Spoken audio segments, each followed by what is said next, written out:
The Natural Empire of the Sea Dragon. This video is purely for entertainment and does not infringe on copyrights or laws. The rights to the novel and image belong to the original author. We do not claim ownership. Don't like waiting and want to listen to this fanfic in full now? Subscribe to our Patreon, where you'll find the best fanfics. Chapter 226, Dragon Sky Degradation Crisis. Once the idea of attacking a city and plundering a territory came into his mind, the fire could no longer be suppressed. Attilan rubbed his two claws and squinted his eyes slightly to look at the north. How much grain is stored in the granary I asked you to build now? After hesitating for a moment, the old fishman still told the truth. The Dragon Lord asked me to build 2 granaries in Kinglan Town, Shujiao Town, Daijiao Town, and Shibeao Town, but only Kinglan Town and Daijiao Town built 1 granary each. Daijiao Town produces the most grain, but it only stores more than 300,000 kilograms of wheat and 500,000 kilograms of black beans. There is no extra grain to store, so I took the initiative and did not spend manpower and material resources to build a granary. Attilan frowned and realized that things were not simple. How many farmlands are there now? When the Dragon Lord was asleep, the farmlands reclaimed by everyone were less than 2 million mu. With the increase in population over the years, the amount of farmland has rapidly expanded to more than 5 million mu. On the contrary, the average yield per mu is not as high as when the Dragon Lord was in charge. It is clearly based on the 1-year forage, 1-year wheat and black beans left by the Dragon Lord, but the annual yield is getting lower and lower. If the population of the kingdom continues to increase, everyone will probably have to reduce their daily rations, otherwise I think there will be a food shortage and we won't be able to wait until the new grain matures. Attilan nodded thoughtfully. The only fertilizer to support the increase in farmland yields is some farmyard manure. The effect of farmyard manure is still not as good as chemical fertilizer, but in this world, the manufacturer of chemical fertilizers cannot completely refer to the experience he knows. Some druids have mastered the use of various materials and spells to make potions that nourish plant growth. Attilan believes that a similar method can be used to create a magic world version of chemical fertilizers. He previously vigorously cultivated priests who mastered spellcasting abilities. In addition to valuing the priest's combat abilities, he actually values the priest's logistical abilities more. The magic fertilizer made by the druids is very effective, but the yield is not high. Attilan actually wants to develop a more universal magic fertilizer, even if the effect per unit area is relatively poor. But as long as the materials used are cheap enough and the yield of the magic fertilizer is large enough, Attilan believes that it can easily feed a population of 100,000 or even a 100,000-man army. In addition to the reduction in yield caused by the fertilizer level, Attilan knows that there is another important reason, that is, the land occupied by the kingdom lacks druids to coordinate various natural energies. Originally, various energies only need to be evenly distributed to the 2 pieces of land west and east of the river to effectively promote plant growth, but without coordination, the excess of a single energy will hinder the growth of seeds. If a piece of farmland suitable for farming is really that easy to reclaim, Attilan's kingdom would not be able to develop so easily. If you want to get a grain-producing area with a suitable environment, the best way is to let the druids plant various plants on this piece of land where a certain element is rampant, so that the movement of the elements becomes coordinated and stable. Then cut down the forest and turn the forest into farmland. Of course, if the natural energy is stable and the soil is fertile, you can settle directly, cultivate farmland and reproduce. But although the wasteland and wetlands controlled by Attilan have been basically managed by him to grow food and renamed Hexi and Hutton, they have not been fully conditioned. Low food production is actually a process of domestication. If there is no intervention from magical power, as long as there are intelligent life forms that insist on growing food on this land for decades, this land will also become a comfortable residential area. For example, the 3 towns where the halflings now live are the areas with the most stable environment and the most fertile soil they found when they migrated. One place cannot support the migrating halflings. They can only settle in 3 suitable areas, and through their hands, they can transform the soil around the settlements little by little, combined with some inexplicable talents of the halflings.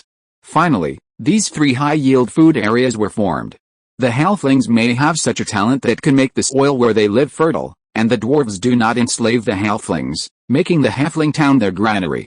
In fact, there is also this consideration. If the halflings lose their happiness, their abilities will not be brought into play and the soil will not be fertile. In a sense, dwarves and halflings are both the darlings of the earth.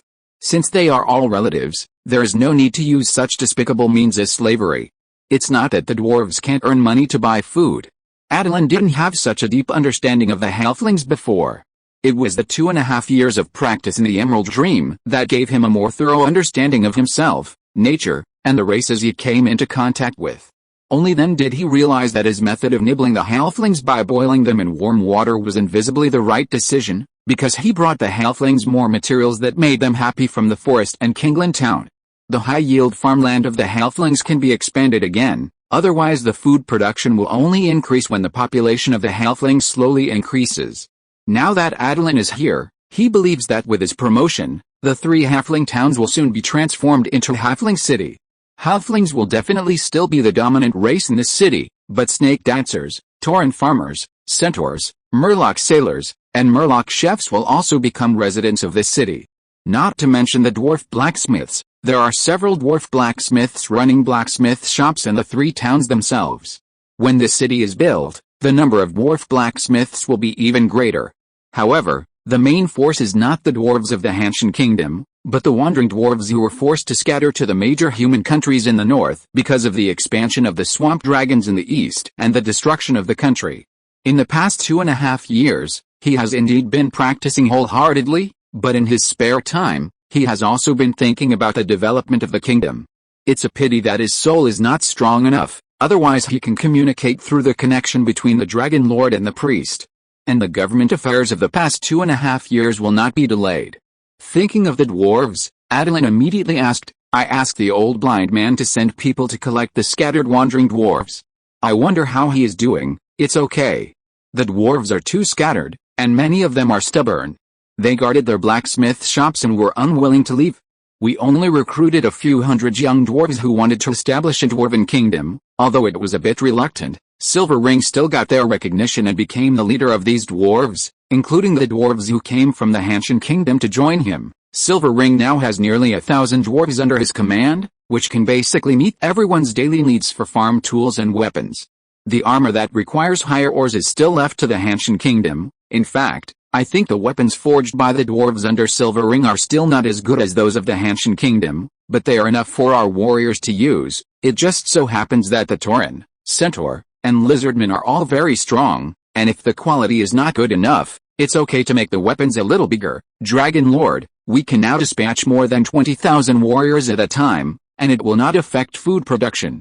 I wonder when we will take action against a black dragon in the east. During this tripartite meeting, the Elven Ranger wants to unite us to launch a dragon-slaying campaign against a black dragon and her followers who attack the Elven village. If we want to ensure that the black dragon does not escape, the Dragon Lord must be present. Attilan nodded with satisfaction. The flattery of the old fishman was indeed very pleasing. The black dragon has trusted subordinates so quickly that they can launch attacks on the elf villages. In fact, they also got some help from the dark elves.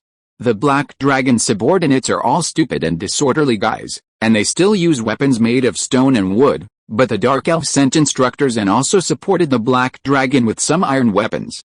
I heard that the underground lacks everything else, but not ore, and can make a large number of weapons. The dark elf sent weapons to the black dragon in the hope that the black dragon and his followers would attack the elf villages from the north, so that the dark elves can pull out the defense gap of the ranger troops, attack the elf villages in the east and get the elf slaves they want. Attilan's mouth twitched. Sure enough, the dark elves would do anything to harm others and not benefit themselves in order to fight against the elves on the ground. So, the elves really need our help. The old fishman nodded, took out a piece of bark paper, opened it and handed it to Attilan. This is a letter sent by the Elf Ranger General. It records some of the collusion between the Dark Elves and the Black Dragon. Since the Dragon Lord is not here, we can only help the elves very little. If they want to guard against a Black Dragon, they can only gather together the top masters of the Kingdom of Atlantis, such as the Minotaur Lista, the Murloc Fisher, the Centaur Chasing the Wind, the Snake Minapaya, etc. They can only fight on the ground. If they want to fight against a flying black dragon, they can only concentrate their forces to have a chance of killing the black dragon, but the chance is not high. The black dragon is likely to run away, and they can't stop it. In the absence of interests, the opinions of these warlords, commanders, and internal affairs officials are not unified, so they have not made a suitable decision. Is the food shortage because you didn't support the elves, so the elves reduced the food they sold to us? The old fishman explained hurriedly. Although we did not take the initiative to help the elves attack the black dragon, we also sent people to help them resist the werewolf tribe in the west, so that they can allocate more manpower to deal with the black dragon and the dark elves. The werewolf tribe in the west? There is a powerful force in the south of the great desert. The old fishman nodded and said, the land south of the great desert is not fertile, but it is not very barren. To the west of the water elf kingdom are some scattered werewolf, boar people, and centaur tribes. Because the centaur tribe lives better, facing the recruitment of the old blind man, few people actually responded. Instead of working, they prefer to rush into the elf village and grab the food they need for half a year or even a year at a time. Attilan looked a little unfriendly. You don't know how to appreciate it. Since some guys don't want to become my followers, let them become slaves. Some of those who surrendered to me earlier have probably been farming for 5 years. It's time to let them live a better life. It's just right to catch some unruly guys and bring them back to farm, graze, and raise fish. The old fishman coughed twice. In the rainforest to the east, some tribes that don't want to surrender to us are now slaves of the kingdom. They are doing the difficult and high mortality jobs. Don't tell me, kobolds are not very good at other things, but as supervisors, kobolds are indeed much better than minotaurs and centaurs. Yes, there are also kobolds. What's the situation of kobolds? The old fishman curled his lips. Because the Dragon Lord hasn't been seen for a long time, some of the kobolds born later became restless and even wanted to join the Black Dragon. These guys were dealt with by the kobold leader, then he consciously limited the number of kobolds that reproduced. Now there are less than 10,000 kobolds, but compared to the kobolds they gave birth to before, the kobolds born in the past year are obviously taller than before. There's even one little guy who was born with a pair of small wings on his back. Attilan became more energetic. Winged kobolds, a rare species, where are they? Let me see, whose son is he? It's the kobold leader. I don't know when he got in touch with a druid in the forest. He drank a lot of potions and rolled on the ground in pain every time, but there are gains. His sons are more talented than each other. Compared with those kobolds who can only work, his sons have the potential to become warriors and warlocks. Pretty impressive. At this time, the whole pig feast that Attilan wanted was finally served. Attilan grabbed a pig leg and swallowed it without even taking 2 bites. He used to wonder why Zubeji was so anxious to eat the ginseng fruit. Now he understands. He hasn't eaten braised pork legs for 2.5 years, and he is really a little anxious. Ask the kitchen to make a few more pigs. The old fishman nodded happily. Don't worry, Dragon Lord. Now Kingland Town can steadily slaughter 300 pigs weighing more than 200 kilograms per month to supply the entire kingdom, although there is not much meat left in everyone's mouth, but you can still taste the smell of meat. There is a lot of ready-made pork in the kitchen to ensure the Dragon Lord can eat enough. To be honest, Attilan didn't know how much pork he could eat at one time if he opened his stomach to eat. This time Attilan was more elegant. He picked up the pig leg and bit it slowly. With a bang, the door of the banquet hall was pushed open. Attilan looked closely and found that it was Leopard Woman who rushed in a hurry. Leopard Woman, what's the hurry? Have you eaten? Do you want to eat together? No time to explain. Quickly let your men gather together and go with me to rescue Verisa. Attilan looked at Leopard Woman in surprise and frowned and asked, Verisa? When did you know her, and you are so proactive in helping her? Leopard Woman waved her hands impatiently. Why do you have so many questions? You haven't shown up for such a long time. And now you finally come out. Why is it so difficult for me to ask you to do something? Just tell me whether you will help or not. Attilan shook his head and explained, as a friend, if you want me to help your friend, then I can go there in person, but you want me to send out a large army to help Ranger General Verisa, that's different. The leopard girl stamped her feet anxiously. What's the difference? Let's go quickly. If we don't go, Verisa will be killed by the Black Dragon and the Dark Elf Mage. Attilan frowned and said, don't worry, Verisa has that level 20 archdruid grandmother, so she will definitely not die. The leopard girl's expression became even more anxious. It's because her grandmother is not here that she needs your help. Where did her grandmother go? Leopard girl said quickly. I heard that she got a treasure and had an opportunity to break through the legendary druid, so she went to a secret realm to prepare for the breakthrough. That secret realm cannot receive information from the outside. I don't know how the Dark Elves knew that the archdruid was not here. So they took the opportunity and led their troops to raid the important town in the east of the elves. There are thousands of elf elders and children in it. Once the city is broken, they will be killed by the dark elves or taken away as slaves. Attilan frowned, thinking that there must be something fishy here. It's not so easy to get a treasure that can help the archdruid break through. This old woman has really lived too long and lost her mind. I hope she won't die in the secret realm. Attilan always felt that this was a transaction between the Mage King of the Water Elf Kingdom and the Dark Elves, which had the meaning of preferring to be friends with foreign countries rather than domestic slaves. I'll go with you to have a look first. As for whether we need to send out a large army, it depends on what conditions Verisa can offer. Attilan spread out his palm and placed it in front of the leopard woman.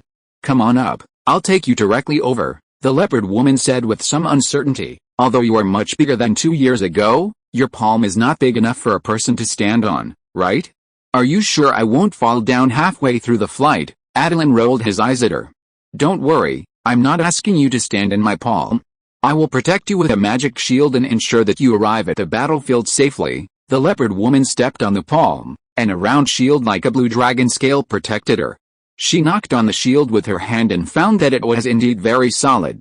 Attilan flew into the sky, and when he passed by the rainforest town, he let out a loud dragon roar. The people working below, whether they were fishmen, minotaurs, centaurs, lizardmen, or snakemen, all raised their hands and shouted in unison, "The Dragon Lord is back! The Dragon Lord is back!" Then they all knelt down in the direction where Attilan was going away. Arriving at the central town, Attilan repeated the previous operation. The huge dragon body and the suffocating dragon power made his subjects kneel down and kowtow. Leopard Girl knocked on the shield hard. Can you walk in a straight line? If you want to show off your power, there is always a time when you can't. Attilan smiled. I walked in a straight line. I mean to fly directly to the elven city where the battlefield is. Don't worry, if the elves can't stop it, the city would have been broken long ago, and there would be no time for you to call for help. If you can stop it, you don't need this little time. If you rush to help, the elves may not value it. If the city is broken, it will be a good opportunity for him to come out and save the situation. Before he saw the edge of the city, Attilan felt a strong magical fluctuation from a distance. The dark elves are bullying the wood elf rangers because their spells are not powerful enough, so they plan to use mages to break into the city, Leopard Girl said anxiously. I know you're not going to hurry up. When Attilan arrived, he saw a huge magic energy bomb hiding the city wall, directly blasting a huge gap. The fishmen and lizardmen under the black dragon entered the city one after another under the leadership of the dark elf warriors. Even the black dragon was circling in the sky, ready to rush into the city and kill at any time. Attilan immediately announced his arrival with a dragon roar that resounded through the world. He didn't expect that with just a dragon roar, the black dragon would turn around and run away. What's the matter with this black dragon? Chapter 227 Talents, All Talents. He just roared. Why did the black dragon run away with its tail between its legs? Could it be that his domineering roar was so obvious that it could even scare off the black dragon? Attilan was immersed in the wonderful achievement of shouting the black dragon away and could not forget it for a long time. It was the leopard girl who noticed that he had slowed down and jumped up and down in the sea dragon shield. Don't slow down, speed up and rush forward. Didn't you see that the city wall has been broken? If we don't get through now, everyone inside will die. Attilan had a smug smile on his face. Don't worry, now that I'm here, the old and weak elves in this city have hope of survival. Don't brag, the black dragon itself is not a powerful character. She dared to attack this city because the dark elves gave her courage behind her. That's not right. You stay in the forest and desert all day long. Apart from playing, you don't even pay attention to conditioning nature. How can you know so much about the black dragon hundreds of kilometers away? It's all told to me by Verisa, and there's more. I didn't just play.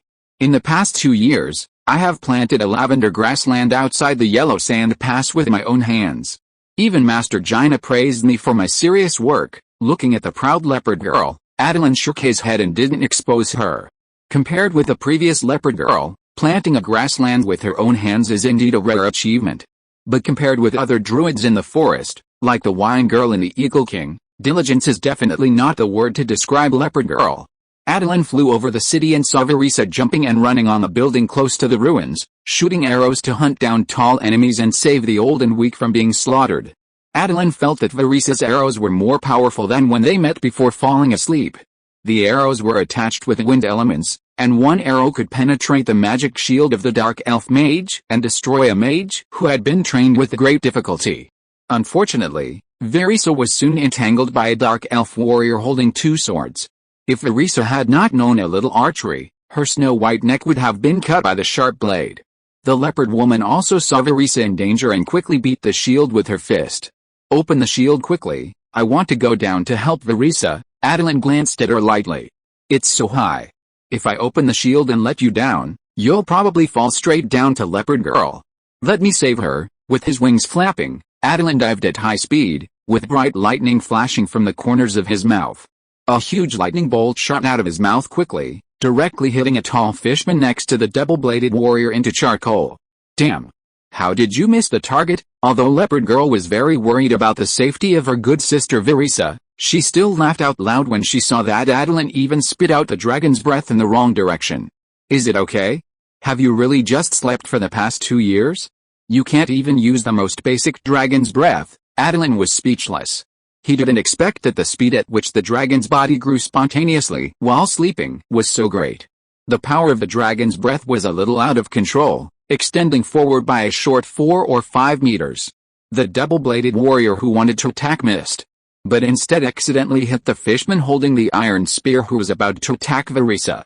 Judging from the fishman's size, attire and weapons, his position in the Black Dragon army should be quite high.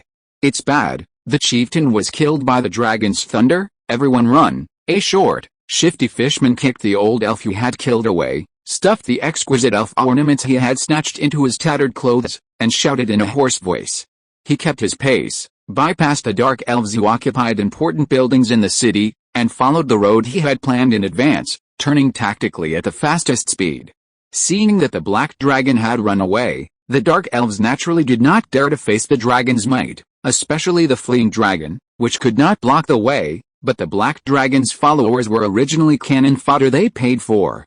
Their lives had been sold to the dark elves by the Black Dragon who had received money. Now these fishmen, lizardmen, snakemen, and dog-headed men wanted to run away, but a spider elf waved the staff in his hand and directly drained a fishman into a mummy. "Whoever chases them away will end up like this. I allow you to kill through the elf city and retreat from the west and south gates of the city." The spider elf mistress did not allow the Black Dragon army to retreat, but the dark elves under her command tied up the strong wood elf men and beautiful wood elf girls and young women with ropes and dragged them to retreat from the east gate. Looking at the huge dragon body and the green dragon scales in the sky, the dark elf mistress was actually a little panicked. "Damn it, wasn't it said that the archdruid has been designed to practice in the secret realm and prepare to break through the legendary realm? How could she know the situation here and notify the bronze dragon to help? This old thing, wouldn't it be that he wants to use us to weaken the druids first, and then use the bronze dragon to weaken us? The mage king is really good at scheming." The dark elf guard standing next to the mistress clenched the hilt of the sword in his hand, lowered his head and asked, "Mistress, do you want me to take people to block the bronze dragon and buy time for the slave-hunting troops to retreat?" The mistress smiled brightly. "No, every one of us dark elves is precious. Let them stop killing the old and weak wood elves, capture them all, and let them serve as our shields. The kind bronze dragon will not destroy the allied wood elves in order to destroy us. After all, bronze dragons are so hypocritical. Even if the wood elves ask him to do so, the kind bronze dragons will not do this either. They are unwilling to tear off the skin of the messenger of justice on their bodies." The sword-wielding warrior also secretly breathed a sigh of relief. He was not a loyal man, but at this dangerous moment, he did not take the initiative to show his loyalty and wait for the spider mistress to return to the dungeon safely. What awaits him will be endless whips and torture. There is no way. The status of male dark elves may not even be as high as that of the domesticated wood elf slaves. A mid-level combat professional like him is just a high-level cannon fodder. Male dark elf mages barely escaped the category of cannon fodder and slaves. Seeing the bronze dragon spewing lightning in the sky again, easily electrocuting 7 or 8 arc elf warriors who threw javelins into the air into charcoal, the sword-wielding warrior sighed in his heart. If such a majestic bronze dragon could join him, the sword-wielding warrior believed that with his swordsmanship skills, he would definitely be able to become a superior person. Following the spider mistress, he would not even get a warm meal even if he was a dog. It was a pity that the self-righteous bronze dragon would never accept the evil dark elves as his followers. He had originally thought that if the black dragon could become powerful, it would be a good choice to join the black dragon. The black dragon's subordinates were all idiots. If he went there, he would definitely be able to become a general commanding the army. But just now, the bronze dragon just roared, and the black dragon was scared and fled. For such a dragon master, it is estimated that only the stupid humanoid tribe would be intimidated by her dragon power and choose to join her. Anyway, the sword-wielding warrior saw through it today. Joining the black dragon would not end well. If he really betrayed the spider mistress and joined the black dragon, he might be sold back to the spider mistress by the black dragon. Thanks to the bronze dragon, otherwise he would be dead. The sword-wielding warrior really wanted to run away, but there was no other way. The spider mistress was too perverted. His back was now covered with scars from whipping. The old scars at the beginning were probably covered by new scars and could not be seen at all. When she was unhappy, she would be whipped a little, and when she was happy, she would be whipped again, even more vigorously than when she was unhappy. After that, she would have to do something with the spider mistress. The sword-wielding warrior really couldn't get over the psychological barrier. He felt that he was getting weaker and weaker when doing something with the spider mistress. Sooner or later, he would be demoted because he could not satisfy the spider mistress. Today, those slave dark elf warriors were killed by the bronze dragon's lightning dragon breath. Tomorrow, it might be him. Even if he was not killed by the bronze dragon, he didn't think he could block many of Virissa's arrows. The level of the double-bladed warrior was a little higher than his. Why was he sent to kill Virissa? It was because he was not as good at talking as he was, and he was not as good as him, and he could not satisfy the spider mistress. Now that the bronze dragons have arrived, the double blades are entangled by the ranger general and cannot escape. They are destined to be killed by the bronze dragons, unlike him, who can retreat under the cover of the old and young wood elves. While the sword-wielding warriors captured the wood elves as hostages, Attilan flew at a low altitude, trying to spit dragon breath to familiarize himself with his current strength. Because of his arrival, the dark elves and the black dragon followers no longer acted in groups, because he kept spitting dragon breath towards crowded places. Obviously, there were only more than 2,000 ranger troops left, but they had a numerical advantage on the local battlefield. More than a dozen people acted together and annihilated the scattered enemy troops one by one. Some smart guys used the living wood elves as hostages. After Attilan really stopped spitting dragon breath at them, the remaining old and weak in the city had a chance to survive. Attilan, help Virissa, the double-blade warrior was indeed the elite selected by the spider mistress. At the critical moment, he burst out his potential and slashed at the same position of Virissa's longbow one after another. Finally, he succeeded in cutting the longbow made of magic wood in Virissa's hand into two pieces. Fortunately, Virissa also carried a short knife with her, otherwise she would have been chopped to death. Attilan showed a look of appreciation in his eyes. He hovered in the sky. The double-bladed warrior fought against his dragon power and did not even think about running away. Instead, he continued to carry out the task of killing Virissa. He was very satisfied with this mentality and willpower. If possible, Attilan wanted to recruit the double-bladed warrior to work for him. The drow elves and the wood elves, high elves and other ground elf tribes did not get along, but Attilan did not care. His kingdom of Atlantis had unlimited tolerance. As long as you can create value for the kingdom and be loyal forever, the kingdom will accept you and match you with appropriate welfare benefits. The double-bladed warrior has good personal ability, but I don't know how good his ability to lead troops is. I believe it should not be too bad. After all, the dark elves can still receive some education in the dungeon. Unlike the generals under his command, they are all wild and have learned the skills of leading troops bit by bit in the war. They can lead troops, but when asked to teach their subordinates how to lead troops, they can't say a word. It's not that they don't want to say it, but they don't know how to say it. They have never been to school and don't know how to organize language. Even Fisher, who has the highest talent for leading troops, can only say a few words and can't express the essence at all.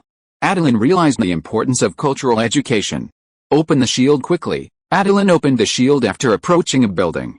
The leopard girl directly transformed into a purple black cat, flexibly grasping the edges and corners of the building, and quickly approached Virissa.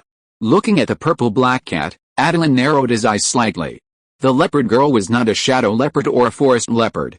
It was more like a new magic transformation form that combined the advantages of the two leopards and took some higher-level energy as the main body. Attilan seemed to smell the scent of starlight. It seems that the leopard girl has not wasted her time in the past 2.5 years.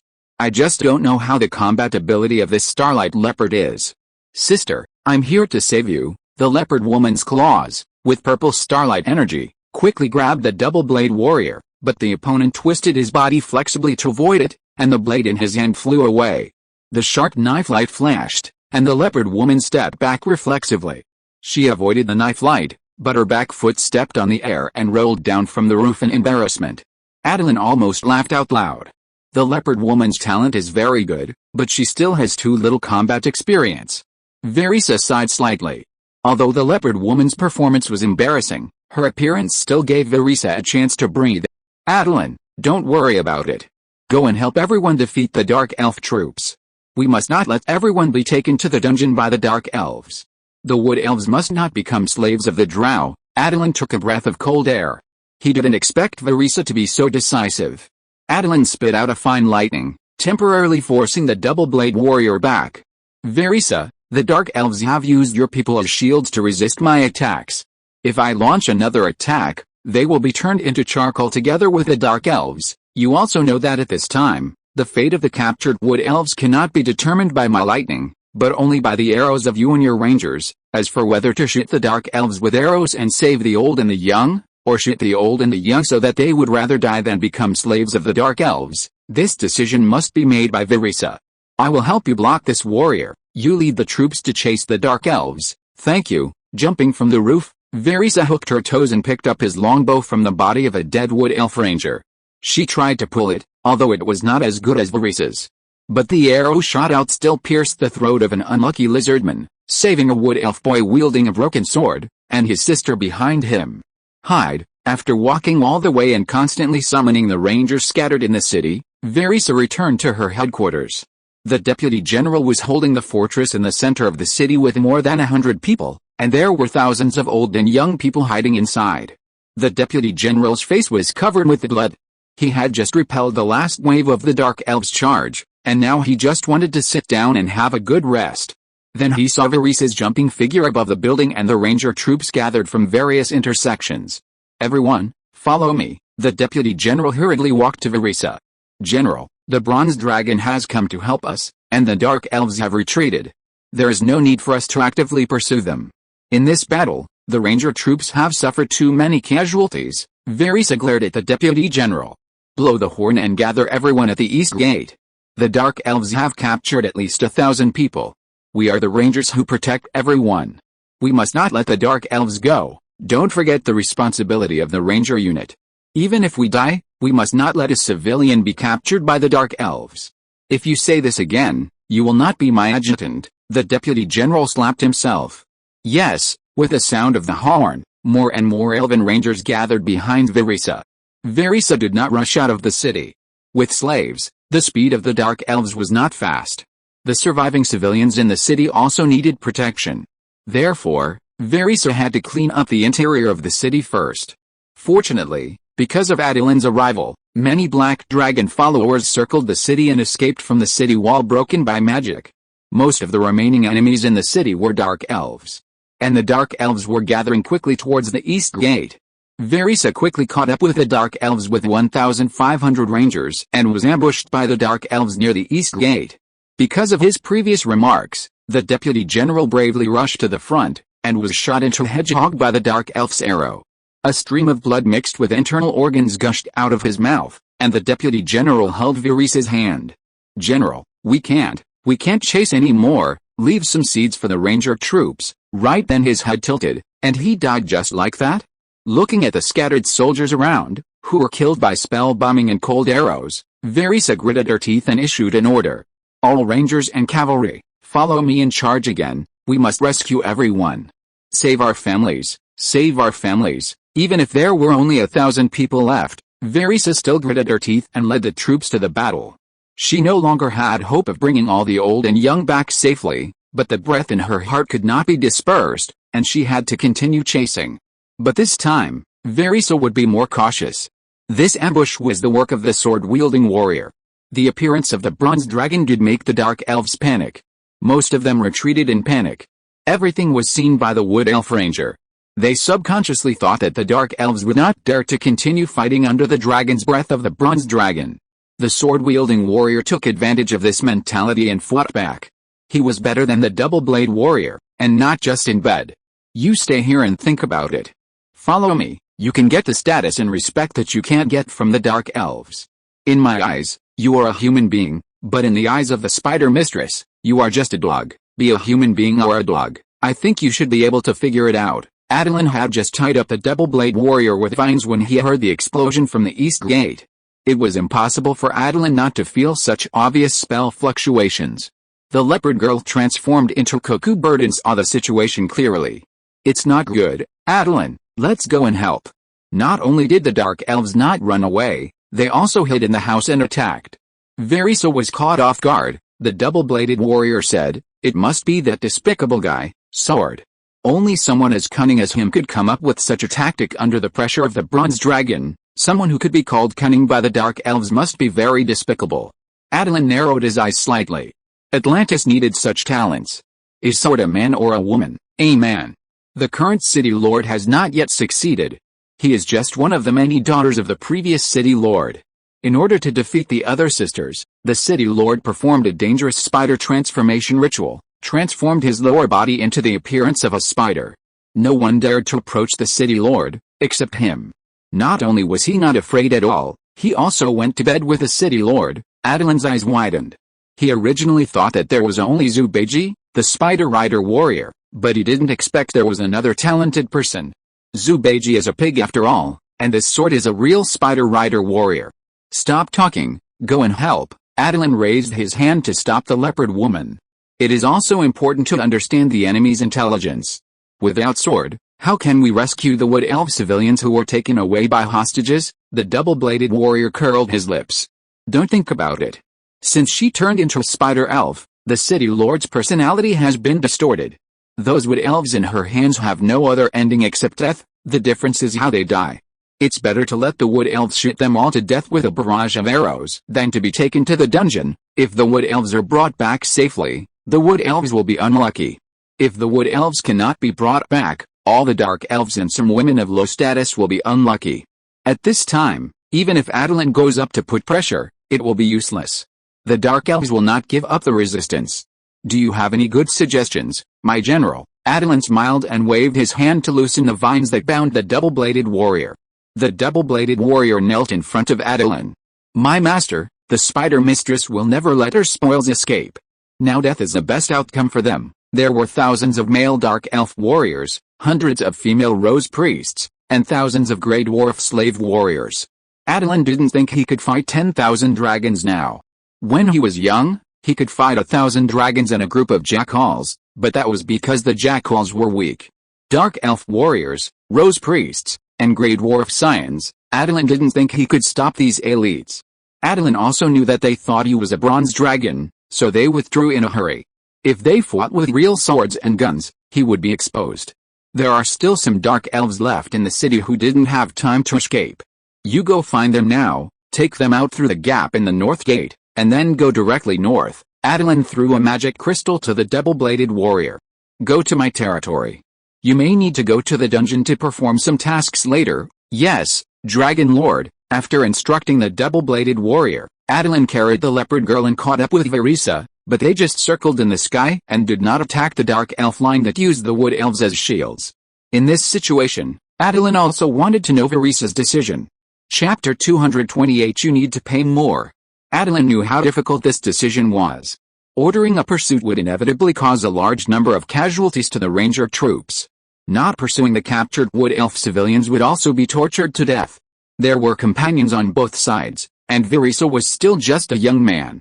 Attilan didn't know if this painful decision would be the last straw that broke her spirit.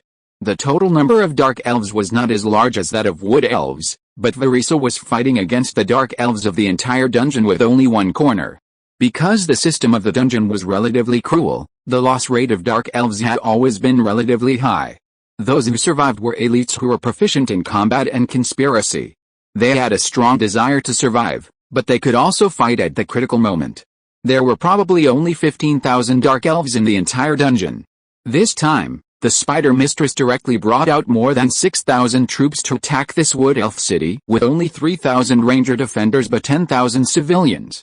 On the other hand, the wood elves, because of the relatively peaceful environment, their overall fighting will is not as good as that of the dark elves. Once it comes to a life and death situation, many wood elves will unconsciously fall into panic. It is good to be able to play half of the 100% of the battle.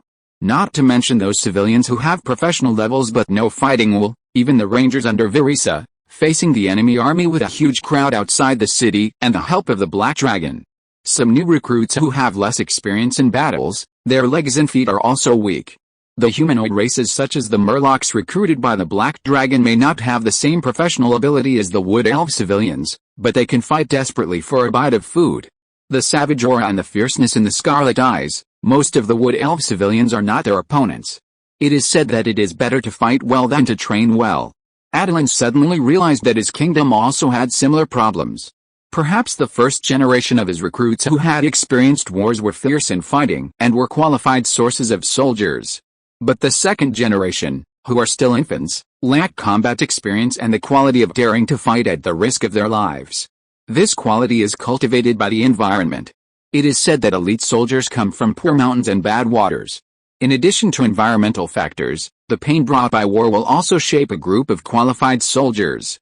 After this battle, the casualties of the Wood Elves will be heavy, but the death of relatives and friends will inspire indignation and hatred in the hearts of the survivors. The Wood Elves, who once hated fighting and liked to fiddle with flowers and plants, should put down their hoes, pick up swords, bows and arrows to fight the Dark Elves. The emergence of this battle, in addition to the indelible hatred between the Dark Elves and the Surface Elves, is that the Wood Elves have multiplied and increased in number over the years.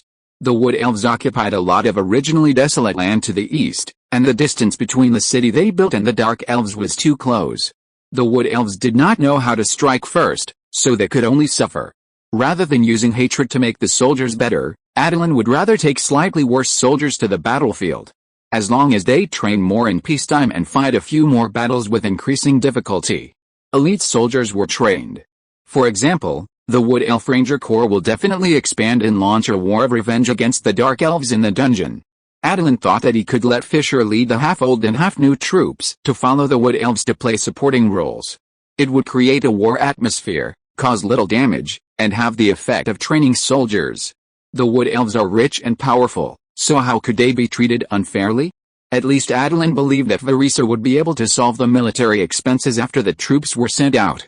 Even if the eastern region was corrupt, Attilan believed that the annual grain output of the Wood Elves was still higher than that of the land under his rule. Attilan flew over the Ranger Corps and sprinkled the rain of grace to heal the wounds, which lifted the spirits of Verisa, the Ranger Corps, and some civilians with red eyes. Before Verisa was drenched by the rain of grace, she did have the idea of rushing up and dying together with the Dark Elves, but the cold rain made her brain sober. In the end, she still endured the heartache and made a decision that went against her conscience. Keep rushing, but not so hard. We must not hurt everyone's fighting spirit, and at the same time, we must not have too many casualties. As for the captured compatriots, Verisa can only say sorry. I hope they can hold on until she leads the troops into the dungeon. At that time, she will definitely bring them all back safely. Seeing Verisa still leading people to rush up, Attilan couldn't help but sigh and shake his head. But Verisa was very measured. The few attacks she made had a sense of challenge, which made the Dark Elves neither up nor down. The sword-wielding warriors could hardly understand Verisa's operation. It was not until the Dark Elves retreated into the Black Forest that Verisa ordered to stop. We can't chase anymore. We have lost many companions. I must ensure that everyone returns home safely. A civilian with red eyes rushed to Verisa angrily.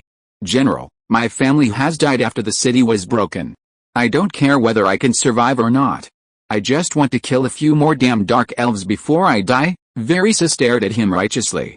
Because you are the only one alive, you must live well with their share. Under Verisa's firm gaze, the Wood Elf who had lost all his family members still lowered his head and clenched the longbow in his hand. Yes, General. Verisa glanced at the entire army. Everyone believe me, after investigating the situation in the underground city, I will definitely summon all the warriors who are willing to go deep into the underground city with me to fight against the Dark Elves and save the people. Attilan raised his eyebrows. Is this going to be a dungeon and warriors? After this battle, Attilan believed that not only the city that was almost captured, but also the villages along the way that were persecuted by the Dark Elves. Hearing about the tragic situation of this city, the aspiring Wood Elves will join Virissa's ranger troops. The Mage King's unmoving behavior when his allies are in trouble must have chilled everyone's hearts. From the time the Dark Elves invaded the easternmost village, Virissa led the troops to fight the Dark Elves for more than a month. If the Mage King wanted, his mage group would have been in place long ago. But he did not send out a single soldier, and completely pushed his people, who still nominally belonged to him, to the Druid faction, making them the people of the archdruid. Attilan touched his chin and suddenly had a bold idea. Maybe he could push Virissa to become king, split the kingdom of water elves into the ocean kingdom and the coastal area ruled by the Mage King, and Virissa ruled the inland forest kingdom. Then the military operation to expedition the Dark Elves and save the people must be successful, so that Virissa can gain enough prestige to become king. However, his support is not free. Of course, it depends on whether Virissa needs it. If you rush to make a deal, you can't make a deal. You still have to wait for Virissa to ask for it herself. Bringing the tired elves back to this dilapidated city, Virissa clenched her fists. She deeply blamed herself. Why can't she be stronger? If her strength is strong enough, even if her grandmother is not there, the Dark Elves will not dare to invade in a large scale. Even though she was very tired, Virissa still found a relatively intact square to entertain Attilan and the leopard girl. Several granaries were looted, destroyed, and burned. But the city still has enough food reserves. Soon, the chef served exquisite wood elf delicacies. Each dish was not large in size, but tasted good, with a fresh plant fragrance. Attilan's favorite was the white wine brewed by the Wood Elves, which had a completely different flavor. The red wine brewed by the wine girl with purple-skinned grapes in the forest and the white wine of the Wood Elves both have a natural flavor, but there is still a big difference between the two. The wine brewed in the bare forest has a natural wildness, while the wine of the Wood Elves has an elegant atmosphere of elves. In the past, white wine of this quality had to be saved and offered to the Mage King. Now we drink it ourselves, and the Mage King doesn't deserve it. Attilan smiled. Drinking the wine tributed to the Mage King seemed to be a trivial matter, but it actually meant that Virissa no longer had respect for the royal family in her heart. Maybe Virissa herself didn't know that drinking the wine given to the king actually meant taking on the responsibility of the king. Only Virissa, Attilan and Leopard Girl attended the banquet, but the fact that Virissa drank the white wine tributed to the Mage King quickly spread throughout the city. An elf with one eye blind tore the roasted chicken in his hand. I've said it before, the Mage King is unreliable, and you said he would definitely send troops to support him. Tell me, where are his troops? The elves eating together around him were silent, and the one-eyed man spat again. I'm afraid they haven't left the king's territory yet. A young elf threw the chicken bones in his hand out on dissatisfaction. I don't understand, are only those living in coastal cities the people of the Mage King? Every time those cities are attacked by murlocs, the troops directly under the Mage King always rush to the battlefield as soon as possible. We wanted to join the battle, but we were stopped by the royal court guard. The one-eyed man threw the chicken bones all over the ground. I heard from my grandfather that it was the Mage King's grandfather and the archdruid who founded this country. The archdruid contributed even more. But in the end it was the Mage King's grandfather who became the king. The archdruid fled inland and led everyone to build villages, towns, and cities in the inland. Because of the natural magic, the elves who followed the archdruid even had more descendants than the Mage King. Another elf asked in surprise, "Really? Don't just tell everyone what you heard." An elf who had been silent and eating quietly spoke up. My grandfather was a druid and had 5 children with my grandmother. My second uncle later became a mage and studied arcane magic, which made his health very poor. Although my father was not a druid, he was also a ranger and had 3 children. My second uncle was not good. He has been married to my second aunt for 100 years and still hasn't had a child. The one-eyed man had a cold face. I heard that the total number of people in the royal territory and the territories of those mage nobles is less than 40,000, while we have 60,000 people on our side, but we are restricted by the Mage King. We can only have a staff of 5,000 people. We can only make a few more arrows and a few more swords. The Mage King has restricted our iron supply. What do you think he is afraid of? Also, the general's parents were also famous rangers with very powerful strength. How come they died inexplicably in the battle against the Dark Elves and Green Dragons? The one who was shouting that his second uncle was not capable suddenly widened his eyes. No way, I heard that in that battle, the Mage King also lost a whole mage regiment of 500 people. In order to kill the old general, the Mage King is willing to pay such a huge price. The one-eyed man snorted coldly and said, "How is it impossible? Although my father did not participate in that battle, I heard from him that the bodies of the mage regiment were full of arrow holes, and the old general was also killed by magic." The calm elf narrowed his eyes and said lightly, "The arrow holes may also be shot by the dark elves. Dark elves also know magic. Don't talk nonsense, or you will be punished by military law by the general." The one-eyed man continued to snort regardless. "I insist on saying it. My father said that the old general was killed by the arcane. The arrow holes on the dead bodies of the mage corps were caused by the secret wind wolf tooth arrows of the general's family. So, the Mage King must have colluded with the Dark Elves to kill the old general. Just like this time, the Mage King is going to murder the general. You forgot that the treasure we robbed in the desert last time was something that had nothing to do with us." The Mage King said that it would affect the stability of the kingdom and asked the general to lead the troops to investigate. As a result, he only let the general lead so few people. The Mage Corps sent was less than half full, and they were all new recruits who had never experienced the battlefield. "What do you think he wants to do?" Attilan's ears are quite sharp, and he listened to all the conversations of these old soldiers. It seems that not only Verisa, but these rangers have also accumulated a lot of resentment towards the Mage King in their hearts. Verisa raised her arms and called, "Not to mention chopping off the Mage King's dog head. At least a situation of north-south division can be created." Attilan's eyes turned. "Verisa, when will your grandma succeed in breaking through to become a legendary druid?" Verisa shook her head. "Grandma tried several times before, but she didn't succeed. I heard from Grandma that she couldn't seem to receive enough pure natural power from the god of nature's domain. She can only collect treasures and hold the reception ceremony again and again, and at the same time polish herself to increase the amount and purity of the magic power in her body as much as possible. Grandma said that the legendary druid who breaks through completely by her own strength is more powerful. Facing the legendary druid who breaks through by relying on the power of gods, one can beat 2 or 3 without any problem. However, the way that kind of druid breaks through to become a legend is very different from that of the druid who believes in gods. They admire the more ethereal spirits of nature. She admires such people, but she said it's best not to get too involved with them, otherwise it will bring bad fate." Did your grandma say such things? Then why is she still friends with Bloodstained and Attilan? Asking Verisa about this will definitely not work. It's better to wait until the archdruid comes out and Attilan meets her in person before talking about it. What are your plans now? Even if the Dwarf King is willing to provide you with weapons and let you equip more rangers, relying on the existing city system, can your rangers and druids stop the Mage King's mage corps and guards? Verisa frowned. For the first time, she began to seriously think about this problem. It's difficult. It's difficult for us to win, but I have the confidence to fight the Mage King to a draw. The leopard girl waved her arms. It's fine if we can both lose.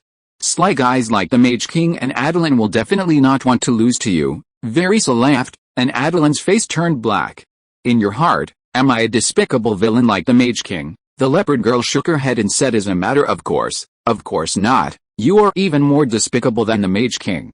Verisa, don't be fooled by Attilan. Verisa waved her hand casually. Don't worry, I'm not that stupid.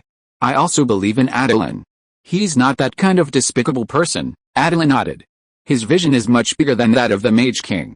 Only a petty and incompetent king would worry about not being able to control his subordinates. Afraid that his subordinates are too powerful, he always thinks about how to weaken them. Instead of thinking about how to weaken Verisa's ranger troops, the Mage King might as well try to break through the legendary mage. If he is a legendary mage, he can even be a level 20 mage. There is no need to worry about the rebellion of the druids. The problem is that his hard power is not enough and his personal ability is not outstanding enough, compared to Verisa, a young man who is more than 100 years old and is already a level 10 ranger. He is afraid. I heard some of your soldiers discussing it. I would like to ask, when did the Mage King start to suppress you? Verisa shook her head. I'm not sure, but I heard from my grandmother that the Mage King's father and my father helped the two groups that were close to splitting become a kingdom again. However, after they died one after another, the Mage King began to consciously target us after he came to power. Attilan narrowed his eyes. Not only did Verisa's parents die, but the Mage King's father also died. Attilan seriously suspected that the death of the previous Mage King had a lot to do with the Mage King's targeting of the Ranger troops. May I ask again, who died first? My parents. If Virissa's parents died first, there would be many mysteries, and it would be difficult for him as an outsider to figure it out. The archdruid must have her eyes and ears. She didn't fall out with the Mage King, so it was probably not the Mage King who did it. Do you think there is something wrong here? Did they say that my parents were killed by the Mage King? Don't listen to their nonsense.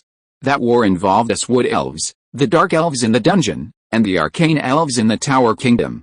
The key to that war was a green dragon. Grandma didn't tell me all the secrets, but it was a battle that could change the situation in the southeast of the continent. It was the first time that Attilan heard that in the east of the Water Elf Kingdom, in addition to the Dark Elves, there was actually an arcane kingdom established by the High Elves. Do you have a map? Yes, the map of the Water Elf Kingdom, or the map that Virissa had, basically only involved some forces in the southern part of this continent. From the westernmost Wild Boar Kingdom, to the Werewolf United Tribe, the Centaur United Tribe, the Water Elf Kingdom, to the Dark Elf Dungeon, the Dragon Valley, and the High Elf Kingdom. The three kingdoms of Wood Elves, Dark Elves, and High Elves just formed a triangle, and in the middle was the Dragon Valley where the Green Dragon once lived. Although there are no green dragons in Dragon Valley now, there are still many dragon-like monsters living there. It is a very dangerous area with not much value. I heard that there is a dwarf kingdom to the east of the Arcane Kingdom, but I have never been there, so it is not drawn on the map. The leopard girl widened her eyes and slammed the table fiercely. The Mage King is so hateful that he doesn't even give you a copy of the map. Although I really want to inherit my father's wishes and make the Water Elf Kingdom a whole, the Mage King is really too much. This time, I must fight him to the end. Attilan, can your army be sent out to support us? Attilan said calmly, in principle, I don't want to get involved in the internal disputes of other countries. This kind of battle is difficult to fight. My subordinates are all brainless barbarians who don't consider the long term. Virissa nodded and said, it doesn't matter. In this case, please help us continue to keep an eye on the tribes in the west and resist their marauding armies. We will continue to pay according to the previous amount of food, and the Dark Elves in the east. I know it is much more difficult to withstand the Dark Elves than the backward werewolves and centaurs, but I am willing to pay double the food. Attilan smiled and said, no problem, as long as they can eat. Those guys are willing to fight to the death. In fact, I didn't finish my words just now. It's not impossible to participate in the war with the Mage King, but this matter is difficult and requires more resources to satisfy their appetite. I think you understand what I mean. To fight the Mage King, you have to pay more money. Virissa calculated the annual grain output of the land under her rule. I'll pay twice as much for fighting the Dark Elves, and 4 times as much for fighting the Wizard King. I'll be responsible for wartime rations and medicines. How about that? Deal. For a Minotaur and a Centaur, Virissa needs to pay Attilan 20 kilograms of food a day, 15 kilograms for Murlocs, Lizardmen, Snakemen, and Werewolves, and 5 kilograms for Kobolds. Kobolds are also useful. Attilan is not a dragon that doesn't care about things. The Kobolds sent out to be responsible for logistics and civil engineering are much better than elves. Attilan felt that it was a loss to collect 5 kilograms of food. Here we are referring to the extra food paid. The rations must be enough for all the people participating in the war to eat 3 meals a day. Attilan had a hunch that if this battle continued, the food produced under Virissa's rule would have to be handed over to him for several consecutive years, except for the elves' rations. The land under Virissa's rule has a grain output of more than 300 million kilograms a year. Even if it is 3 years of grain output, it is enough for Attilan to recruit more than 100,000 people in the kingdom. Attilan was already thinking about how to let her fight the Mage King for 2 more years so that he could make more money. In the past, he always felt that some high-ranking officials did not understand war, but wanted to intervene, turning a battle that could be won quickly into a mess that would take several years to win. Now that Attilan has become such a disgusting person, he suddenly has a deep understanding of the phrase raising an enemy to protect oneself.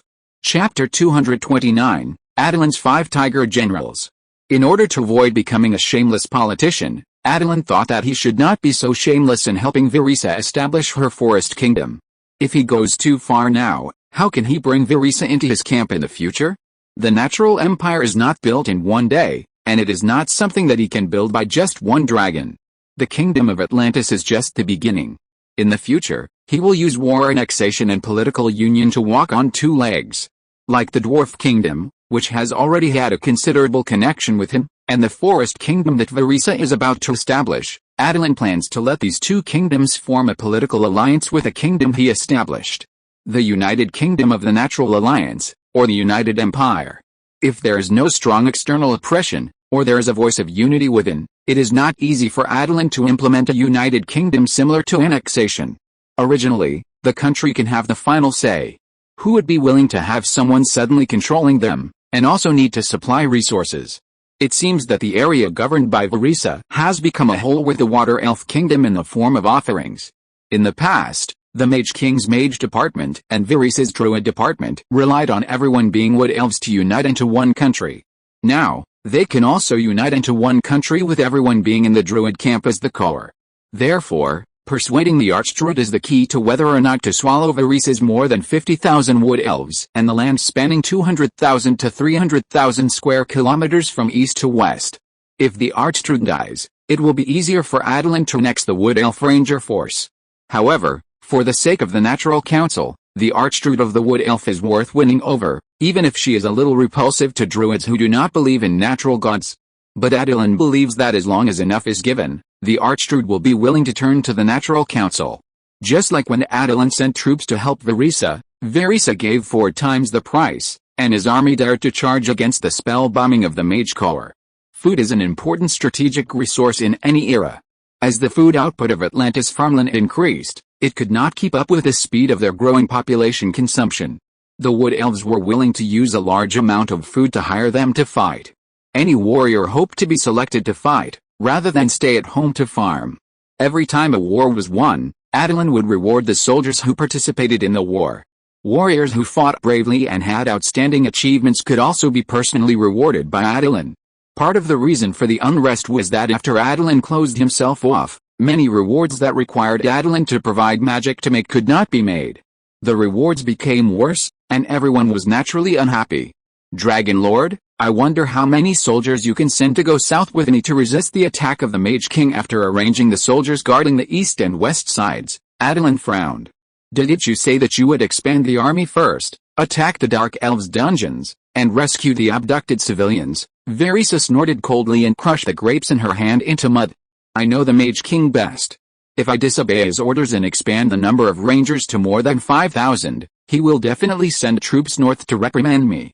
If I still don't disband the extra soldiers, he will send troops to destroy all the rangers and leave me alone. Verisa shook her head again. If something happens to Grandma, I don't think he will wait for me to make a mistake. I'm afraid he will send troops quietly to destroy me and the rangers. Attilan's eyes fixed, and he asked worriedly, is the archdruid okay? Verisa's smile was a little bitter. I don't know either. There are definitely risks in breaking through the legendary druid. Grandma may have used a problematic item prepared in advance by the Mage King, but I am a level 12 ranger and can't do anything at all. Attilan comforted, don't worry, we can't do anything, but we can ask other archdruids and legendary druids to help you. They will definitely help your grandma get through the difficulties smoothly. The leopard girl also clapped her hands. Yes, as long as Master Jaina is willing to help, your grandma will definitely be fine, but Grandma said that she doesn't want to be involved too much with the Natural Council. Leopard girl pouted in anger and slammed the table. Your grandma is about to die, and you are still worrying about this? Attilan raised his hand to signal Leopard girl to calm down. I know that the archdruid is worried that he will not be able to ascend to the kingdom of the god of nature after death, but I think instead of worrying about the problem after death, we might as well think about how to live a good life. Besides, is the emerald dream of our Natural Council really worse than the kingdom of the god of nature? Also, if your grandma gets the secret technique of the Natural Council, maybe she can successfully break through the legend, and then she may live a few thousand years longer. If you can live for thousands or tens of thousands of years, is it so important to go to the kingdom of the god of nature? After being told by Attilan, Verisa suddenly felt that it made sense. If she could live forever, then she naturally didn't need to consider whether she could go to the kingdom of the god of nature. You're already grown up. You can make your own decisions on some things. Whether to ask the legendary druid of the Council of Nature for help or not, you can think about it from the perspective of personal wishes. What do you think? Verisa nodded and said, then I'll leave it to you. Please ask Master Jaina to go to the secret realm of nature to help my grandma." Attilan narrowed his eyes slightly and looked at Verisa curiously. "What is this natural secret place you are talking about?" Verisa looked at Attilan with a little pride and explained, "My grandmother was able to establish this kingdom because she was favored by some gods of nature and defeated the monsters that occupied this land. The remaining divine power of the god of nature turned into an oak seed. After the oak grew up, it gradually separated from the real world. With the oak itself as the foundation, it absorbed the four elements in the void to form a dimensional space. Because I can better experience the power of the god of nature in it, my grandmother often meditates and practices in this natural secret place." Hiss. It seems that persuading the archdruid to turn to the natural council is not realistic. Sure enough, I still have to use Verisa and refer to the methods of the Liangshan heroes to directly transfer the archdruid to the mountain. Once the established facts are formed, it is not the fault of the natural council to throw dirty water on her. It was her granddaughter who voluntarily joined the natural council camp. As Verisa's grandmother, she was naturally dragged into the water. If the archdruid is bedded by the god of nature, then the lineage of the mage king is most likely bedded by the goddess of magic. Sure enough, it is not so easy for the natural council to occupy the entire world. If his natural empire wants to be wholly owned by the natural council, it may be more difficult than he imagined to annex other kingdoms. Maybe he can only fight. Speaking of which, although Attilan has promised Verisa to send troops to quell the rebellion, he has just come out of retreat and doesn't even know how many people he has and how many soldiers he can pull out. The meal is almost over. I believe that Verisa must have a lot of work to do. He will not delay Verisa's time and will leave immediately. Just as he was about to speak, Attilan suddenly thought of a good idea to delay time for him to train his troops. "Verisa, since you will be monitored by the Mage King if you form a new regiment inside the Water Elf Kingdom, then you will not be discovered if you form a new regiment directly outside the kingdom. I have an idea. I wonder if you want to hear it." Verisa rolled her eyes at him. "Just say what you want to say. Aren't you tired of pretending like this?" "Ahem, since you want to hear it, I'll tell you reluctantly. First, select a large number of new soldiers from the civilians under your rule.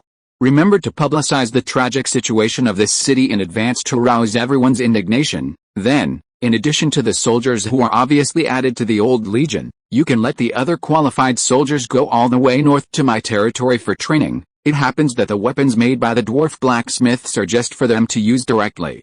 I don't need to help transport them down. As for the new recruits, the instructor problem, you can directly select your confidants and fire them on the grounds of poor performance in this war. At the same time, you should report more casualties, so that you will only have 5,000 people on the surface, but secretly, you can use these veterans to form another 5,000-man Ranger Corps. At the same time, because there are too many new recruits, you can use the excuse to ask the Mage King to allocate more equipment. It's best to take the supplemented Ranger Corps south to show the Mage King that after this battle, you and the Ranger troops are no longer a concern." Verisa gave Attilan a thumbs up. "It seems to be just one idea, but you gave me 3 ideas. The Dragon Lord is really powerful, concealing the truth, eating empty salaries, pensions, and showing weakness to the enemy. Since the Ranger Corps is a unit recognized by the Mage King, it's too much for him not to send troops to rescue. It's impossible that he doesn't even plan to pay for the pension, right? If you need to pay for the pension yourself, Verisa, do you have the resources to form a new corps? Don't tell me." Verisa really doesn't have it, especially after spending a lot of money to hire Attilan's troops to act as a shield. Verisa is no longer as willing to sell food to the Mage King at a low price as before. Attilan thinks he is asking for a high price, but Verisa is not stupid. After she and her adjutant calculated selling food to Attilan and buying weapons from the Dwarf Kingdom, the profit is actually 3 to 5 times that of selling to the Mage King. It's indeed a little short. How about this? You first meet the daily rations of the army I sent, and as for the additional payment, I allow you to pay in installments, but the installment payment will definitely be a little more than a lump sum payment. Do you think it's okay? What does installment payment mean? Please tell me in detail, Lord Dragon. Verisa roughly understood what Attilan meant, but she didn't understand the specific process of this installment payment. After Attilan finished explaining, Verisa waved her hand. "No problem. Since we use the iron farm tools made by the dwarves, our farmland and food production have actually increased. The wooden farm tools we used before can be used, but their efficiency is definitely not as good as iron ones. Attilan asked curiously, "How many farmlands do you have?" According to the Dragon Lord's calculation method, the number of farmlands we have should have increased from the original 6 million acres to 8 million acres, because we need to plant 1 year and rest 1 year. The actual farmland area used is only 4 million acres. Even because the farmer's management is relatively rough, the green wheat yield per acre is less than 200 kilograms, but don't worry, Dragon Lord. I can't take care of the land in this difficult period. I will make up for the food gap for you as soon as possible. Attilan raised his eyebrows. He didn't expect that the grain production of the Wood Elves was a little more than he thought. It seems that it may not be so easy to use the debt relationship to intervene in the future Forest Kingdom. Hiss, why don't you stop fooling Vereesa into founding a country and let her join his kingdom of Atlantis with people and land? It seems that it is not impossible. This girl, Vereesa, usually likes to hone her ranger skills and surround the local peace. She is not so enthusiastic about establishing and governing the country. If the Mage King had not been too bullying, Vereesa would probably have been just a ranger general all her life. Don't worry, the grain output next year must be above 10 billion caddies. Damn, if it is less, even if Attilan sent 30,000 troops to help Vereesa and the Mage King fight for a year, the grain she needs to pay is only less than 10 billion. Vereesa only needs 2 years to pay off this debt. The annual output of 10 billion must be removed from the food needs of the Wood Elves themselves. The food consumed by people and horses is even more than that of a horse. Then the leopard girl and I will go back to prepare. When you need someone, send someone to tell me in advance, and we will go back first. After returning to Kingland Town, Attilan told the old fishman about the deal between him and Vereesa, and the old fishman was so excited that he almost had a cerebral hemorrhage. Lord Dragon, we've made a fortune. Isn't it just a business of about 10 billion kilograms of grain a year? Why are you so excited? This requires almost all of our soldiers to be dispatched, and it may even affect our own grain production. The old fishman took a deep breath to slow down the heartbeat that shouldn't have been happening at his age. Dragon Lord, what you know is the food ration quota in the past. In the past, the Minotaur only needed to eat 10 kilograms of food a day. Now, after several years of training, those guys have completely become gluttons. Lista divided the Minotaur into 3 combat corps and 1 logistics corps. The combat corps are all adult Minotaur, regardless of gender, and are divided into 1, 2 and 3 according to their combat effectiveness. Then the 3,000 Minotaur of the first corps are naturally the elite among the elite, but the problem arises. Because they are the elite, they should at least be fed enough every day, right? The worst guy in it can eat 20 kilograms of wheat flour a day. If there is a supply of pork, then they can eat a little less, but how much pork can they have, so they can eat so much? Attilan was stunned. In this world, the amount of food eaten is proportional to the combat effectiveness. At least this is true for the 2 professions of warrior and barbarian.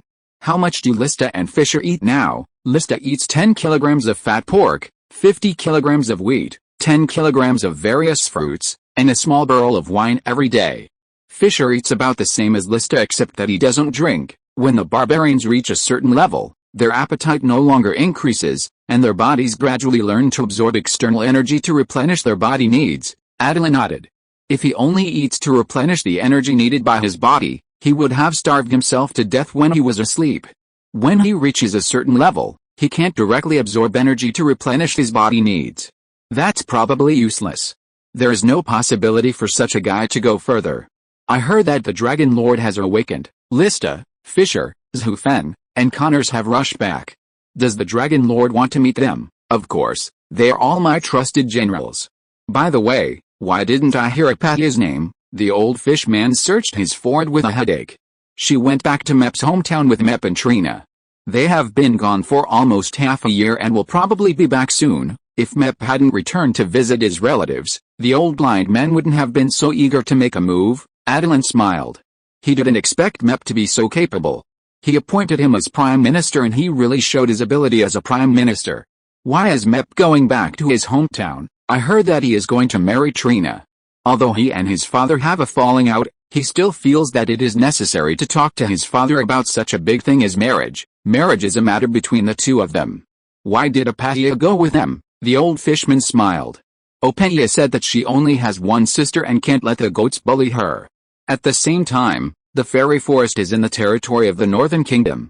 The Dragon Lord will take action against the Northern Kingdom sooner or later. She took the snake people to make some arrangements first. When the Dragon Lord starts the war, it will be easier to take down the Northern Kingdom. Attilan patted the ground in appreciation.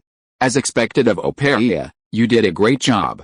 I do have plans to attack the Kingdom of the North. If it weren't for Virissa's need for me to send more troops to the Kingdom of the Water Elf, after counting the troops and training for a while, I will go north to attack the Kingdom of the North. The old fishman laughed. Dragon Lord, help General Virissa fight for a year, and we will have military rations for the next 3 years of conquering the Kingdom of the North. It's not a loss. According to my calculations, General Virissa may need to pay us 3 billion kilograms of food, which is enough for the group of gluttons under the Dragon Lord to eat for 3 years. Give me something to eat, with a slightly stronger taste. The food of the wood elves is delicious, but it's too light. The green wheat they grow has a grassy taste when made into bread. How should I put it? The taste of green wheat bread may be similar to the green grass cake that Lazy likes to eat, because the wood elves add a kind of cheese made from the milk of the woodhorn sheep they raise for bread. It tastes more like green grass cake. As Attilan was eating, the Minotaur Lista, the fishman Fisher, the centaur Chase Wind, and the lizardman Connors came in and bowed their heads respectfully. Greetings, Dragon Lord, have you eaten? Let's eat together. Lista walked up and ripped off a thigh from the roasted pig. Thank you, Dragon Lord. I'm a little hungry. Eat now. Do you want me to treat you myself? Attilan said this, and Fisher and the others immediately stepped forward to tear off the meat from the roasted pig and eat it. Connors, you are very smart. I originally thought that you would be the most dishonest person after I fell asleep. I didn't expect that you would be smarter than I thought and restrained the lizardman you led. Let me think about what reward I should give you. The lizardman immediately knelt on the ground and said loudly and respectfully, this is what I should do. The Dragon Lord does not need a reward. Following the Dragon Lord is the most correct decision I have made in my life. What's good about being the king of the lizardmen? Every day, you need to think about how to feed everyone in the tribe, and worry about attacks from other tribes around. You may even be beheaded by your subordinates. Since surrendering to Attilan, the lizardmen have been eating delicious food and drinking spicy drinks. With a lizardman's craftsmanship, let alone brewing wine, even barbecue can be cooked half-cooked. Connors could tolerate eating raw food before, but now that he has surrendered to Attilan and lived a civilized life, how could he be willing to be a barbarian king if you asked him to do so? Whether it was the capital's household registration or the household registration of a foreign race in a remote area, everyone knew how to choose. Eat, and report to me how many warriors you have. You don't know how many children there are, but you know how many warriors you can fight, right? Lista slapped his chest and shouted excitedly, Dragon Lord, we Tauren have 8,437 warriors, ready to serve you at any time. Fisher was much calmer than him. The Murlocs have 11,347 warriors, but there are less than 5,000 mature warriors, most of whom are new recruits who have just reached adulthood and have not been trained for long enough. Zhu Feng was a little embarrassed. The old blind man was counting the exact number of warriors who could fight among the centaurs. He only knew that the 3,000 troops he commanded were all elite. Lord Dragon, with just one order from you, no matter how powerful the enemies are, I can lead my troops to destroy them all. How many soldiers are there in the centaurs? I hope that next time I ask you, you won't be unable to answer. From today on, you will be responsible for managing all the centaurs. The blind old man is old, so he should do some stable logistical work in the future and not go to the battlefield. He should serve me, and I will definitely make sure that he can spend his old age in peace and comfort. Zhu Fang clenched his fists excitedly. Yes, Dragon Lord. I will count the number of centaurs when I go back, Connors said respectfully. There are 4,557 lizardman warriors. Including the hatched cubs, the total number is more than 7,000. In another 5 years, the Dragon Lord will be able to have at least 1,000 more lizardman warriors. How many snakeman warriors are there? Did Hypatia say who would be in charge before she left? The old fishman stepped forward and said, Dragon Lord, I'm in charge. Hypatia took away 500 elite soldiers and nearly 4,000 warriors. Most of them came out of the Rhine Forest, or from the east of the Rhine Forest. Did they say what forces are outside the Rhine Forest? They don't know much either. Anyway, humans, elves, dwarves, earth elves and so on can be seen in the east. There seems to be no unified kingdom. Attilan squinted and tapped the table with his dragon claws. For now, I won't care. But in the future, that piece of land is still waiting for Lista, Fisher, Zhu Fen, Connors, and Apathiya who is not here, to help me conquer it. Remember, you 5 are the 5 generals I trust the most. If you're listening to this novel on a channel other than Fanfic World, it means they downloaded and uploaded it without effort.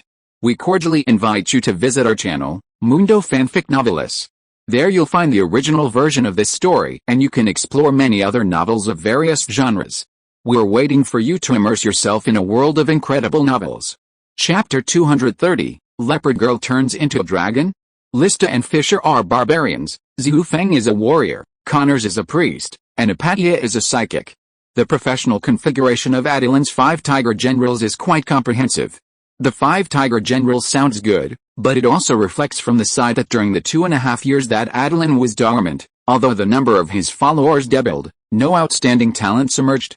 Not to mention talents of Lista's level, even secondary talents such as the Minotaur Black Bull and the Fishman Four Hands. It seems that only the son of the kobold leader who grew wings has appeared, this one. By the way, why didn't Red Dog come to see me? Red Dog is the kobold leader. Because of his red scales, Attilan gave him an easy-to-remember name, Red Dog. The old fishman frowned and thought about it, but Attilan saw that he didn't remember it when he saw his confused look, so Fisher spoke up to help him out. I heard that there is a druid in the forest who can use her knowledge to help the kobolds sublimate their bloodline and transform them into dragonmen of the same size as lizardmen. Since the day before yesterday, the druid's research has entered a new stage. Whether the kobolds can transform into dragonmen depends on this experiment, so Red Dog has been staying beside the druid and waiting for instructions. Lizardman Connors rubbed his hands and came up. Dragon Lord? In fact, we lizardmen also want to get close to the Dragon Lord. I wonder if we can have the honor to transform into the most loyal dragon guard of the Dragon Lord. Don't worry, there will be a chance. If you want to transform from a lizardman to a dragonman, it must be a long process, not just for the lizardmen. Since you are my followers, I will not treat any race unfairly. Sooner or later, you will get enough dragon magic to nourish you, and it is only a matter of time before you transform into a dragon race. After the sleep, Attilan's strength has improved considerably. If he wants, he can transform a dragon follower a year. However, this dragon vein transformation consumes the pure magic power in Attilan's body, and even slightly affects his own strength improvement. Even if it is converted into the game's terms, it is about a 5% experience value penalty. Attilan is unwilling to do so. The purpose of his recruiting followers is to protect his own stable development and growth, rather than sacrificing his own development to cultivate followers. Everything must be based on Attilan's own progress as the top priority. Although only using a drop of dragon blood to make a dragon vein transformation potion is definitely not as good as directly extracting Attilan's magic power for the transformation ceremony, it has no negative effects on Attilan and can be mass-produced. For example, sea dragon blood wine uses various brewing materials grown in the forest and the water of life made by Attilan, the crystallization of dragon magic, and is a treasure created by the wine girl's exquisite brewing technology. Not only does it taste good, it also has the effect of nourishing the body to restore vitality and slightly dragon veining. Drinking sea dragon blood wine for 10 years continuously, combined with dragon vein transformation practice, not only Attilan's followers may become dragon vein races, but druids may also become dragon vein druids. It is not necessarily possible to transform into a giant dragon, but dragons such as flying dragons, earth dragons, and dragon people are naturally easy for druids who are proficient in transformation. Dragons and titans have always been difficult for druids to master. Generally, druids can only start from transforming into some kind of beast, and then gradually advance to transform into the magic beasts evolved from this beast. For example, the brown bear, earth magic bear, and earth magic bear of the bear man are this route. The forest leopard, shadow leopard, and starlight leopard of the leopard woman are roughly the same. After you go back, immediately conduct combat training for all the tribesmen who can fight. If there is a lack of weapons and equipment, let the Silver Ring arrange for people to forge them, or go to the Dwarf Kingdom to buy them. As for the population census, I don't think you can figure it out. I will arrange suitable officials to be responsible for this. You only need to be responsible for the training of warriors and fighting. The 4 people were not depressed by the seizure of power. Instead, they were very happy. Those livelihood affairs are indeed cumbersome and difficult to deal with, so they should not be touched if they can. Training warriors is only a torture for the body, but dealing with mundane affairs is a torture for the spirit. He shouted very happily. Yes, Lista was even more direct, as if he was afraid that Attilan would go back on his word. He didn't even eat the meat, and stood up and said, Dragon Lord, I will go back and train the cubs now, not only the adult minotaurs, but also the reserve soldiers who are about to become adults. You can train them all, but you can't delay food production. Lista smiled honestly. Dragon Lord, don't worry, I have already combined warrior training with farming, and I guarantee that they are not only qualified warriors, but also good farmers. Attilan smiled slightly surprised. Okay, Lista, I haven't seen you for 2 years, and you have made such great progress. It really makes me look at you with new eyes. As soon as Lista left, the other 3 people couldn't wait to get up and say goodbye. Attilan wrote an order and gave it to Zhufeng, saying calmly, take this to Old Blind Eyes and ask him to come to Kinglan Town as soon as possible.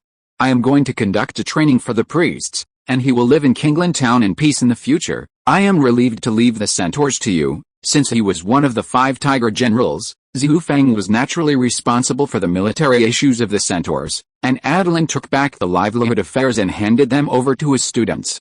Attilan did not forget that he was also the principal of the Druid school. The first students to enroll had been studying in the school for almost 4 years, and the oldest children were 14 or 15 years old. Those government affairs that gave Lista and others a headache were just right for them to be responsible for. Farming, animal husbandry, medical treatment, and arithmetic were all what they learned in the Druid school. Who said that the Druid school only trained Druids? It's almost time to eat. I'm going to the Druid school.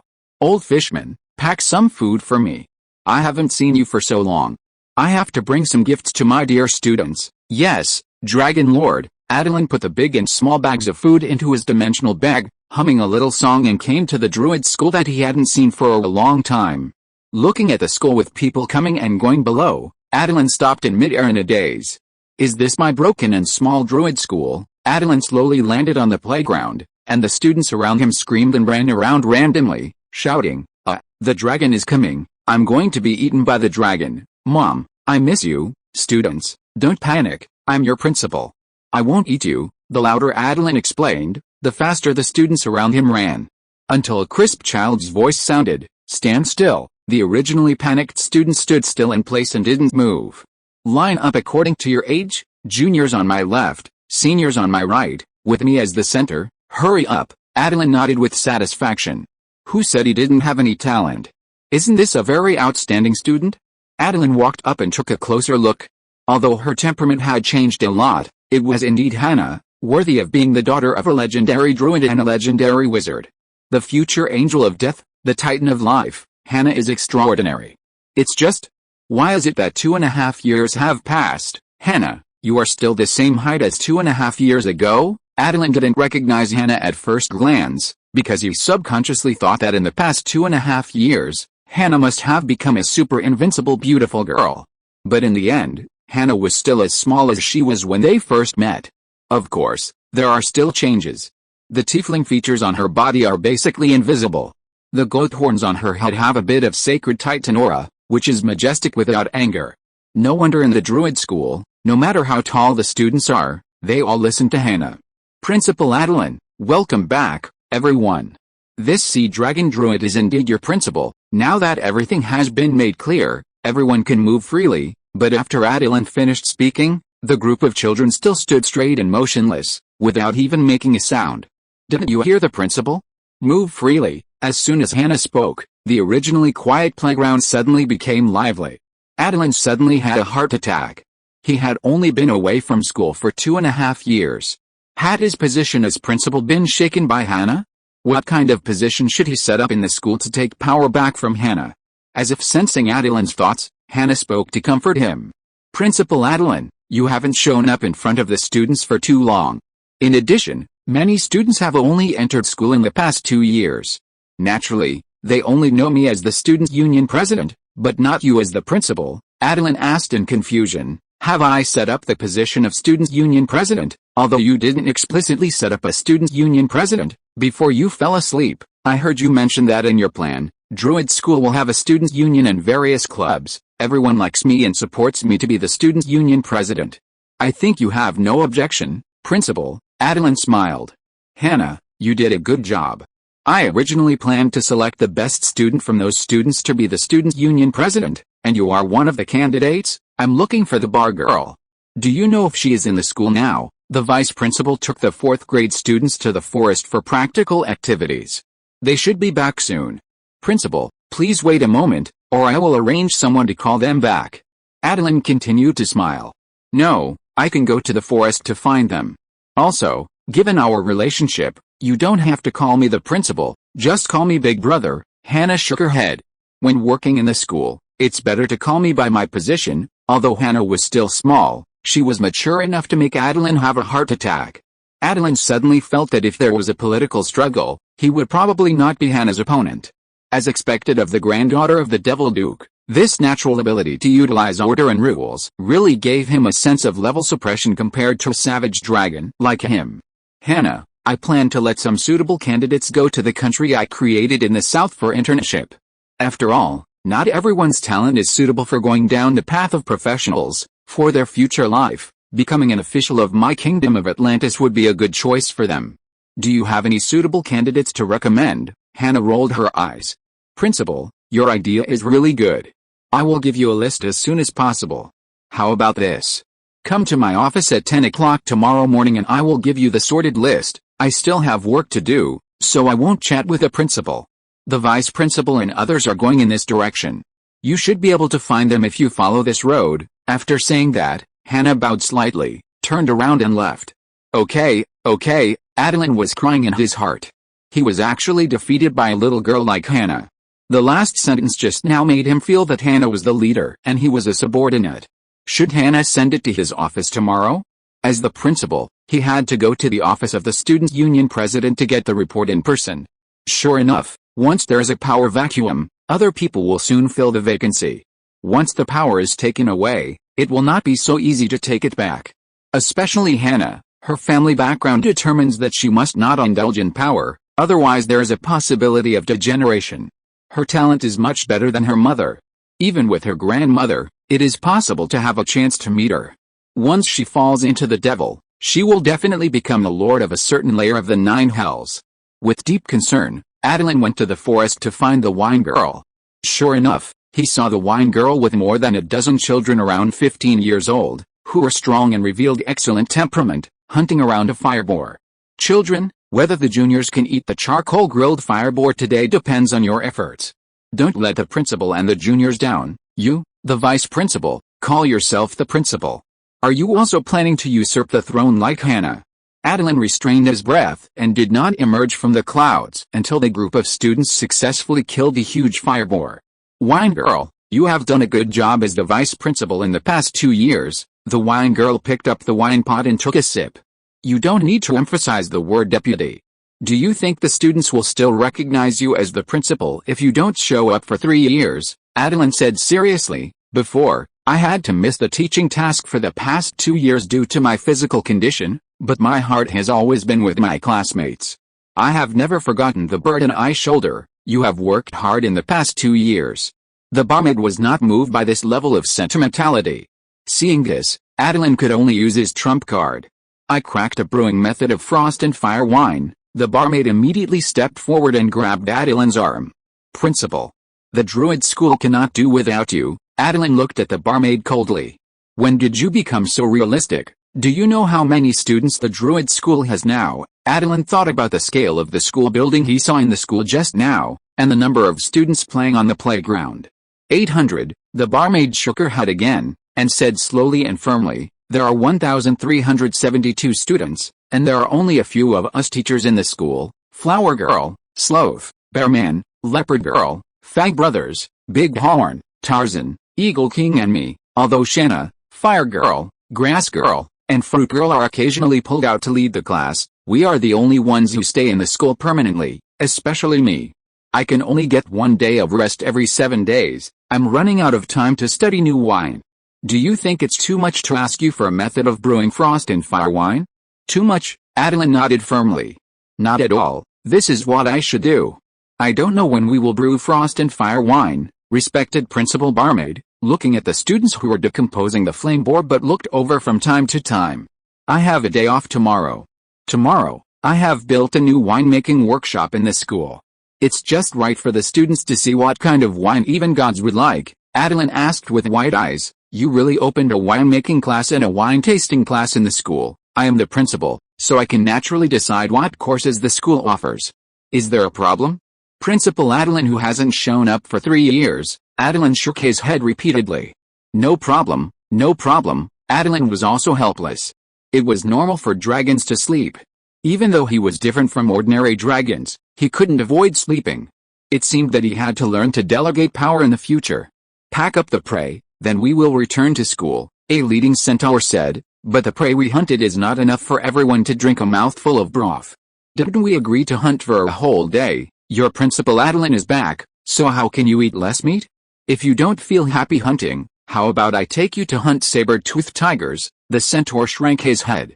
No, I'm already very happy. This is the grandson of the old man, right? Why didn't the old man come to class? He is in the grassland. The centaurs who originally lived in the west of the forest were also migrated there with him. He said that the environment of the grassland is indeed worse, but the centaurs can get better development there, so he moved there with his tribe and built the grassland with his old friends.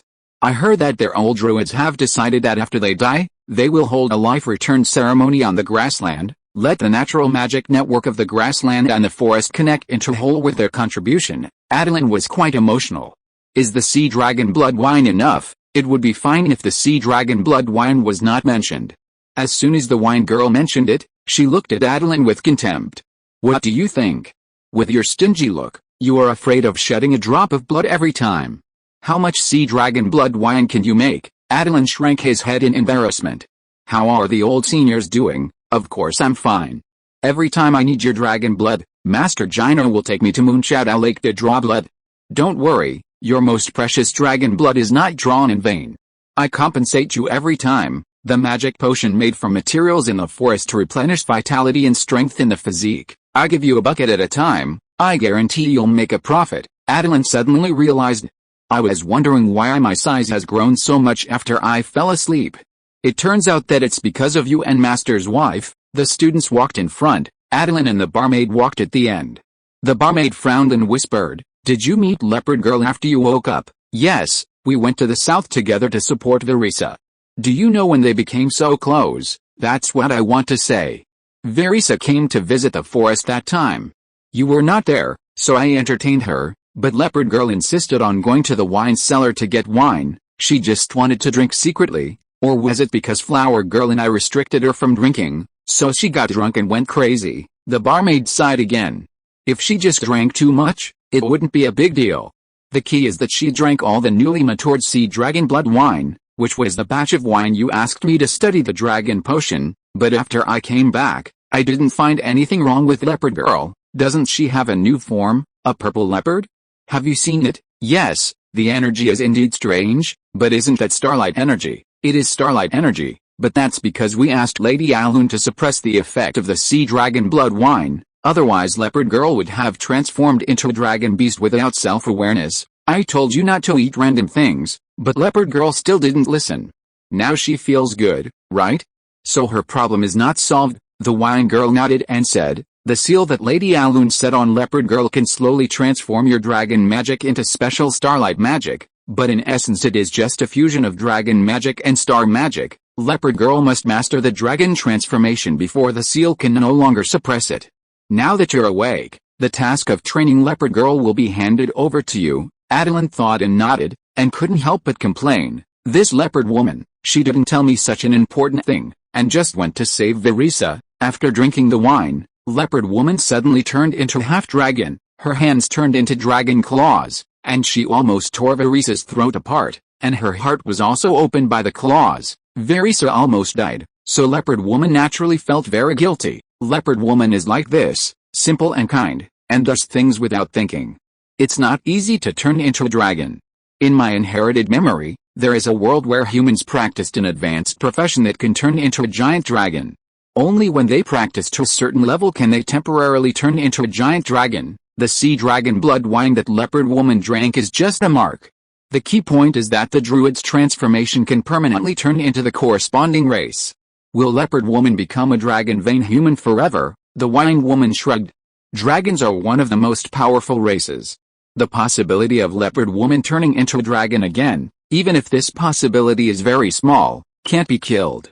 This is why Attilan set up the seal. The seal is not to prevent leopard woman from turning into a dragon beast and losing her mind, but to prevent leopard woman from losing the possibility of turning into a dragon. What do you think? Will leopard girl turn into an ocean dragon or a starlight dragon? The wine girl drank a mouthful of wine indifferently. Don't think too far ahead. I will be satisfied if she can turn into a life dragon. Dragons are too far away. Life dragons can help leopard girl take down a great druid, unless you keep contributing your dragon blood to leopard girl. Are you willing? Chapter 231. Can Zufang also grow vegetables? At the beginning, Attilan had instigated leopard girl to embark on the path of dragon transformation, which was difficult to achieve, but he was just fooling leopard girl with a joking tone at that time. In fact, he didn't believe that leopard girl could really practice dragon transformation. As a result, leopard girl really had the possibility of practicing dragon transformation because of drinking a lot of sea dragon blood wine. As a good friend, Attilan naturally had to help her. I am naturally willing to help leopard girl, but I will not affect my own practice because of helping her. Whether I can really practice dragon transformation depends on leopard girl's talent. Attilan shook his head. It's just that leopard girl's style of fishing for 3 days and drying the net for 2 days, it's probably difficult to practice dragon transformation, but in life, I think the most important thing is to spend every day happily. If you are not happy, then no matter how strong you are, it's meaningless. What do you think? The wine girl certainly agreed with his point of view.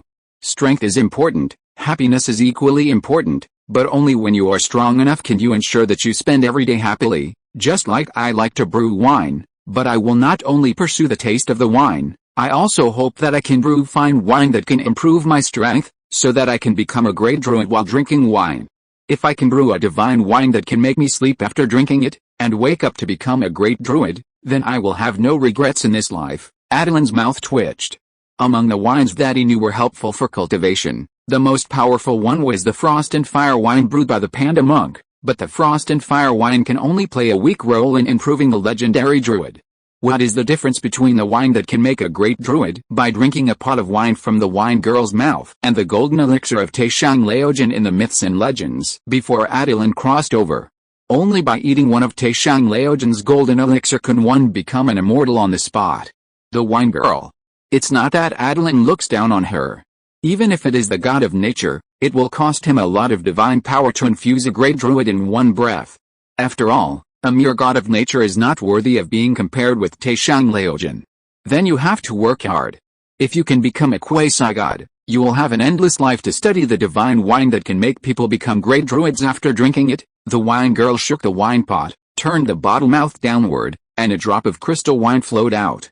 Drink it again. Attilan moved his nose and showed a surprised look. This wine smells so good.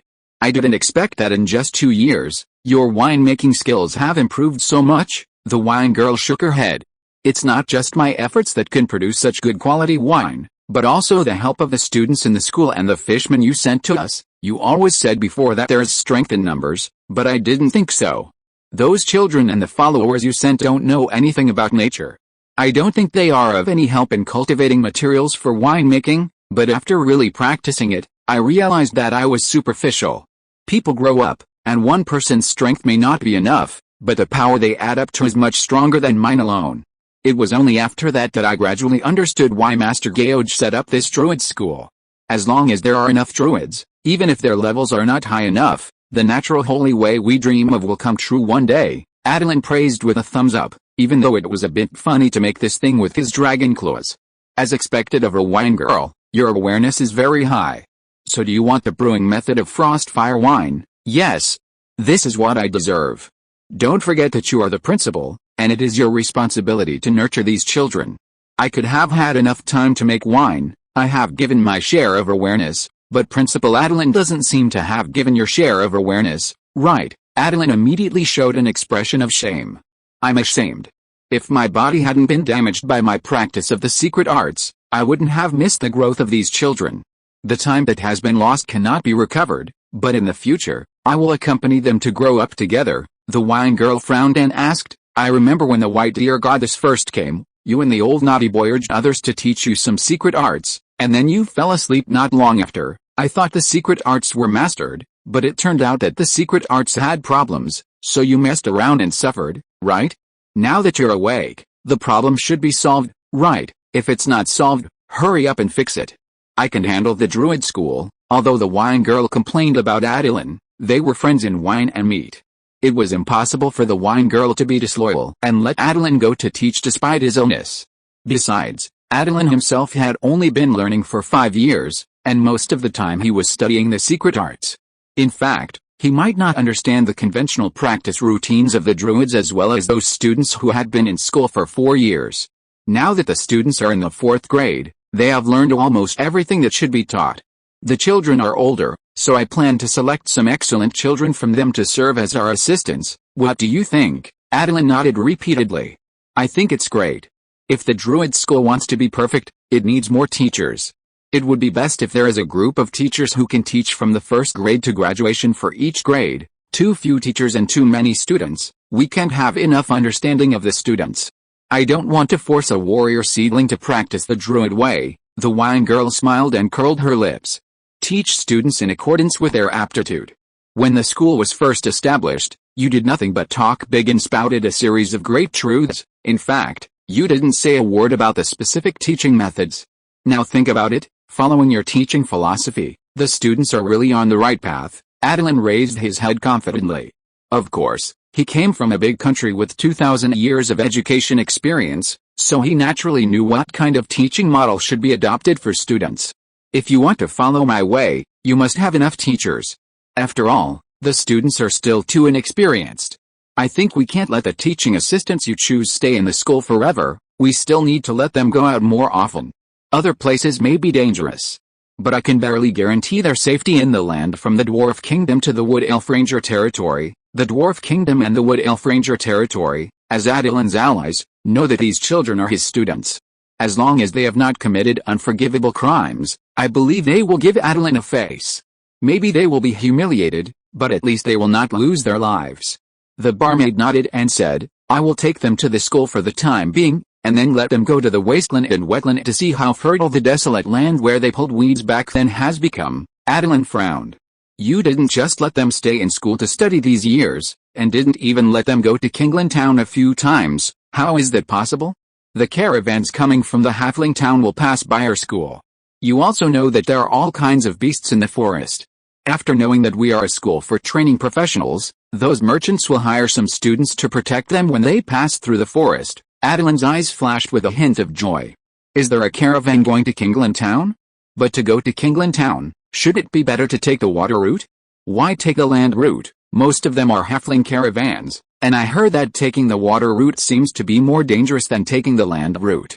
At the junction of the Dragon Lake and the river, the swamp dragon seems to have sent people to guard it and not let the caravan pass through it. Well, hiss, this swamp dragon is going to cut off his way to wealth. If the caravans are not allowed to go by water, I have sold less goods in the past 2 years. The barmaid shook her head and said, I don't know the specific situation, but it seems that it is because too many caravans passed by the waterway that the swamp dragon's followers have become vigilant. Attilan narrowed his eyes slightly, thinking about how to break the deadlock. Here, principal, can you please pay attention to your students first? I'm sorry, I just woke up and found that there are thorny problems everywhere waiting for me to solve. The wood elves in the south have just made a start, and the problem of the druid school has not been solved yet. The caravan has run into trouble again. It seems that we still have to divert a tributary from the river to pass through the forest. The kingdom of Atlantis must master a waterway that belongs entirely to it. It happened that he had a basic understanding of constructing water veins in the Emerald Dream, and the bear man also said that Attilan should construct the water veins of the forest from it. Now his strength has been improved enough, and he can start the work of reconstructing the water veins of the forest. I talked to Hannah and asked her to help me select a group of people to practice in the towns under my jurisdiction. The towns in the wasteland and wetlands lack enough political officials. I believe that the students will definitely perform well. The wine girl looked at Attilan proudly. I agree with this. After all, they are my students. None of them is bad.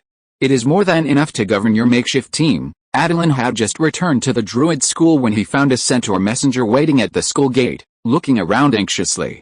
What happened? The centaur said hurriedly. The dwarf king came to Kingland Town in person. It seems that there is something particularly urgent that requires the Dragon Lord to help in person, so the old fishman priest asked me to come and report to the Dragon Lord. Attilan looked at the wine girl with some embarrassment.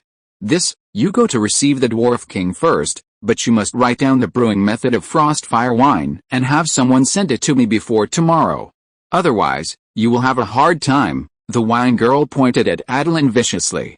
No problem. On the way back, Attilan was also very curious about what kind of trouble it was that made the dwarf king run directly to Kingland Town to ask for his help. Logically speaking, the war between the frost giants and the dwarves was over, and there should be no problems that the dwarf kingdom could not solve. As soon as he returned to Kingland Town, the dwarf king ran over with tears in his eyes. Dragon Lord, you must help me. That group of frost giants is really too much.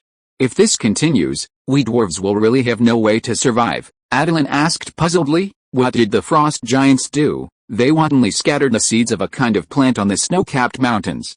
That plant seems to be able to absorb the energy of ice and snow and grow overnight, turning into a snow-white piranha plant. The piranha plant is naturally no threat to the frost giants, but it is different for us dwarves. It kills one in one bite. This frost piranha plant can also spit out frost and explode after death. It is very difficult to deal with.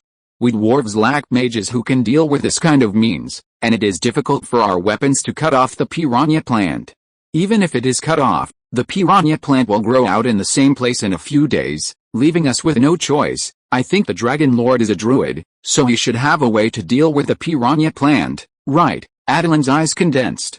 You mean, the frost giants have reduced your space by planting these frost piranhas? The dwarf king nodded repeatedly. Yes, in addition to the frost piranhas, the griffin knights I sent out also found out that the frost giants actually planted food on the snowy mountains, and the yield of that food seems to be quite high. I just want to ask, are there druids behind the frost giants helping them? Dragon Lord, do you have any contact with those druids? Can you ask them not to help the frost giants? In fact, we dwarves also need this technology and seeds that can grow food on the snowy mountains. Attilan looked at the dwarf king in confusion. You mean the frost giants have mastered the seeds that can grow in the low-temperature environment of ice and snow, and also have the supporting farm technology? The dwarf king continued to nod. We already have a limited advantage over the frost giants. With this, we have no advantage at all. I'm afraid we will soon have to leave this mountain range to find a new home. Attilan hurriedly comforted the dwarf king. Dwarf king, I know you are anxious, but don't worry. This kind of thing will definitely not be solved in a short time. And if the frost giants have enough food, maybe they won't go south to rob you. After all, if you can eat enough, there is no need to risk your life to rob. Dwarves are not easy to mess with. There is no need to waste precious lives. I don't know about the technology of growing food in the snow. I need to ask my master, but it is probably not arranged by us. After all, there are many high-quality lands on this continent that have not been planted with food. Who would study snow planting for nothing? The dwarf king also felt that people who study snow planting were sick. Dwarves like to live in land with rich mineral veins. The mineral veins are destined to not have too high a grain yield in these lands. Outside the mineral veins is the snow. As for the environment suitable for farming, it is far away from the dwarf's residence. In fact, the dwarves don't like farming very much, but their old rivals, the ignorant frost giants, suddenly mastered such advanced technology. How could the dwarf king not panic? Among the people he knew, Attilan was the one who understood it best. He had no relationship with the druids in the forest, so he could only wait for Attilan to come back and contact him through Attilan. Dragon Lord, the frost giants have been planting for almost half a year. It will be their first harvest. Who knows what they will do after the harvest? Even if you can't figure out a solution, can you please send some soldiers like last time to help us through the difficulties? Oh my god. Attilan thought the dwarf king came to ask him to help study the snow planting technology of the frost giants, but he didn't expect to come to ask for help. Of course, you can, but you also know that my elite soldiers have been sent to help the wood elves guard the city in the west, and the weapons in the hands of the remaining soldiers are not good enough. I'm afraid it will be difficult to have any effect on the frost giants. The dwarf king smiled honestly. Don't worry, Dragon Lord. Since we got the food supply from the wood elves, we dwarves have endless energy. Every day, we are either mining or making weapons and armor. No matter how many soldiers the Dragon Lord sends, Their weapons and armor are all our responsibility. I'm so sorry. We can only help each other. Don't worry, Dwarf King. I will mobilize a group of elites to go north as soon as possible and will not let the dwarf civilians be harassed by the frost giants. I will also go north in person. I, a druid, am really curious about the plants that can be grown in the snow. Hearing that Attilan was willing to send troops, the Dwarf King was relieved. It was not that the Dwarf King felt that his soldiers were not elite enough. If he really wanted to deal with a frost giant, he would need at least 50 dwarves to control the casualties to the extent that he could bear. The problem was that according to the reconnaissance of the Griffin Knight, there were 7 or 8 frost giant farms on the snowy peaks in the north. These were the ones that were discovered, and it was unknown how many more were not discovered. There are 200 to 300 young and middle-aged frost giants living in a farm. It is conservatively estimated that there are at least 3,000 frost giants in the north. To deal with it, you need an army of 150,000. The total population of the Dwarf Kingdom is less than 50,000. If they are attacked by 3,000 frost giants, they are really in danger of being destroyed. So, Dwarf King, you go back first and transfer the old and weak to the south as much as possible, leaving only elite warriors in the north to avoid the tragedy of last time. At the same time, restrain the dwarf warriors and don't think about destroying the frost giants' farms. Once the frost giants' food is destroyed, the frost giants will have to attack you even if they don't want to. Don't say, the Dwarf King actually got a tactic from his general to strike first and destroy the frost giants' food in advance, so that they can starve and fight the dwarves. When the two sides are evenly matched, it is indeed a good idea to destroy the enemy's food. But when you are in a losing position, it is unwise to adopt this tactic. After all, the frost giants and dwarves are sworn enemies. But Dwarf King, how many frost giants do you think are left who have grudges against you? Are there really still frost giants who have grudges against you in the farms to the north? The Dwarf King was stunned. Right, before, we faced hundreds of savage frost giants, young and old, armed with weapons made of bones and stones, which is completely different from what we are facing now. Last time, the frost giants actually retreated when they had the upper hand. This kind of thing would never happen to the frost giants in the past, so last time, although the frost giants took the initiative to attack the Dwarf Kingdom, it was not because of hatred, but because we wanted to get the treasures in the desert. That's right. So I think that if you don't attack the frost giants' farms now, they will most likely not attack you. As for the future, I don't know what the frost giants are going to do. Frost giants hate hot environments, and it is difficult for them to move in such a hot environment as the desert.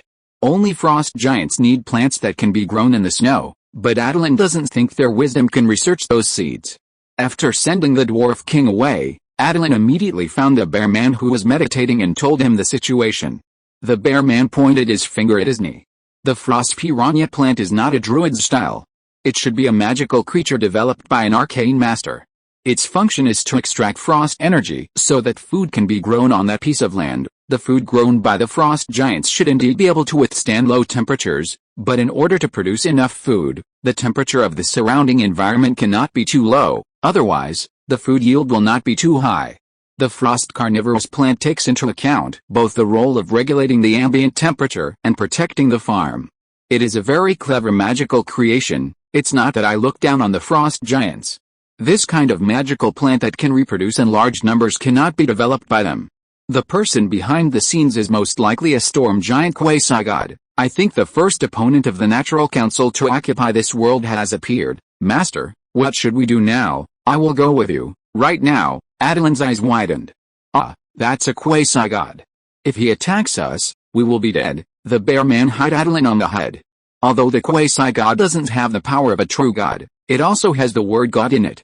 Since it's a god, it can't attack mortals casually.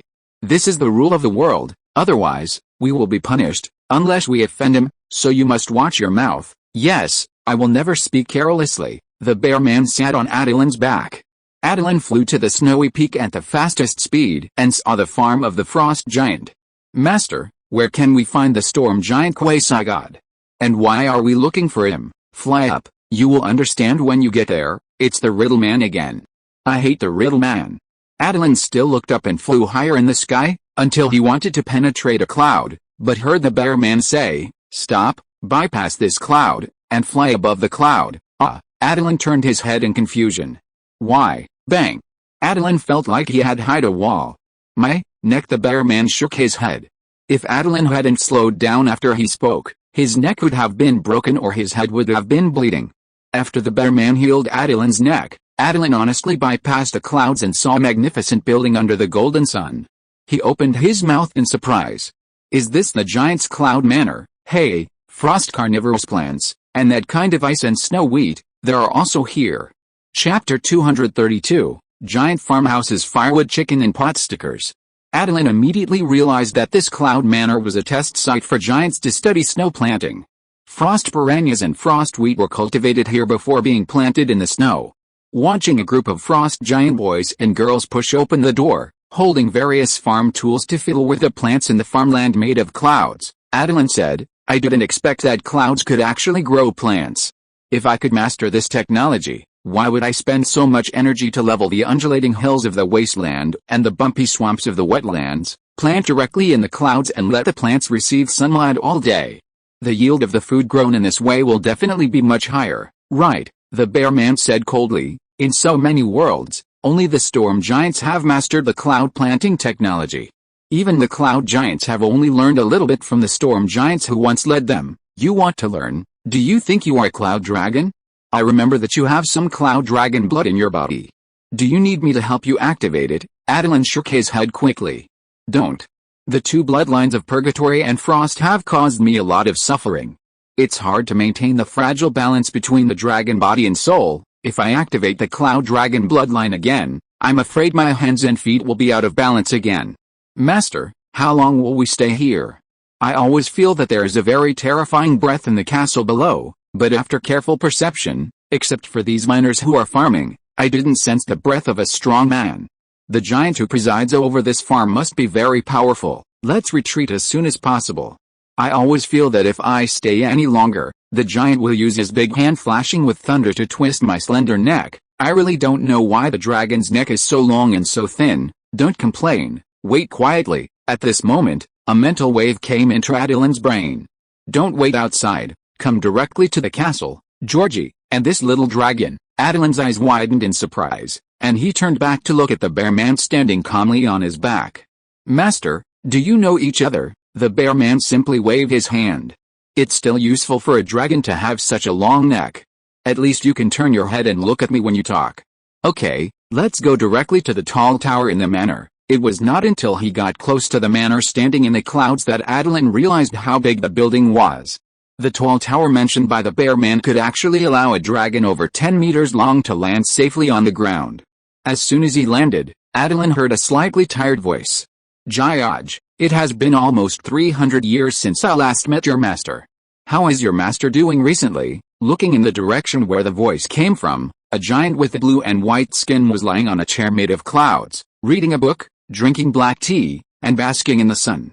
I don't know, maybe he has failed to break through to the quasi-god level and died in a corner of the world. It was the first time that Attilan saw disgust on the bear man's face. Just like he was full of resentment towards the bear man's torture training, the same was true for the bear man's training of the dwarf.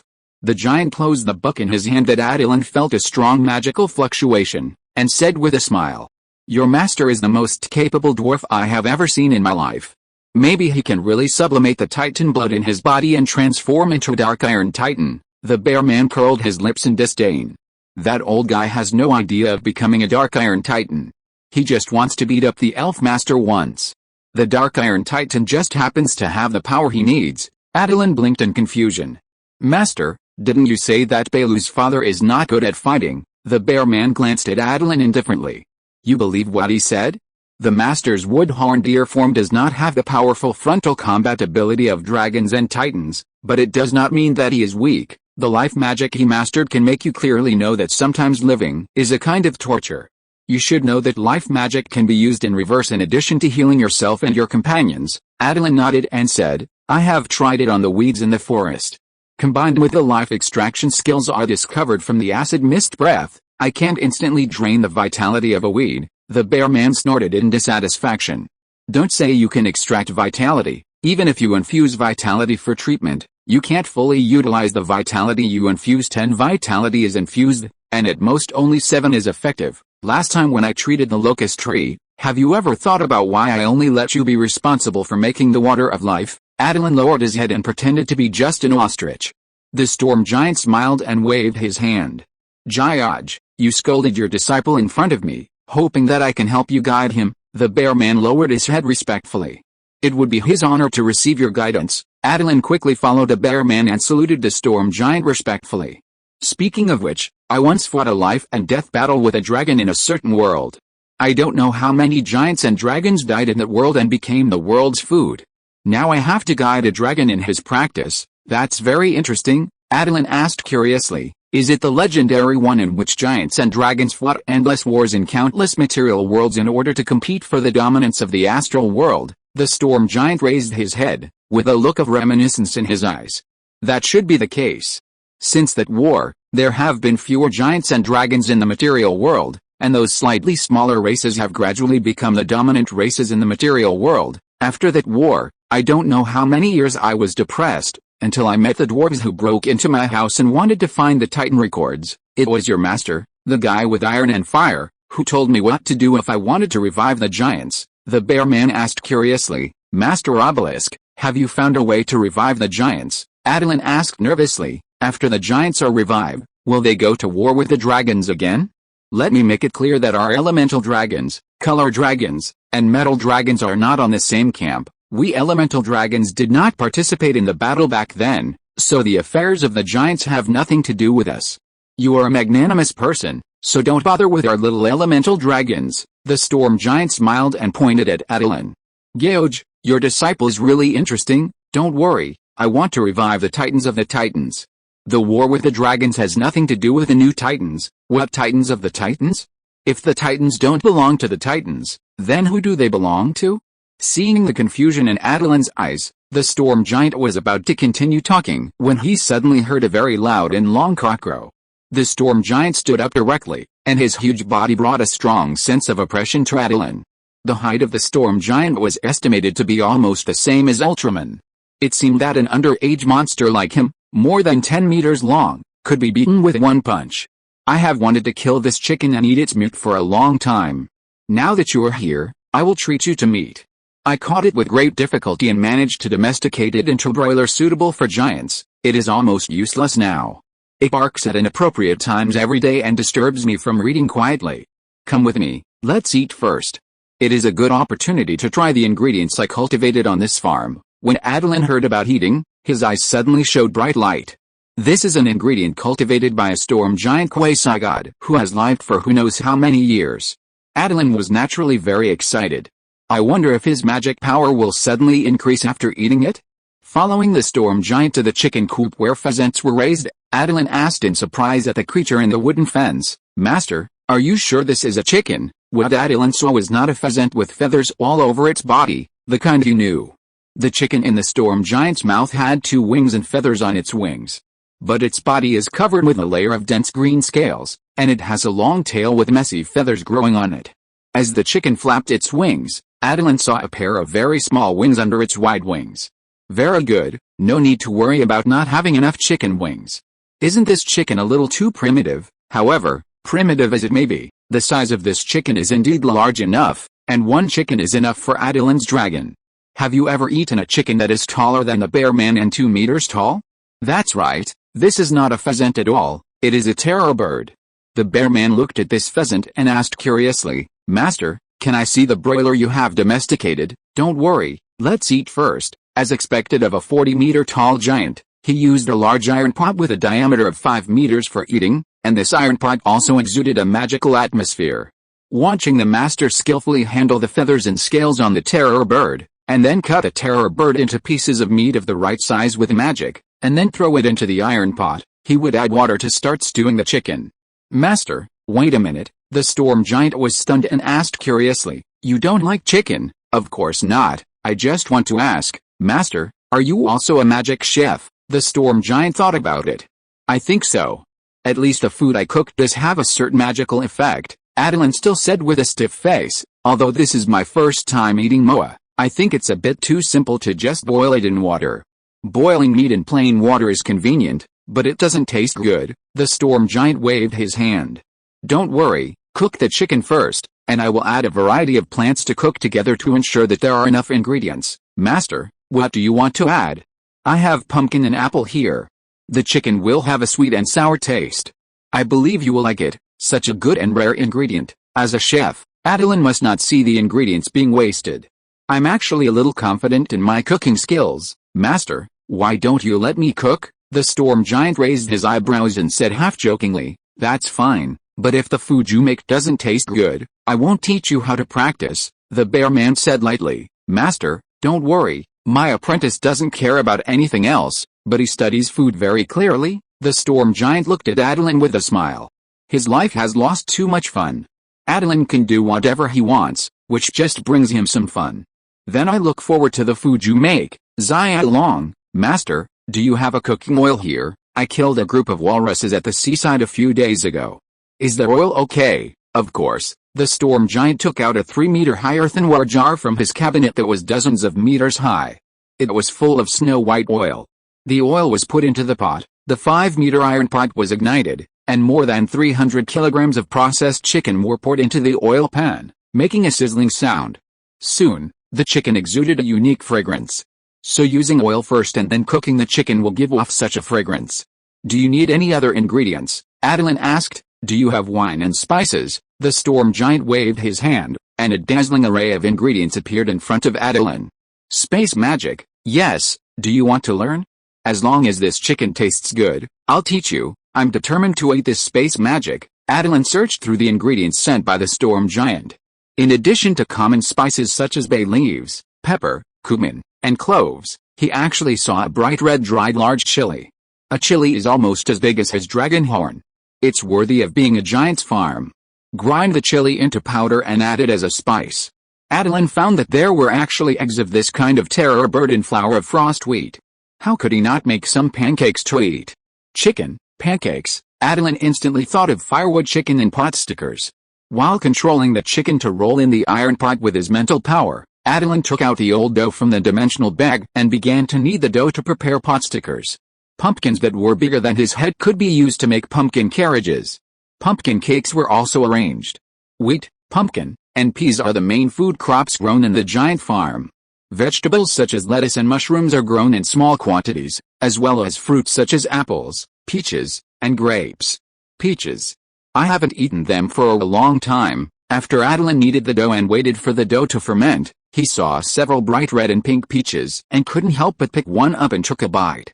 The bear man asked curiously, you were born here, when did you eat peaches? Master, I ate peaches in my previous life and in my dreams. Right. Attilan picked up the peach and took a bite.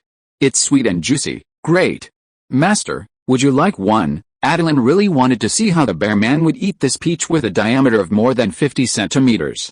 The bear man waved his hand. Cook well, you can add the mushrooms and lettuce as side dishes after the chicken is almost cooked. The seasoning here is indeed a little less. Luckily I brought it myself. With so much chicken, Attilan put all the seasoning he brought in. The side dishes were put into the pot, and the pot stickers were fermented.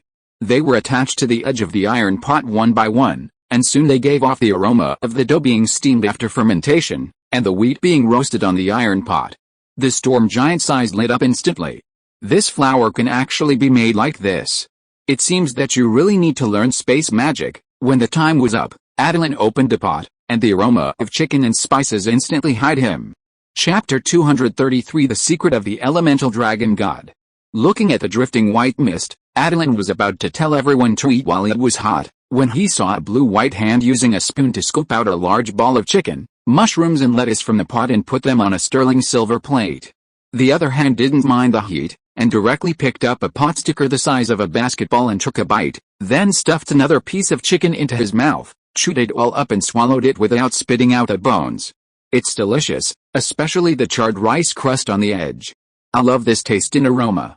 And this chicken is indeed better than what I made. I have always used this red pepper as a decoration when arranging the dish, and never thought of adding it when cooking. Although it is very spicy, it does make you feel refreshed after sweating. Attilan looked at the storm giant who had shrunk to less than 10 meters tall with a little surprise. How did you become smaller, old man? It is indeed not an easy thing to change size freely, but I have made some achievements in magic. and I have had some experience in joint research on the blood of titans with Geoge's master. Therefore, I also know a little bit about the spells of the druids of the School of Life." Attilan shook his head and said, "For many giants and dragons, their huge size is one of the sources of their majesty. Even if their huge size brings them trouble, they will not think about learning how to shrink." "You?" The storm giant smiled and took a bite of the snow-white pot sticker pancake. "I don't care about majesty anymore. Even if I become the same size as an ordinary human, who will look down on me? The idea of creating majesty through body size is too stupid. You have to remember, whether it is us giants or you dragons, the reason why we are respected by ordinary people is never because of our body size. It's because we are among the best mortal races that are good at destruction in countless worlds. The power that many races have worked hard for their entire lives is about the same as the power we have when we are born. Of course, I don't deny that the larger the body, the stronger the destructive power. But your master's master made me understand one thing: if you want to revive the giants, you can't rely on destruction." Attilan raised his eyebrows and asked curiously, "Then what should we rely on?" The storm giant smiled mysteriously. "Based on what you and I are doing now, both giants and dragons are races that are good at destruction but not good at creation. The elemental dragon god took great pains to create the elemental dragons. After losing his guidance, they are now gradually sliding towards the habits of metal dragons and color dragons. I didn't expect that there would be an orthodox elemental dragon like you." Attilan didn't even bother to eat the terror bird meat, and asked curiously, "I am an orthodox elemental dragon? Is there any difference between elemental dragons and metal dragons and color dragons? If it were the same as them, wouldn't it be better for the elemental dragons to directly absorb believers from these two dragon groups? There would be no need to go to the trouble of creating elemental dragons." "I don't know the details. I only know that elemental dragons can affect the energy flow of the world. They will use their own power to make the world develop in a good direction as much as possible. Once there is a natural disaster, the elemental dragons will always rush to the front to save the lives of that material world. It may be because of this approach of the elemental dragons. As a result, the elemental dragons with faith gradually died, and the remaining individuals began to become like the other two dragons, sitting back and enjoying the fruits of their labor, seeking benefits and avoiding harm." Attilan turned his head to look at the bear man, but found that he had turned into an 8-meter-tall thunder roar, holding a pure silver plate and spoon to enjoy chicken and pot stickers. "So master, is it true that you said that the ocean dragon is suitable for becoming a druid? But you didn't tell me that other elemental dragons are also suitable for becoming druids." The bear man spit out a piece of bone and glanced at him and said, "No, it is true that the ocean dragon is the most suitable for the druid profession. For example, the purgatory dragon is more suitable for becoming a mage, warlock and other professions. They have the power of destruction and the druid is good at creation. Do you think it is suitable?" "It seems to be true. Instead of thinking about it, it is better to think about how to solve the problem in front of you, right? This storm giant is a much better mage than Alun, and his strength may be similar to that of Alun's mother. If you want to solve the problem of the soul, asking the mage can indeed find a solution." Although he was talking, the storm giant was not slow in eating. His smaller size did not mean his appetite would be smaller. It was not easy to fill the stomach of a storm giant with just a few hundred kilograms of food. Just when Attilan wanted to ask for advice, the storm giant said, "Eat first. If you don't eat a few more bites, this little food will be eaten up by me and your master. You worked hard to make it, and I can't let you, the chef, not have a bite." Attilan could only follow the local customs, slightly reduced his size, and scooped a plate to eat. This chicken, after taking a bite, the sweet and rich juice burst out of the chicken. Attilan seemed to see the scene of the moa running, jumping, and gliding in the sunset. The chicken was full of youth and vitality. Eating the pot stickers, in addition to the aroma of burnt wheat, there was also a pure frost magic that penetrated into his body. With such a high fire, the frost magic and the flour didn't dissipate much. When eating the dough, Attilan sensed that the frost wheat was not ordinary. It was a magical plant with higher quality than the golden wheat he carefully cultivated. But because it was his first time, Attilan could only cook the frost wheat according to the method of cooking golden wheat. However, ice and fire are incompatible, so theoretically there shouldn't be much frost magic left. The storm giant blinked mischievously. "Of course I secretly made some moves to preserve the frost magic in the dough, but your kneading technique is also great, locking the magic firmly in the dough. This frost wheat can only grow so well in this cloud farmland. It won't work if it's planted in the snow. Even though I have made a lot of improvements to the seeds, not only does the wheat grown not contain frost magic, but even the yield has dropped a lot. It turns out that I took it for granted. The soil environment in the cloud soil is still too different from that on the ground. The bear man wiped his mouth and asked, "So, Master, the purpose of planting this frost carnivorous plant is to transform the soil environment of the snow peak so that the frost wheat can grow better." The storm giant nodded and said, "I am a mage, so naturally I think from a mage's perspective about how to grow the food I need. What I need is a brand new race of giants with independent thinking ability. I can't always be the nanny of the frost giants. They must learn to grow on their own so that they can gradually transform into the giants I want to see." Attilan raised his hand and asked, "The frost giants are ignorant and stupid. If you want to improve the giants, shouldn't you choose cloud giants, fire giants, or even rock giants? They are better than frost giants, right?" The storm giant shook his head. "It is precisely because they are better than frost giants that we cannot choose them. The three types you mentioned are all very mature giants that have evolved. It is too difficult to transform them. Only the frost giants, although ignorant and backward, have plasticity. They are not as smart as the above three types of giants, nor as stupid as hill giants and cyclops. I don't know why, whether it is the frost giants or the white dragons among the dragons, these races with ice element blood are the stupidest in their respective groups." Hearing the storm giant sigh, Attilan couldn't help grinning. The white dragon was really innocent.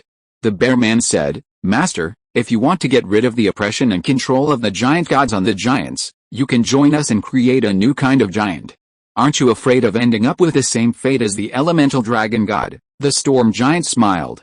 The elemental dragon god wanted to reorganize the order of the gods and turn them from high-ranking demanders into contributors, so he died and had almost no chance of resurrection. Your natural council, on the surface, claims to have created gods belonging to the druids, but in fact, your ideas are similar to those of the elemental dragon god, all of which want the gods to selflessly dedicate themselves. I have some doubts whether your natural council is a cult created by a believer of the elemental dragon god, with the purpose of preparing for the resurrection of the elemental dragon god. I just want the giants to break free from the restrictions imposed by the current giant gods. The giant gods don't care about us anyway. We were created to compete with the dragon gods. After fighting for so many years, the final result is that we mortals are both injured, and the gods of both sides shook hands and made peace. The reason why those colorful dragons have no idea of reproducing offspring, isn't it because they know that it is better to have fun and raise children with great effort than to breed a few more cannon fodder for the five-colored dragon mother? The bear man asked back, "Can you giants break away from the control of the gods?" Of course not, but being completely held in the hand and being tied to a rope are different concepts. What I want to do now is to extend this rope. When the gods pull the rope, it will not be so easy to restrain us. Maybe they don't want to bother and won't pull the rope. If he wants to cut the rope, he can only become a quasi-god like the storm giant.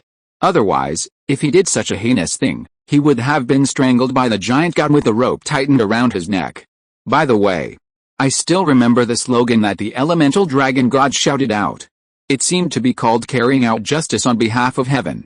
I always felt that he was not satisfied with being just a dragon god of medium power, but wanted to be the god of gods in our universe. The dragon god of medium power can indeed be compared with ordinary powerful gods, but he is still a long way from the legendary god of gods who is completely out of the god hierarchy system and not bound by faith and divinity. But to be honest, my perception of dragons changed starting with the elemental dragon god.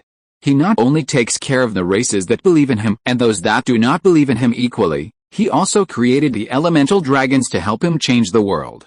If he really allows him to promote his ideas to all planets and planes, maybe he can really become the god of gods, but unfortunately, his brilliance made other gods feel blinded, and was eventually extinguished by conspiracy and intrigue, but he did leave his own traces in this universe. For example, the material world below us is where the elemental dragon god was born. Unfortunately, the continent where he once lived has been destroyed for unknown reasons and even sank into the sea. Otherwise I really want to go and see it. Attilan's eyes widened. Master Obelix, do you know everything about the elemental dragon god? The storm giant smiled and said, as long as you live long enough like me, you can also understand the various mysteries of this universe, and maybe see the growth of a certain god. From being deified to falling, gods stand too high and can no longer hide themselves in the shadows. On the contrary, they may not live longer than some quasi-gods and legends. Attilan didn't want to know why he knew so much. He was just confused. He was obviously the elemental dragon. Why didn't the storm giant mention any of these secrets in his inherited memory? I'm obviously the elemental dragon. Why don't I know anything? The storm giant's eyes were deep. Because we know some things, but it doesn't mean anything. But if you elemental dragons know, then you will definitely continue along the path of the elemental dragon god. Those who act will naturally die, and those who don't know will survive. Over time, the elemental dragons will know nothing. Attilan looked up at the sky in horror. Now that I know, I'm going to die, the bear man raised his hand and hid him. Do you think that just the master's oral narration can make you agree with the elemental dragon god? The knowledge and the memory of the elemental dragons is not just words, that knowledge has power. It is that knowledge that allows the elemental dragons to have the power to transform nature and create a material world suitable for life with immortal bodies. That is the great power of creation that only gods with powerful divine power can have, but the elemental dragons have it. Even if the gods create the sea, the elemental dragons create ponds. Attilan knows the difference between sparrows and phoenixes. Master, do you hope to restore the power of the ancestral elemental dragons under your training? The bear man nodded. You used to be elemental dragons, and now you are elemental sub-dragons. In fact, in addition to lowering your status among the dragons and avoiding the attention of the dragon gods, there is another point because you have indeed lost the power of the elemental dragons. Attilan's mouth twitched. He thought that the current ocean sub-dragons were already very strong, but from the bear's mouth, it felt that the elemental dragons were all creatures of the legendary dragon level. I will work hard and hope that day will come, the storm giant said. Rather than regaining your former strength, I think it's better for you to continue walking the druid's path and rely on the power of druids to become a quasi-god. Geoj did the right thing. Not only are ocean dragons suitable for druids, but druids are also suitable for ocean dragons because druids can perfectly hide the power of ocean dragons, but it's obvious that you didn't follow the path planned for you by Geoj. You still think like a dragon, not a druid. Remember, the druid's path brings you not only strength, it also brings you hope to survive. Chapter 234 Abandoned God. Attilan subconsciously looked at the bear man, but the bear man just ate the chicken on the plate silently. You just need to continue to follow the plan I gave you. If they really think you are a threat to them, you will die even if you follow the druid's way. It's better to fully develop the power of the dragon bloodline. Anyway, this world has the emerald dream as a barrier, and many of the gods' methods cannot be used. Even if they can be used, the power of those divine arts will be weakened by more than half. This is why the belief in gods is not popular in this world. Attilan nodded thoughtfully. If the emerald dream can block the belief in other gods, and the druid gods can use the emerald dream to better gather the power of faith, then won't our natural council be invincible? The storm giant had already eaten dozens of kilograms of chicken and various vegetables on the plate, and picked up the spoon to scoop dozens more kilograms into his plate. If the gods created by the natural council with the help of the emerald dream are no different from those in the sky, then why bother? Why not just find a suitable, pleasing, good god to believe in? The emerald dream is fair. No god can completely receive the power of faith provided by believers. If you were a god, would you be willing to spread faith in such a place? Attilan blinked in confusion. Then where does the power of faith provided by believers go? The bear man explained. After being transferred through the emerald dream, the power of faith will be transformed into various natural energies to nourish this world, allowing the lives living in it to have a better living environment. Attilan clapped his hands. I understand. In the past, the gods took the lion's share. They only need to give a little divine power to the believers to solve the problems. Those professional believers naturally made a profit, but those non-professional believers can only hope that the church can help them solve the problems. No matter how you look at it, the gods are well fed. The believers give material things to the church and spiritual things to the gods. The believers get a little benefit, which is the gift of the gods. When they encounter bad things, it means that their faith is not pious enough. The gods have tried their best. In fact, if the spiritual power they provide is not harvested by the gods, this material world will get better and better, and can accommodate more professionals. These professionals work together to build a harmonious society where everyone has food to eat, clothes to wear, and books to read. The bear man nodded with satisfaction. That's right. The natural parliament wants to create a future where mortals are not oppressed by gods and can freely decide their own destiny. Of course, in order to prevent someone from doing evil, naturally, there will be druid gods of the lawful neutral camp to judge. Druid gods, In fact, Attilan wanted to ask a long time ago, what is the difference between believing in gods and believing in gods? Master, you always said before that I was not yet ready to understand these things. Since you took the initiative to bring it up today, does it mean that I am qualified to understand these secret cultivation knowledge? The bear man said in a leisurely tone. Believing in gods has disadvantages, but it also has great advantages. Otherwise, the existence that dominates the entire universe is not a god. Because gods can be resurrected after death, and can mobilize the corresponding rules with the help of divinity, the influence of gods is the greatest, but it does not mean that the path taken by other powerful beings is wrong. Among them, there is a force that can be compared with gods, that is the god of wilderness. The god of wilderness has power similar to that of gods.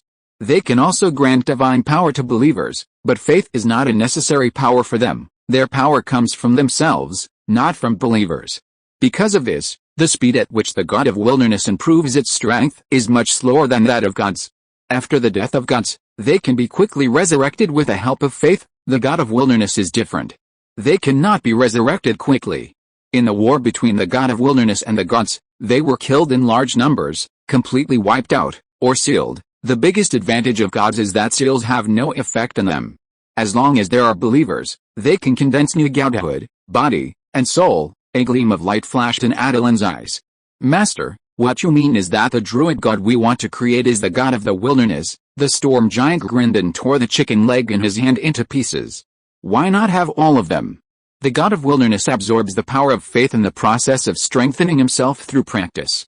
He does not have a divine nature, and is indeed not as fast as the gods in gathering and converting the power of faith into divine power, but the god of wilderness can also convert the power of faith into his own power, but the amount will not be as much as the gods, so it can be mutually beneficial with the believers. Maybe it's because the god of wilderness did not squeeze the believers enough, which led to their loss to the gods.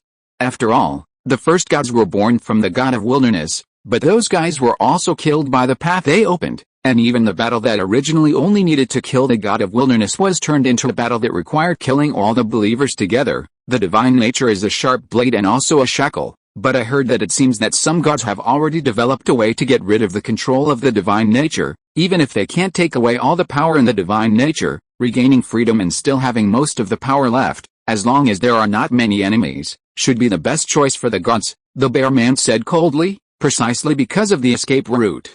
Wars between gods have become more frequent. They all want to kill all their enemies and finally exit safely. The gods are greedy, but mortals have to bear all the costs, the storm giant sighed. Fortunately, the giant gods are powerful enough, and the power of faith they get from the giants is not too much. We don't need to worry about the giant gods being defeated and us giants being slaughtered by their enemies in the end. Attilan asked curiously, are the giant gods very strong? Of course. In the original world, there were two powerful creatures, titans and dragons. The giant gods are actually a part of the titans who embrace the path of gods. Titans are natural wild gods. When they reach adulthood, they have the power to destroy the entire material world. Similarly, the destructive power of dragons is equally powerful, but there is only one dragon who chooses to embrace the path of gods. And that is Io, whom you know. The other dragon gods are all descendants created by Io using his blood. Because titans and dragons are too powerful, their combination basically will not produce offspring, so most of them take this method to create life. I actually referred to the method of creating life and tried to create. This seems to be off topic. Let's talk about the problem you are facing now. It's not off topic. Attilan still wants to know more about the method of creating offspring, but looking at the look of the storm giant, you know that he won't continue. Master, do the druid gods also gain power by combining the methods of the wild god and the god? Almost. You can regard the emerald dream as their external godhood, but only when you reach the realm of quasi-god can you intervene in the natural cycle of the power of faith to gain power. The power of faith contained in that natural cycle is varied. If you want to gain power from it, you will become a complete lunatic if you are not careful, which is even more serious than the old naughty boy. Wait a minute. So when Attilan accidentally created the god of food, the bear people chose to send the power of faith to the emerald dream for processing. It turns out that the emerald dream already has this kind of business. As long as you are still inside the world, you can try to absorb the power of faith, but if the power exceeds the limit of the material world, you can only stay in the emerald dream and can't move in the material world with your true body. Either give up absorbing the power of faith and concentrate on polishing your body in the astral world, or go to the more solid outer plane to station. Attilan suddenly panicked. Master, why are you telling me this now? Are you planning to go find that thing? The bear man nodded in silence. Master Obelix, if I can't come back, I'll trouble you to take care of my useless apprentice, the storm giant sighed. You two are the same. The master plans to transform into a star god titan, and the apprentice plans to follow the path of the natural demigod of the natural council. It is very dangerous to use the natural sacred objects to participate in the cycle of faith power to gain power. You also know that the bloody battle in Moonlight Glade was not accidental. It was originally thought that the power of faith was blocked and no one could use it. It turned out that you, the natural council, can actually transform into a power dog and secretly use the power of faith. The gods are naturally unhappy. Wild god, or god, you can only choose one of these two paths. No one will agree to it if you want to eat more and take more. The Emerald Dream can still isolate the power of faith from going up to the sky and the power from going down to the earth, but every move in the Emerald Dream is easier to detect than before. Once you want to make repairs, it will inevitably lead to a second blow. You did kill some unlucky guys back then, but this time is different from the last time. There is no difference between you and the wild god. The speed at which you accumulate power has slowed down, while the power of the gods has basically recovered. If we fight again, you will undoubtedly lose, the bear man grinned. The gods of the wilderness and the quasi-gods will not make such a big fuss like the gods will be deified. They are not sure how much power the natural council has recovered over the years. Besides, the power contained in the Emerald Dream is much stronger than the power in front of us. The power of faith is not absorbed by the natural demigods, so it is naturally used to strengthen the Emerald Dream. After all, the Emerald Dream is the foundation of the natural council. With it, we have the power to fight to the death with the gods. The gods are the embodiment of rules. Once the rules are deflected, the corresponding gods will have their power rioted due to the change of rules. They are not gods of the wilderness and cannot fully control the power they have. Turning into gorgeous fireworks is their final end. The storm giant was amazed. I really don't know how such a magical existence as the Emerald Dream came into being. Is it a vision born after the death of a powerful god? The bear man shrugged and scooped a large plate of chicken into his plate. I don't know either. After all, I am just a vanguard of the natural council. The real secrets may only be known after I get the natural relics. Master, I believe you can break through to the quasi-god or even the wild god by yourself. We don't need to get the natural relics. The gods are in that thing. It can't be touched at all. The bear man shook his head. No, the natural relics have a certain authority in the Emerald Dream in the sky. It can not only be used to absorb the power of faith, but the natural rules contained in it can make it easier for me to break through to the quasi-god. Attilan, you don't think that the wild god is easy to achieve, right? Think about it yourself. When will only one or two wild gods be born? Of course, it was when the universe was just born. At that time, the energy was the most surging and purest. They were the strongest group of creatures. After absorbing the abundant energy in the environment at that time, they devoured each other and quickly grew into the first batch of wild gods. I understand that the current environment is indeed not suitable for the birth of a wild god, but if the innate environment is not up to standard, we can transform the environment after birth. As long as we enrich the energy, we can definitely create an environment that can give birth to a wild god. The bear man sighed and said, it's not that easy. The Emerald Dream created these worlds, and it also restricted the energy structure of these worlds. I want to create the environment I need for cultivation. You must have a natural sacred object, otherwise it will be impossible to change it little by yourself, even if my lifespan is exhausted. I know I don't have the talent of my master. Master can go to the astral world to find the opportunity to achieve the body of a titan, and I can only reach the end by following the path set by my predecessors. My talent determines that I can't waste any time and opportunity. Once I miss it, I can only die with regret. Then, originally, Attilan wanted to persuade the bear man to wait a few more years, wait for him to grow up, wait for the old naughty boy to break through the legend, and they would go to the Moonlight Forest together, so that the possibility of getting the natural sacred object would be much higher. Anyway, only one natural sacred object is needed to transform the environment of the bear man's forest, so that the bear man can completely transform into a quasi-god body with thunder roaring. Quasi-god is a very wonderful realm. You can freely choose to walk towards the god of wilderness or the god. At the same time, you have the ability to resist the power of faith that you could not touch before. But unfortunately, since it has the word God, it is not so easy to achieve. Legends are just mortals, and the so-called extraordinary existence is just a slightly stronger mortal.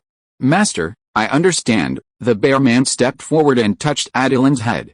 After we set off, you will follow the master to study hard. In fact, I can only teach you so much.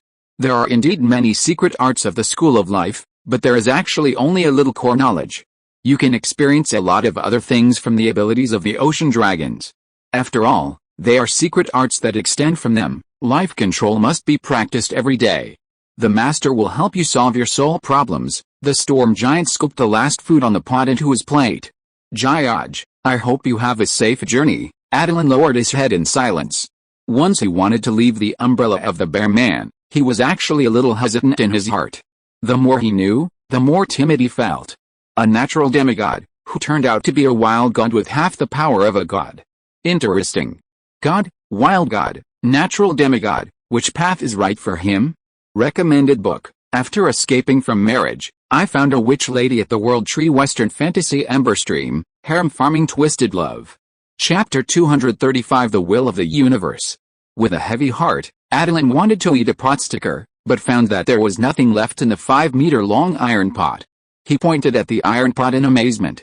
So much food, and you two ate it all. The bear man took the last pot sticker and took a bite.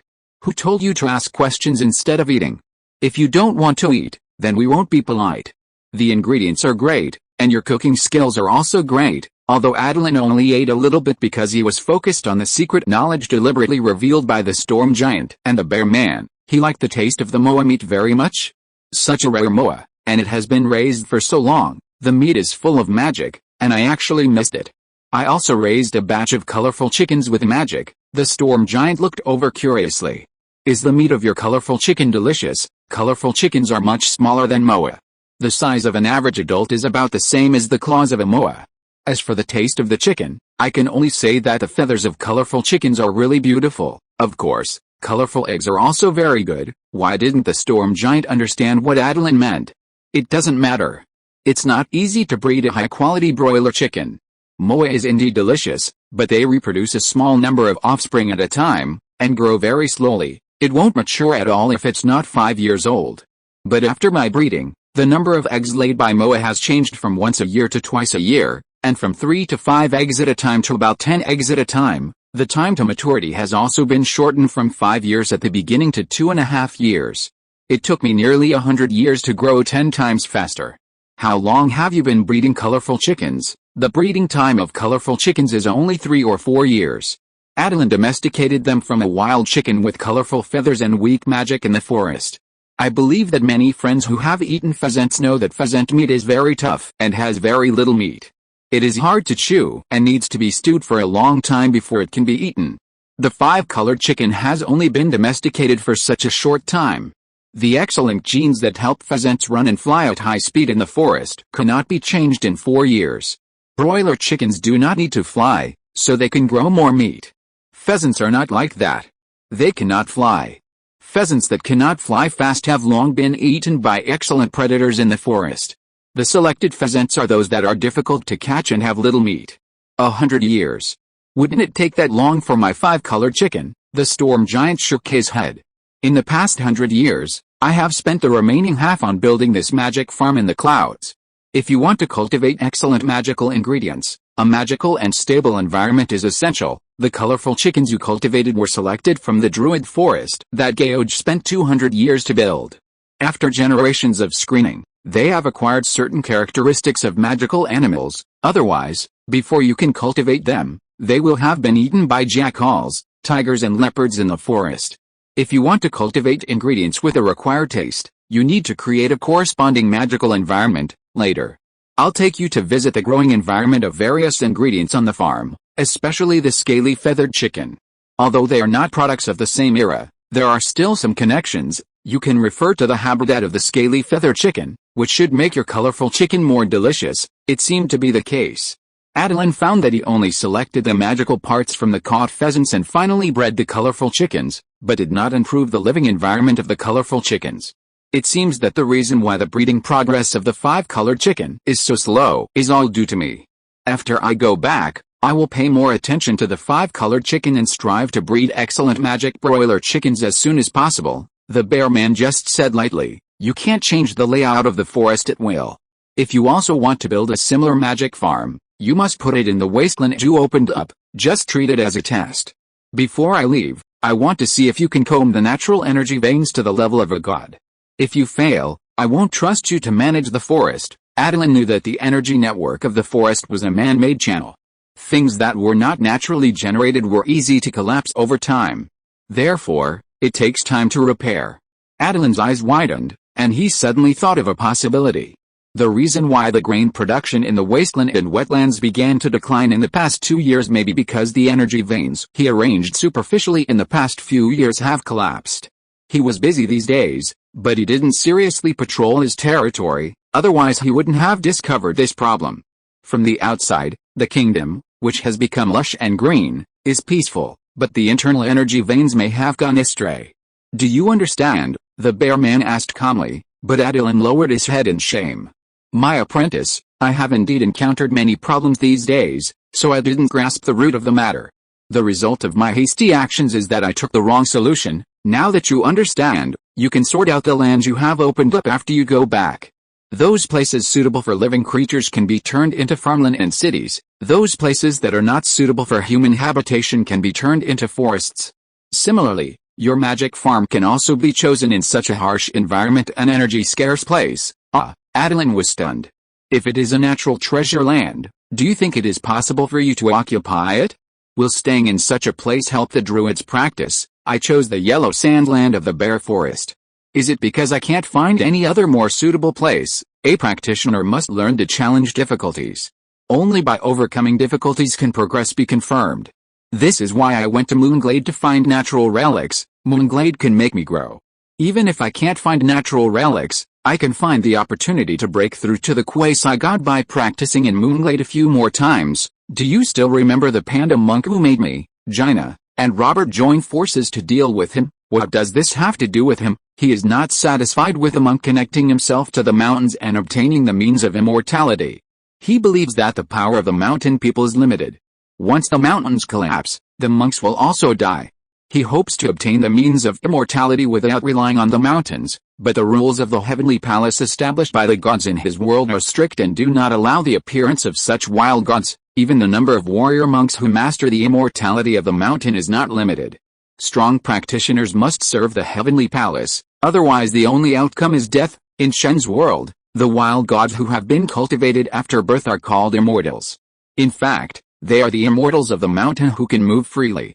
It is said that at the beginning, there was a warrior monk who mastered the immortality of the mountain. He took all the power of the mountain into his body and transformed into an immortal. Then this immortal was killed by the god king because of the collapse of the mountain. What do you understand? Attilan looked at the bear man in confusion. What should I understand? The bear man grabbed the chicken leg and threw it at Attilan in a bad mood. No matter where you are, to master the immortal power of a quasi-god, you need to absorb huge amounts of energy to sublimate your body and soul, and the moon likely just has the energy we need. External energy cannot be moved around. Once the balance of the world is broken, the resentment of all the living beings who died as a result will be concentrated on you. The reason why the Council of Death is like rats in the sewer and hides from the light is because killing them can bring benefits, and acts of justice can win the favor of the world. On the contrary, it will also lead to the world's disgust, which will be reflected in the fate of the individual. The reason why Deathclaw was beaten so badly by us is because he killed mortals and devoured souls. Attilan asked with wide eyes, Master, does the world also have a rule? The bear man nodded and said, not only the world, but the entire universe will also have a set of will. Have you ever thought that since mortals' beliefs can create gods, then is it possible for mortals' beliefs to create existence greater than gods? When mortals encounter injustice and the unjust acts of killing them, what do you think will be their last thought before they die? I hope that the person who killed him will be punished. Attilan nodded in understanding. Just like in his previous life, when those powerless poor people encountered injustice, they would always say, God, please open your eyes. The power of faith in the previous life will not change at all, but in this world where faith has power, these thoughts can be gathered together to form a world will, or even a great cosmic will. Is the way these cosmic wills operate based on the moral concepts of the general public? The bear man nodded. That was true at the beginning, But after a long time, the world will may become more spiritual and have its own ideas. Of course, such an intelligent world has not yet appeared. However, the emergence of the world will still restricts the actions of the gods. Many gods who don't care about mortals and kill indiscriminately have fallen for various reasons. Attilan asked curiously, who created the world will? If no one specifically guides mortals to believe in the existence of the world will, it is estimated that only a god of justice or a god of justice will be born, right, compared to the god of justice who has his own thinking ability. This kind of world will is easier to be used by those with ulterior motives, right? The storm giant smiled and said, if the consciousness of all living beings in the world can be controlled, it will indeed affect the code of conduct of the world will. As for the one who created the world will, it was the elemental dragon god who created your elemental dragons. He shouted the slogan of acting on behalf of heaven, which brought the concept of heaven into the side of mortals. With the fall of the elemental dragon god, the world will gradually become uncontrollable. Once the world will generated by the planets and material world of this universe is transformed into a god, the great universe will absorb the power of these gods and will probably become an all-knowing and omnipotent god who rules the universe. Attilan's eyes widened. Will these worlds where the world was born be destroyed by the gods? The storm giant shook his head. If I can see clearly, do you think the gods won't understand? Once a god who masters all kinds of rules is born, the gods will steal his power when he is born. In the final analysis, they are all gods who master the rules, but the rules mastered by the gods who run the world are more rare and comprehensive. Which god doesn't want to master stronger power? The gods have always been plundering each other. They work together to stop the elemental dragon god from climbing to the god of gods, but it doesn't mean that they don't want to become the god of gods. The gods also have ambitions. It depends on who acts first. Those who act first will succeed first, but they may also become the prey of the gods who act later. The power carried by our universe is constantly growing, and it is initially possible to give birth to a god of gods. The god of gods has no desires and demands, but can make the entire universe develop in a better direction. Once the gods fight and interrupt the operation of the universe, maybe our world will be destroyed. This Attilan understood. Just like in the world before he traveled through time, the annual global food production was enough for everyone to eat, but for various reasons, people still starved to death. Gods are like countries that eat and occupy more. If they want to live a good life, they can only let some weak countries starve to death. In order to become stronger, those countries that eat and occupy more will go to war. God above God is like there's only one country left on the entire planet. Everything will naturally become harmonious and stable. Master, the initial conditions for the birth of God above gods, does it mean that some gods have already started a war? The storm giant shrugged and said, the natural council occupies some desolate worlds, so even if the natural council shouts out arrogant slogans, not many gods will come to punish it, just like a small tribal chief in a mountain valley, shouting that he wants to be an emperor, the real emperor will not care. These worlds have too few living beings. At most, they can support a demigod with weak divine power. For example, there are millions of humans in this world, but because humans' beliefs are scattered, only some guardian spirits with powers similar to legends are born. Unless all human countries are unified and the guardian spirits absorb the power of other guardian spirits and are worshipped by the emperor, it is possible for them to transform into demigods with weak divine power. Attilan asked curiously, Master, if I unify this world under my kingdom, can I become a god with the help of my subjects' beliefs? The storm giant looked at him amusedly. Unless you can control the number of deaths to less than 10%, but unfortunately, most of the forces in this world have supporters, and the only way to conquer them is to kill them. You must complete this plan before you become a quasi-god. In wars between mortals, as long as the number of killings is not exaggerated, it will not arouse the hatred of the world's will. Of course, it is different if the survivors curse you to death. It will have a certain impact on your fate, so my advice is not to leave enemies who resent you. When you reach the quasi-god stage, the quasi-god itself will arouse the hostility of the world's will. If you kill a lot, you don't have the strong power of the gods to resist the backlash. If you don't die, who will die? Are there so many tricks here? In just one meal, Attilan felt that his vision was like a cloud turning over, and it was improved by 108,000 miles.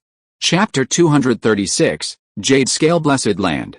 Although these secret knowledges that were talked about loudly sounded very enjoyable, they did not help him to increase his strength at all. Attilan only hoped that the bear man and the storm giant could give him some useful information. However, The bear man was unlikely to do so. The bear man had already said that the life secrets he had taught him were the foundation of the school of life.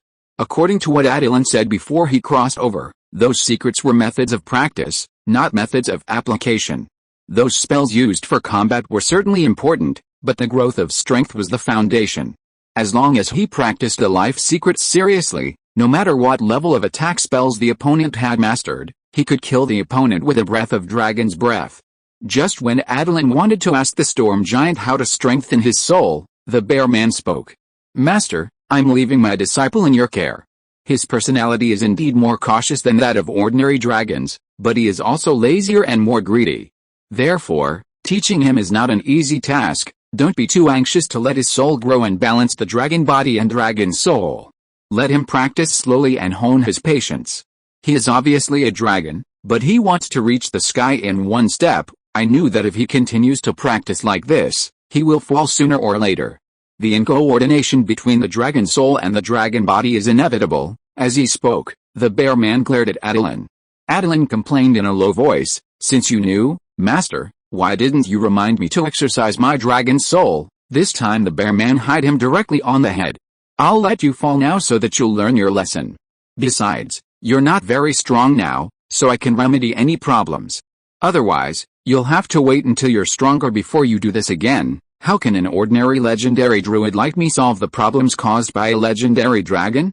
With your style of doing things, either nothing will happen, or once something happens, it will definitely be a big problem. You wanted to establish your own family power not long after you were born, and your ambition is to occupy the entire continent.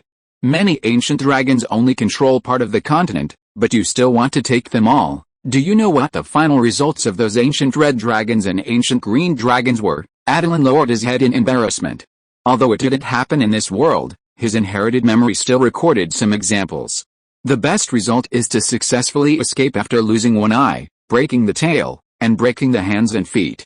If you're unlucky, you will naturally become the villain of a legendary epic in a certain world. The territory that was finally conquered was also divided up by the dragon-slaying warriors, and once again became a scattered small country. It can only be said that he was the forerunner of the king and cleared those despicable princes for these heroes in vain. "Master, I understand. From now on, whether it is cultivation or the expansion of the natural empire, I will take my time. I will definitely not let you down." The bear man looked at Attilan with complicated eyes. Even after shrinking, his body was still huge, with green dragon scales and emerald dragon horns. With his breath, he turned the surrounding water elements into life breath. "I hope so. I don't know exactly how many years it will take to come out after sneaking into the Moonlight Glade to search for the natural sacred objects, because the time and space of the Moonlight Glade were in chaos due to the God War. Maybe one day inside and 1 year outside, maybe 1 year inside and 1 day outside, and it will change at any time. The entrance and exit are difficult to find. Don't think about coming in to find us after you have achieved success in cultivation. Practice honestly and be your dragon lord, the emperor of nature.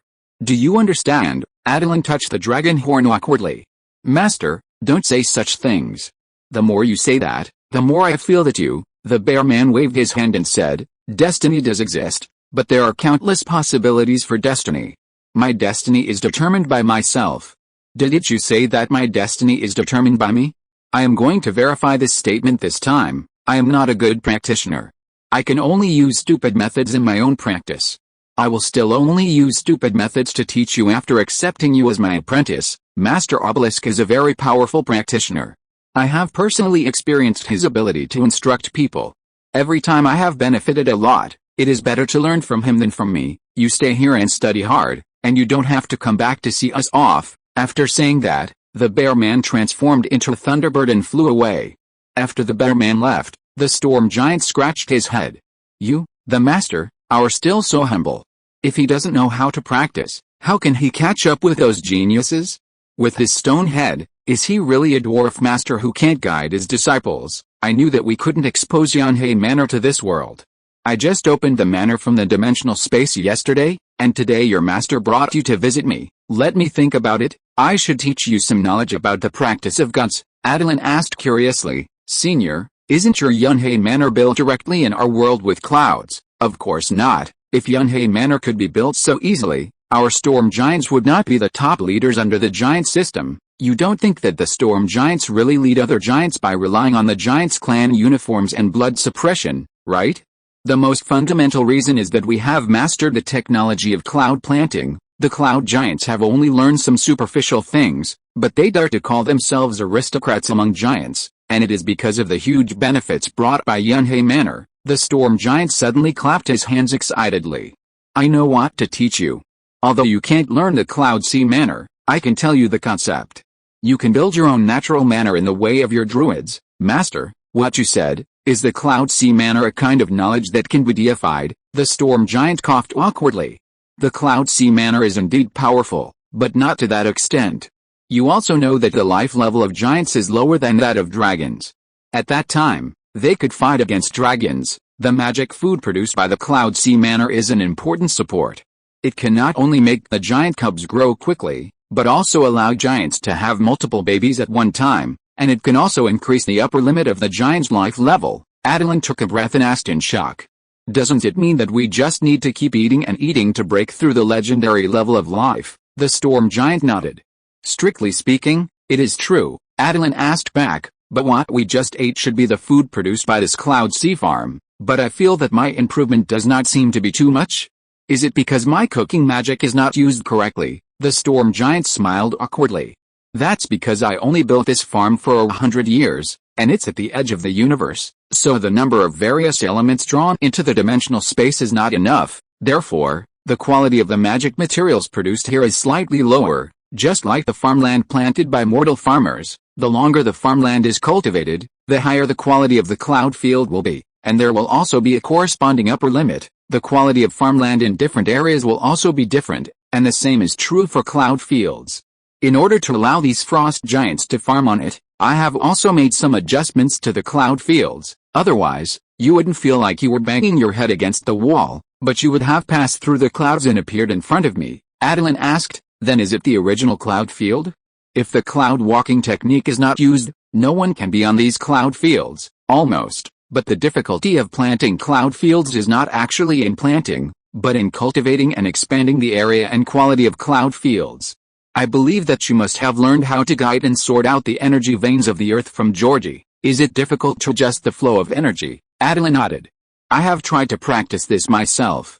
The more energy that flows, the more difficult it is to twist it, and there is also the possibility of being hurt by the violent energy after being twisted. If I were not a dragon, but an ordinary human, I might have been killed by the violent energy shock. Then let me tell you, if you want to cultivate cloud fields, you need to gather the energy of the three elements of water, wind, and thunder to form a vein, and let the energy stay in a specific energy composition to form a cloud field. Attilan's eyes widened in surprise.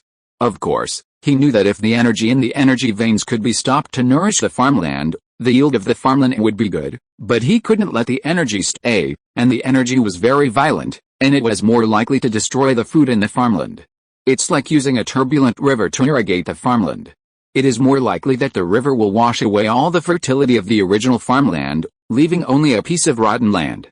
Attilan referred to the bear man's practice, burning energy to circulate. In the process of energy circulation, there will definitely be some energy particles that are thrown out. These diffused energies will become nutrients for the farmland. But the method of the storm giant is to directly form a fixed pattern, so that energy can be directly converted into nutrients, which feels like the materialized form of an energy field. As long as you master the relevant knowledge and skills, I believe you can also create a farm with your own characteristics, or a domain. The domain is the premise of the divine domain, and it is also your only way. Attilan was excited. And suddenly he thought that he seemed to be here to solve the problem that the dragon soul did not match the dragon body. Master, I seem to be here to solve the problem that my dragon soul is not strong enough. The storm giant waved his hand casually. With a domain, you will get more resources for your growth. The environment of the material world cannot support the god of wilderness, not even the basic domain. If you want to become a god of wilderness, you need to absorb enough pure and large amounts of energy. It is not realistic to obtain it from the material world.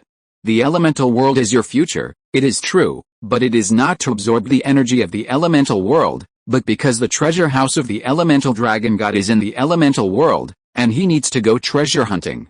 In fact, according to Attilan's understanding, It is the right way to directly kill powerful creatures and devour their energy instead of absorbing it from the elemental world.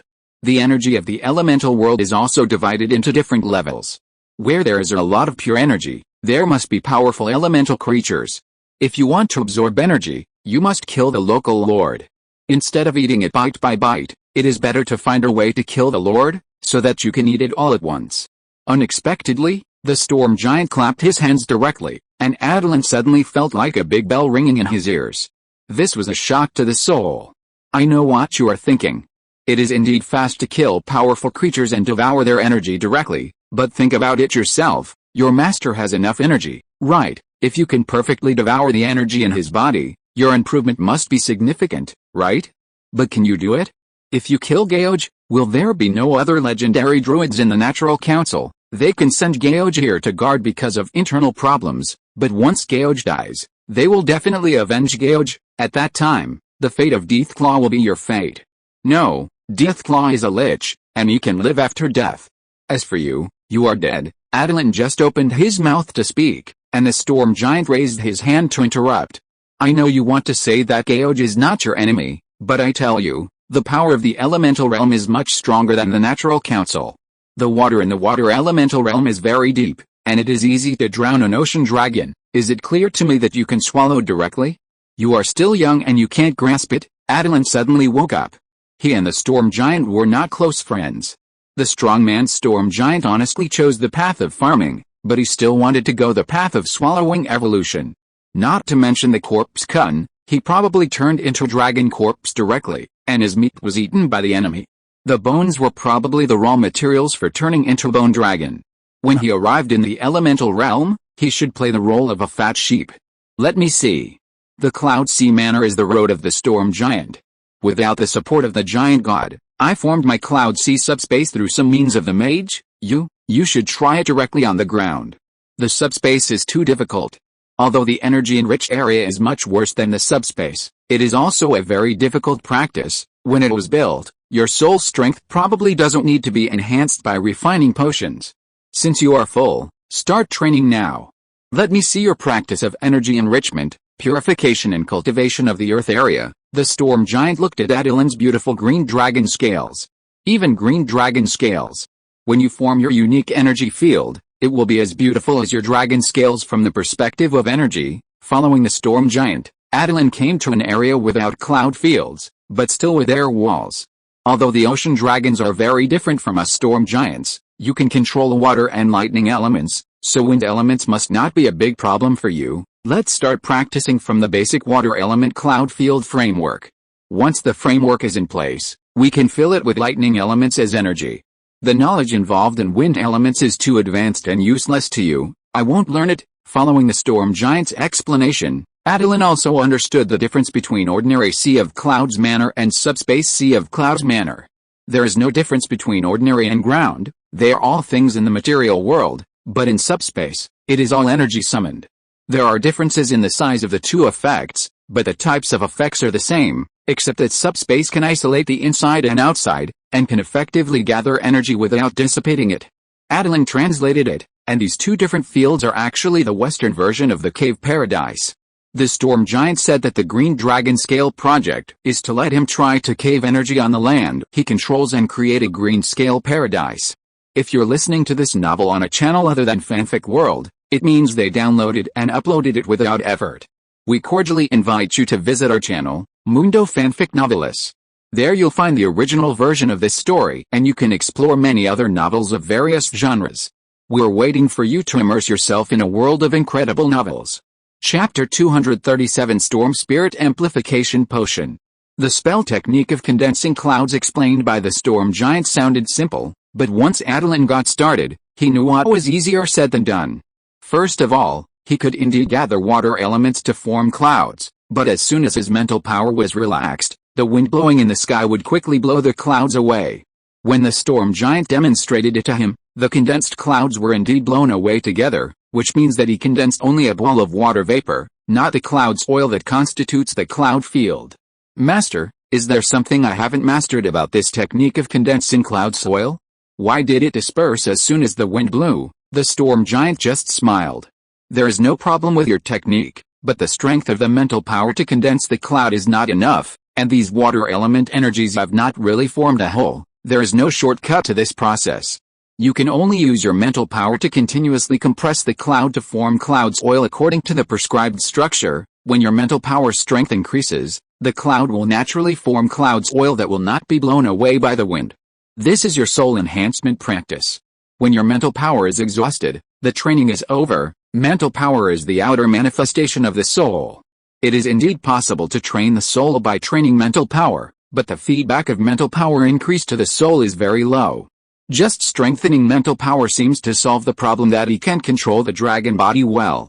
Thank you, Master. I will start training now. Attilan could only gather the water elements again, and then use his maximum mental power to release the intensity to shape the cloud soil, but soon, he found the pitfalls of this training. Once the power is used up, the water elements will not form soft cloud soil, but directly turn into white water element crystals. In fact, it is not pure water element. The white crystal means that wind element is also involved in the formation of cloud soil, but the amount is very small. It is too difficult to grasp the intensity and time of mental power output. As a novice, he can only practice continuously to master the degree here. Attilan practiced kneading cloud soil on the air floor. The storm giant naturally would not keep watching here. Attilan was not his apprentice, and he did not have as good patience as the bear man. Practice slowly. I will go to teach the group of frost giants. Don't worry, cloud soil is not so easy to shape. I also practiced for almost a week before I shaped the first piece of cloud soil. I know, although he said so, Attilan still practiced kneading cloud soil with high intensity without slacking off. This kind of practice of shaping cloud soil will help him shape water element crystals and life crystals in the future after the mental power is enhanced. It's just that the water element here is constantly moving with the wind. It takes time for him to gather enough water elements to shape cloud soil. This step that consumes less mental power is just used to restore mental power. If he doesn't do this, his mental power will be used up in less than 2 hours. Alice, he is a giant dragon, but his mental power can only sustain high-intensity output for less than 2 hours. It turns out that he has been too lax in the past 5 years. He always likes to focus on the lighter energy absorption and magic conversion. He says that he wants to be a spell bomber, but he just follows the spell book given to him by the bear man step by step. The spell models recorded in it use various natural spells. The models of these spells are indeed quite perfect, but Attilan can also try to optimize the spell models according to his personal situation. Only the spell model that suits him best can be called perfect. In a word, his efforts are just appearances, just a result of the bear man's urging. In fact, his own efforts are really few, such as working hard to absorb natural energy and convert life magic to strength in the dragon body. The current strength and size of the dragon body are the results of his efforts. Attilan is now 18 meters long, weighs 20 tons, has a wingspan of 46 meters, and is 9 meters tall, but his life level is only 8, because his soul strength has not kept up. Of course, Attilan is about to turn 5 years old, and the first metamorphosis of the dragon is coming. However, he is not sure whether he can grow significantly from the young dragon stage to the young dragon stage after having undergone a metamorphosis through the life school.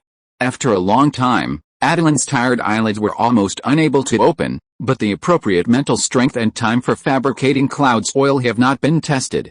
The storm giant said that because of different personal talents and strengths, even the mental strength required to fabricate cloud soil within the storm giant is different. After all, the 3 elements of wind, water, and thunder required by the cloud field, the storm giant does have the corresponding elemental talent ability, but the proportion of each element is different. Therefore, there is only a model, and there is no corresponding mental strength. And it is only a basic template. After mastering the corresponding cloud field planting technology, it can be adaptively adjusted to make the attributes of the cloud field more in line with their needs. Not to mention the magical plants of wind, thunder and water attributes, even plants of fire attributes can be planted on the cloud field. Everything depends on talent. For example, Attilan. The storm giant believed that if Attilan could shape the cloud field, the cloud soil would be more vibrant, and the most obvious manifestation was that the fruits grown would be larger. Just when Attilan wanted to lie on the ground and take a nap, he heard the voice of the storm giant. "Don't sleep yet, drink this," looking at the wooden barrel handed to him by the storm giant. Attilan grabbed the barrel and poured it all into his mouth without even looking at it. An indescribable taste, the bitter taste that hit the heart when it entered the mouth, and then there was a spicy taste that rushed to the top of the head. After tasting it carefully, there was a sour feeling, and finally there was a sweet aftertaste. His whole dragon woke up instantly, shook his head, spit out saliva and asked, "What is this?" The storm giant said with a smirk, "Magic potion. It can enhance your mental strength, but the disadvantage is that it tastes bad." Attilan soon felt a strange energy pouring into his brain, which was a little cool, and there was a feeling of swelling in the brain. "Okay, start meditating now. This will help you absorb the effect of the potion better. This is the Storm Spirit Amplification Potion that our storm giants use when they train elite mages. Most people can't understand this. You may be the first dragon to taste this potion. Maybe other dragons also have a giant friend, and they also need mental potions." After saying this, Attilan closed his eyes and began to meditate, and the storm giant was quite emotional in his heart, because he knew that because of the war between giants and dragons in this universe, there are very few storm giants left, so few that the normal reproduction of storm giants has become a problem. And because of the internal strife of the giant god, a crucial existence fell. Although the sons of these giant god kings were not the creators of the storm giants, the storm giants were his important supporters. The disgust of the god king was the reason why the storm giants gradually went to destruction. With the increase in the number of storm giants, it is difficult for the god king not to worry about the return of his son. Titans, there are always some sons who kill their fathers. As the god king predicted, the god king also killed his father to ascend to the throne. The reason why there is such a serious clan hierarchy among the giants is because the god king is worried that the lower level people will rebel and his position as the god king will be shaken by his son. Don't tell me. After meditation, Attilan felt that his mental power increased rapidly. If it was 100 before, it is 101 now. Although it is only an increase of 1, it took him 5 years to increase from about 10 when he was born to 100 now. For 5 whole years, although he was eating, drinking and having fun, his practice would still drive the growth of mental power.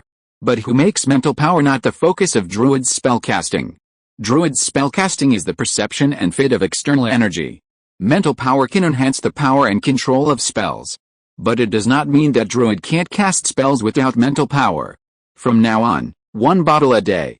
You will practice with me for a month. 1 month? This time is too short.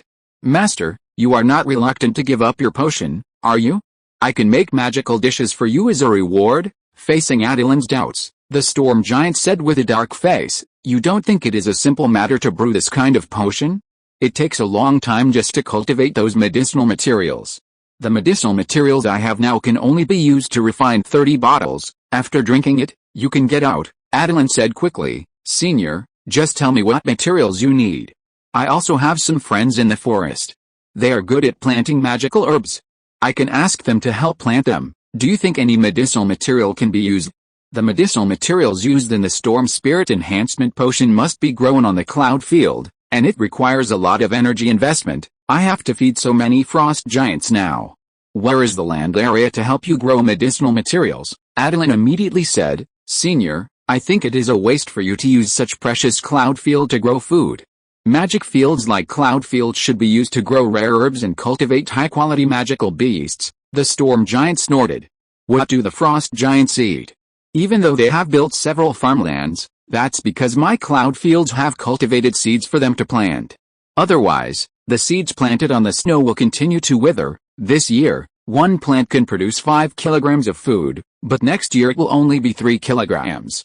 And the year after that it will only be 2 kilograms. According to my plan, the number of frost giants needs to continue to increase." Attilan's eyes widened. "If they continue to increase the number, won't the dwarves be driven away by them?" The storm giant asked curiously. "Why do you want to drive away the dwarves?" "Because there is only a small area on the snow peak that is suitable for farming. It's impossible to let the frost giants climb up the steep snow peaks to farm." "Right, if they can't farm, they can still raise fish at the seaside. Don't forget that there is the sea to the west of the snow peak." Compared to the cloud giants, who show off their nobility by living in the Sea of Clouds manner, most storm giants actually prefer to live by the sea. The sky above the sea is the most suitable place for us storm giants to display our strength.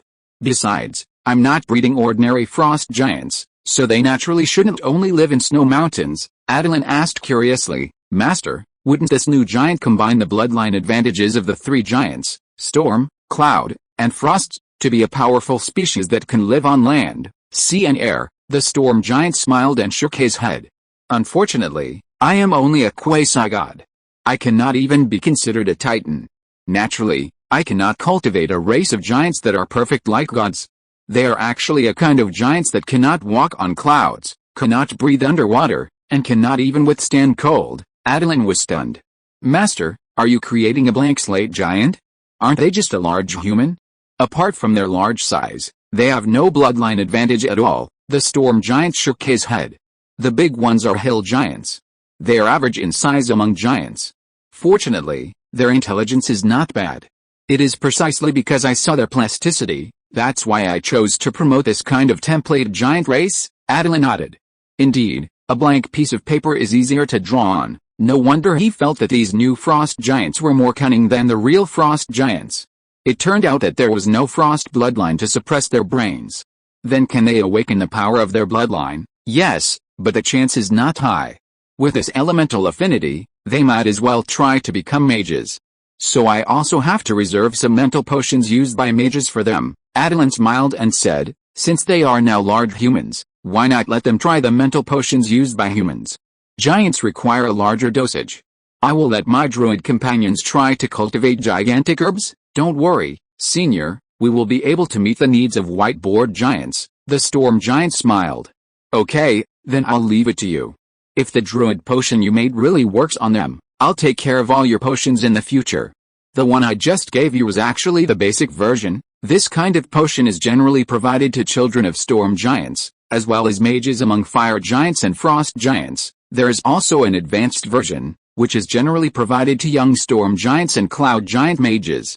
As for the highest level noble edition, it is provided to adult storm giants. Attilan took a breath and asked, all storm giants can drink it, but only mages of other races can drink it, because storm giants are natural mages and warriors, just like you dragons are natural warlocks. We have been mastering our professional levels since we were young children. After adulthood, the professional level will generally be around level 10, which is basically a little faster than the growth rate of your dragons. This is why our storm giants are the highest level giants, and this growth rate is inseparable from this storm spirit amplification potion. Master, in addition to the spirit amplification potion, there is also a flesh and blood enhancement potion, right? The storm giant said with a smile. Yes, do you want some? Your dragon body is not big enough. Drink more flesh and blood strengthening potion and you should be able to catch up with me. Attilan shook his head quickly. No, no. Chapter 238 West Coast Development. After practicing, time passed quickly. In the blink of an eye, the storm giant's stock of storm spirit power enhancement potion had all entered Attilan's stomach. As expected of the storm giant's secret potion, Attilan's spirit power was increased by nearly 40%. The effect of the potion was much better than Attilan thought. After drinking the potion, meditation did not completely absorb the effect of the potion. The remaining potion power was spread in Attilan's dragon body. With his subsequent practice, it was quickly absorbed. In addition to shaping the cloud soil, Attilan's other practice was to be struck by lightning. Storm giants are best at controlling lightning. Looking at Attilan with a wisp of black smoke coming out of his head, the storm giant waved his hand. You've finished the medicine, and you've almost finished the food I planted. When the paralysis effect is over, you can go down directly. I won't keep you for dinner, Attilan said weakly. Master, one meal, it's not necessary, right? Besides, I haven't mastered the shaping of the cloud field yet. You can't learn it. You have been struck by me for so long. Think about it yourself. Is there any similarity between your thunder and mine? Indeed, there is not, so you should return to the druid natural field you are familiar with, and rely on the familiar environment to shape your own field. Attilan worked hard to practice the cloud field, but he only completed the first step, using 80% water and 20% wind elements to mold the cloud soil. The second step of shaping the cloud field is to infuse the thunder element into the cloud soil as energy. Attilan tried hundreds of ways and frequencies to input lightning energy, and the result was to enjoy the exciting scenes of various beautiful cloud explosions. Several times, Attilan's scales were blown off. Looking at Attilan, who was covered in dust, the storm giant just said with a smile. Clouds can be used for more than just farming. In the war, Many dragons were killed by these disguised cloud thunderstorms. The appearance looks like a cloud, but it is actually an explosive thunderstorm energy group, and this unique structure increases the destructive power of the cloud by nearly 10 times. This is the booby trap of the flying storm giant. Landmines and sea mines. Attilan knows that this cloud thunder is the first time. He has been thinking about whether he can use this cloud thunder to trap his enemies if he masters it. Unfortunately, after the cloud thunder bomb is made, the last step of the wind element is needed to fix the position to hide the thunder and lightning in it, even if the cloud has basically shielded the thunder and lightning. But professionals with keen perception can still sense that breath. In fact, landmines and sea mines are scary, but they are not the scariest. The scariest thing is that even the person who set the booby trap does not know the location of the booby trap, which is really deadly. During this month, Attilan was not only honing his mental power. His rest time was to wander around this sea of clouds manor, and his mental power constantly scanned the cloud field and the surrounding buildings to enhance his understanding of the operating mechanism of the magic manor. Yunhei Manor. Yunhei is naturally important, but it does not mean that the manor is not important. These buildings are also built using magic, and have the function of analyzing and drawing the surrounding energy. For example, if wind, thunder and water are needed, they will all be drawn in. Other unnecessary energies are excluded from the buildings. Each building divides the Yunhei into different areas. In fact, compared with Yunhei, Attilan feels that the knowledge involved in these magic buildings is more advanced. He also asked the storm giant, who agreed with his idea and clapped his hands and said, "You are indeed a good seedling." If a storm giant only masters Yunshin planting, he is just a farmer using magic. Only by building these buildings to automatically draw and sort out the required energy can this storm giant be called a magician. Yunhei Manor can not only be used for farming, but also for killing people, but to achieve the quality of the storm giant's manor, at least a legendary magician is needed, and he must be a magician who is good at research. The reason why this manor took 100 years is because the storm giant used to be a giant who was good at fighting. He didn't farm at all before. It only took him 100 years to become a master of magical planting and breeding of magical creatures. Attilan didn't think he could reach this level in 100 years. To be honest, the bear man had been tossing in the forest for 200 years, and the energy environment in the core area of the forest might not be better than the storm giant's manor. Wait, although the bear man didn't make it clear, Attilan was sure that the Oak Hall was not the area with the most energy in the forest. It was the control center, but not the energy center. The bear man said that he would take over the forest, but his successor didn't even know where the energy core of the forest was. What was going on? With a heavy heart, Attilan returned to his loyal Kingland town. Wait, on the way back, he always felt that he seemed to have forgotten something. Until he landed in Kingland town, he suddenly remembered that he ran to the snow peak, seemed to be to solve the problem of hostility between the dwarves and the frost giants. It seems that the Dwarf King is still waiting for him to send troops to solve the problem of the 3,000 frost giants. But he was busy practicing and put the matter out of his mind. Now a month has passed, and the frost giants may have finished harvesting the grain and started a war with the dwarves. When he came back just now, he didn't seem to see any frost giants fighting with the dwarves below. There was no war cry, so the war should not have started. At this time, the old fishman saw his landing figure, and ran to Attilan's lounge with his old body. "Dragon Lord, you are finally back." The Dwarf King, Attilan was annoyed. Have the dwarves been destroyed? It was indeed my fault. Such a good Dwarf King is gone just like that. Have the dwarf refugees been resettled? The old fishman finally caught his breath and waved his hand and said quickly, "The dwarves are fine."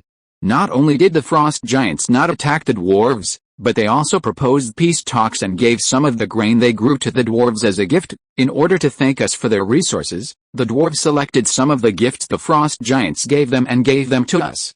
The wheat that looks like blue and white ice crystals all over. Would the dragon master like to eat some? Attilan took a deep breath. Old Murloc, you are old. Don't be so anxious in doing things in the future. Since it is not an important matter. Can you please not come to me with this attitude to report? I thought it was because of me that the dwarves were destroyed. The old Murloc waved his hands and said, "The dwarf said that the frost giant said that it was because of you, Dragon Lord, who personally persuaded their leader that the frost giants decided to form an alliance with the dwarves to jointly develop the ice and snow mountains." Ah, I persuaded their leader? When did it happen?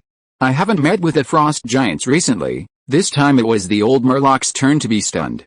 If you, Dragon Lord, didn't meet with the frost giants, then why did they say it was because of you? Attilan suddenly thought of something. It seems to be because of me. When he was having dinner with the storm giant that day, the storm giant said, although this kind of ice wheat tastes good, it is very difficult to grow. In addition to breeding, it is a bit of a waste of my land to grow it on the cloud field just for food, but it is better to grow it in the snow below. Even if I cast a spell to help them clear the snow and ice on the surface, the frost giants still don't have enough tools to cultivate the hard land of the snow peaks.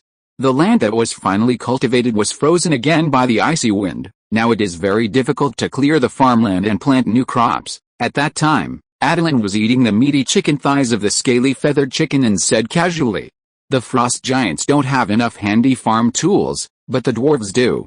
With the dwarfs' forging technology, no matter what kind of farm tools the frost giants need, they can forge them. Isn't it just digging the soil in the snow and adding a fire enchantment to the farm tools? Dwarves are proficient in forging, and they are best at fire enchantments." Thinking about it now, it seems that it was indeed his credit. So, the frost giants and dwarves decided to exchange this cool wheat for farm tools. The old fishman smiled and nodded. Indeed, not only farm tools, the frost giants even invited the Dragon Lord to develop the west coast of the snow peak, and let us fishermen raise fish with the frost giants. What does the Dragon Lord think? Attilan's eyes widened immediately. The frost giants invited us to raise fish on the west coast? Did I say that again? Attilan thought about it carefully, and it seemed that he said it. And it was also on the dinner table, drinking 2 sips of the cloud wine brewed by the storm giants, a sip of which was almost a 1-meter-high wooden barrel. Why did I say everything during the meal? And those secret knowledge, it seems that the master also told me during the meal. Is there something wrong with the restaurant in Yunhei Manor? People only know how to tell the truth and become chatterboxes. What Attilan said. The old fishman pretended not to hear anything. He only cared about one thing now. So, Lord Dragon, do we need to send people to the west coast to develop the fishery? Send. Since the frost giants have invited us, wouldn't it be a sign that we are afraid if we don't go? If we can have our own base on the west coast, basically, it can be said that almost 1/5 of the continent is under his influence. When the southwest desert turns into grasslands where cattle and sheep can be raised again, Attilan can proudly declare that he has 1/3 of the world. The west coast is not just the frost giants going down the snow peaks. That little flat land with few people is still full of life all the way south. For example, the Boar Kingdom. There are also the werewolves and centaurs who live in the savannah and constantly attack the border of the Water Elf Kingdom. To be honest, Attilan didn't expect that the boars would actually have a day to establish a country. Ratmen, Tigermen, werewolves, bearmen, and barmen are 5 very representative groups of beastmen, but the number of these beastmen cannot be too large. Anyway, it is impossible to reach the number that can breed a kingdom. Even if the Boar Kingdom is weak, there must be at least several thousand boars.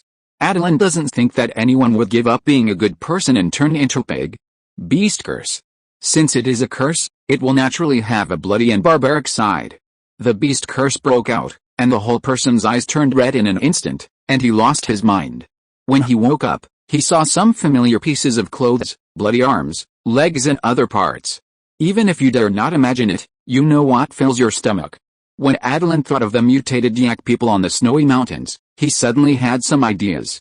Since the stupid Tauren can be influenced by some power and become kind and simple yak people, then why can't the boars?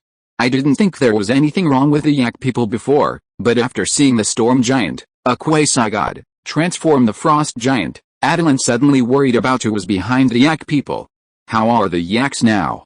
In addition to the Murlocs, we need some other people to develop the west coast. The yaks came down from the mountains, and this mission is suitable for them to carry out. The old Murloc hesitated. Dragon Lord, the yaks may no longer be found. Have they left? No, they have merged with the other minotaurs. What do you mean by merged? Attilan frowned and looked at the old Murloc. I just can't tell them apart. They've become the same as other minotaurs, or rather, those other minotaurs who were originally very irritable have become gentler in temperament, especially these calves born in the past 2 years. Their eyes are dark and moist, and they don't feel irritable at all. They are even gentler than the blue-scaled fishmen. The blue-scaled fishmen can have their current wisdom because the blue fish spirit and I hold a ceremony every year to baptize them. What's going on with these minotaurs? It can't be the white bull spirit and Lista who did it, right? No, it should be the black bull. It was the black bull who learned the baptism ceremony from me. You go and notify the black bull and ask him to come and call me as soon as possible, and Lista, and call him as well. Just after a nap, his kingdom has been infiltrated and riddled with holes. He suddenly hesitated. Can he still trust the minotaurs? He always felt that the water on this continent under his feet was a little deep, and he couldn't control it. If he wanted to unify the land, the ocean dragon would be drowned. Black Bull is in Kingland Town. I'll go call him over now. Not long after, a minotaur with shiny white hair and muscles not much worse than Lista walked in. Attilan's eyes lit up immediately.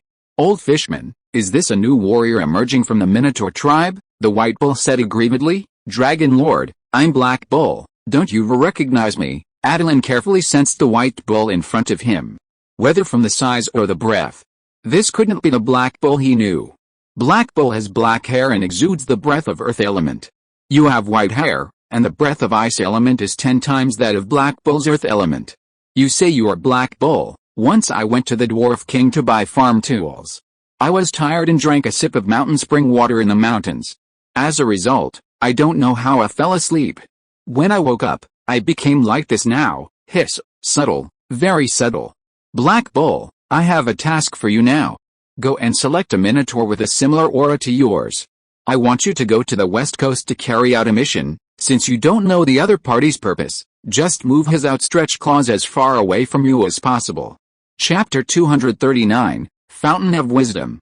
If you say that the totem war dance designed by Attilan has the effect of enlightening wisdom, Attilan will definitely believe it, but you want to make the average intelligence of the minotaur less than 8 grow to 9 or 10 in just 5 years. Even if the civilization is only passed on to the first generation, the irritability factor in the blood of the minotaur will completely disappear, and it will change from a cursed and twisted monster to an intelligent race. Attilan doesn't believe it at all. When he thought that there was a mastermind behind the scenes who twisted the thoughts and blood of the minotaur without him noticing at all, Attilan felt cold hands and feet and his scalp tingling. So Attilan wanted the changed Black Bull to choose his kind and make them wise. It is easy for them to be dissatisfied with the current situation that Attilan only feeds them but has endless work to do. When the minotaur becomes smart, they will think about why the food they planted with great effort has become a gift from Attilan. Although the Black Bull has become smarter, Attilan asked the Black Bull to find a minotaur with a similar aura, and the Black Bull didn't understand what he meant.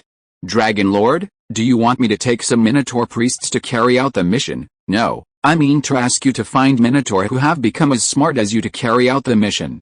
This mission is more difficult, and the minotaur who are required to carry out the mission must have both strength and wisdom. Black Bull scratched his horns. Dragon Lord, it may be because the totem war dance has calmed the irritability in our blood. Many minotaur have become smarter, but those yaks who came down from the mountains, not only have they lost their long hair at the beginning, but they also seem to have lost some wisdom. Attilan's eyes lit up. Black Bull, can you still distinguish the yaks who came down from the mountains? Black Bull nodded and said, if it is from the breath that Dragon Lord said, then I really can't tell them apart. They have become exactly the same as us, but I can identify their identities through their physical characteristics, and the yaks are different from us. Most of them have their own names. As long as you remember their names, you can easily find them. Yes, the yaks are intelligent, so they will definitely give themselves names to distinguish themselves from other tribesmen. Wait, Attilan suddenly discovered a feature.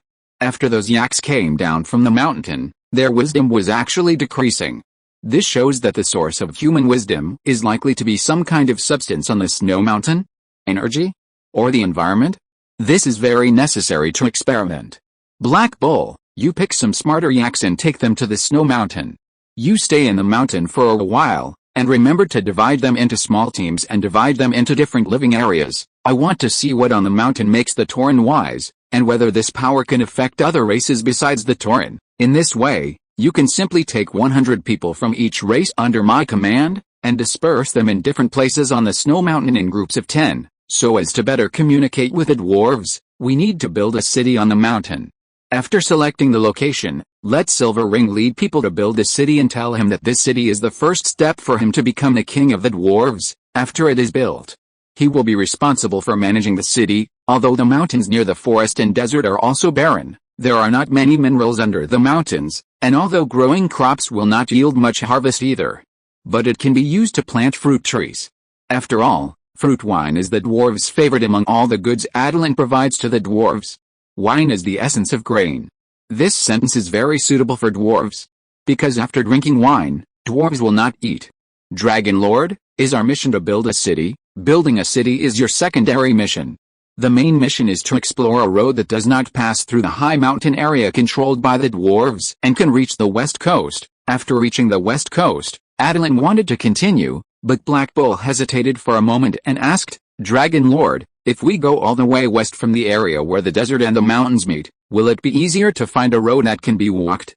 The road between the mountains can be walked by us Torn and Murlocs, but it is difficult for centaurs to move between the undeveloped mountains. Last time, when fighting on the road that the dwarves have developed for hundreds of years, many centaurs fell off the cliff and died because of slipping. Indeed, if you want to avoid the side of the dwarves, taking the Great Desert is the right way. Well said, if you take the Great Desert, you can also cooperate with a desert greening operation. Speaking of which, there should be few druids in the forest who have seen the sea, right? First, find out what made you smart. Yes, Dragon Lord, after Haynew left, Lista didn't arrive at Kingland Town until the sun went down. Sorry, Dragon Lord, it's really far from Hedon. Attilan found that as his followers continued to develop southward and eastward, Kingland Town seemed to be no longer suitable as the core of the kingdom, and it was difficult to command the towns in the south. The territory was too large, and he could no longer summon his generals to discuss matters as he did before. If he wanted to control Huxi, Hedon, and the western regions, he might need to choose to move the royal city to Dajao Town. Dajao Town is no longer the wasteland where you can't pull out 2 pounds of green grass. Now Dajao Town is fully surrounded by green and blue. The original Southwest River and the river that branched out when the swamp dragon received the water element formed an angle, which just sandwiched Dajao Town in the middle. Today's Dajao Town is densely covered with water networks, which can be described as Jiangnan on the frontier. Because the Southwest River continues to extend westward, it has divided the land east of the center of the desert into Henan land and Hebi land. As the druids continue to plant grass seeds in the desert, from the air, the desert already has a large area of green land. Especially near the yellow sand pass near Hebi land, the land once occupied by the jackals, has several small rivers. Under the influence of the natural magic of the druids, it quickly transformed into half grassland and half forest. Attilan remembered that he had said that he would green the desert with everyone, but he slept for 2.5 years, and after waking up, he retreated for another month. Fortunately, this month was enough. In addition to trying to make cloud soil, he was also condensing the magic crystals of the life dragon as the raw material for the wine girl to make wine. Seeing that Attilan had been silent, Lista thought that Attilan was blaming him for coming too slowly, and he knelt down with a plop. Dragon Lord, please forgive me this time. For the sake of my service to you for so many years, please don't kill me. I still want to see the day when the Minotaurs become wise. Although the tribesmen did become wise, many Minotaurs became smart and then changed back to normal not long after. Have you been observing those Minotaurs who suddenly became smart? Hearing Attilan's sudden question, Lista quickly answered. Yes, I also counted the people they had, to see if they would become smart a second time. As a result, most of them did not, and only a few changed back to normal. Although the duration of maintenance became a little longer, they still changed back in the end. Have they all been on missions to the north? Lista thought about it and suddenly clapped his hands excitedly. Yes, they seem to have become smart after returning from the north. Is it because we have been living in the hot desert that we are irritable and have low intelligence? If we go to the snowy mountains, the icy environment of the snowy mountains can make the Minotaurs smarter. Is it really like what Lista said, that the ice element energy of the snowy mountains permeates the blood and brains of the Minotaurs, making the Minotaurs smarter? Just like Urha is a house destroying Urha in a hot environment, but when it comes to ice and snow, it becomes a sled dog husky that can pull sleds? Is it really that simple? I called you here to talk about this. It's a good thing that the Minotaurs have become smarter, but we must know the source. If there is a conspirator with ulterior motives behind it, Lista clenched his fists immediately. If there is really a conspirator behind this, I will beat him into pulp with my fists. Attilan looked at Lista with a smile. You always hope that the Minotaurs will become smarter. If this conspirator really has a way to make the Minotaurs smarter, Would you consider joining him? Lista pounded his chest hard. Since you said you would be loyal to the Dragon Lord, Lista, will never betray you. What if I ask you to go? Lista was obviously stunned. Dragon Lord, do you want me to go undercover? I still have a lot of time to deal with in Hedon, and Black Bull's hard power is still a little lacking. I'm afraid he can't control those guys with bad tempers, good strength, and no improvement in their brains. Those guys asked him to transport fruit wine to the snow and then transport weapons back. Everyone said they were afraid of the cold, and I whipped them but they didn't go. So you think the low intelligence of the Minotaurs is related to the fire element, because of these stubborn elements? Lista nodded. You select those Minotaurs who are worth transforming. Minotaurs with strength and wisdom are excellent builders, but those with low intelligence are also qualified warriors. At least they dare to charge at any opponent while maintaining their anger. Of course, this is because these Minotaurs have been trained by Lista and have changed from Minotaurs to barbarians and warriors. If they were Minotaurs with cunning nature, Attilan would really worry that they would sell themselves out. I see. The Dragon Lord still thinks about the problem comprehensively. Lista nodded respectfully and praised. Attilan looked at Lista with a little surprise. You also went to the north and learned to flatter. Lista shook his head and said with a smile, No, I just meditate with the spirit of the white bull, and at the same time absorb the earth element into my body to nourish it, and gradually eliminate the irritability in the Minotaur blood. Attilan carefully observed Lista and found that Lista, who used to be red, seemed to have turned reddish-brown. You seem to have absorbed more earth elements than Black Bull. With your talent, you might be able to combine the two professions of barbarian and earth priest to create an advanced profession of your own. Lista shook his head. No, following the spirit to meditate is already enough to deviate from the barbarian path. I am not used to using the elemental means of the mage. Earth elements and meditation are just to help me improve my wisdom. I still prefer the feeling of killing an enemy with a totem pole. Attilan shook his head helplessly. If he was not really passionate about it, Lista would not completely give up the ancestral Minotaur profession of the Minotaur, and he would also frantically recommend the Minotaur profession to other Minotaurs. After he showed the power of the barbarians to other Minotaurs in a friendly way, they all decisively chose to follow Lista to practice the barbarian profession. Okay, I won't care about you, but you and Black Bull should pay more attention to the Minotaur's wisdom enhancement. Don't let the Minotaur be bewitched and cause any trouble. After sending Lista away, Attilan heard the cry of crows, and then a letter fell in front of him, and quickly unfolded it, roaring at him angrily. Attilan! Where have you been all this time? Didn't you say that you would come back to be the principal? Are you just going to ignore everything? Attilan could only write a letter as quickly as possible, hand it to Hedwig who had just got up and was ready to eat, and send it to the barmaid, inviting her to come to Kingland Town for dinner. Old Fish Man, prepare the most sumptuous meal as quickly as possible. Dragon Lord, the most sumptuous meal must be magic food, but the current chefs can't cook it well at all. If you have magic talent, why don't you become a priest? Cooking is more promising than being a priest? Well, being a chef in Attilan is indeed more promising than being a priest, but priests are independent and powerful, and they have power. I'll do it myself. At the banquet, Attilan apologized to the barmaid repeatedly. My master took me out to practice again, so I was late for school work, but I still prepared some materials to make potions to strengthen the student's physique. The most important thing is that you have the materials to make wine. The barmaid smiled happily. Then I forgive you. While drinking, Attilan told the story of the Minotaur. When the barmaid heard it, she clapped her hands. Isn't this the fountain of wisdom, the fountain of wisdom, the fountain of wisdom, the fountain of youth, and the rainbow spring? I have heard the stories of these springs since I was a child. When I was a child, I wondered what it would taste like if I used these 3 springs to make wine. Attilan asked curiously, so the effect of the fountain of wisdom is that people become smarter after drinking it? The barmaid looked at him with disdain. Since it is the fountain of wisdom, of course drinking it can turn people into wise men. It is said that there was once a mediocre wizard apprentice who was bullied by his classmates because he could not learn spells and could not remember spell models. He was knocked off a cliff by an arcane missile. Fortunately, he had a feather fall amulet with him and luckily landed in a cave, and then he encountered the fountain of wisdom. After drinking it, his wisdom became 100 times greater than before. In the end, he became a legendary wizard with this wisdom. Attilan's mouth twitched. It turned out that in the fantasy world, after falling off a cliff and surviving a disaster, you can still encounter treasures.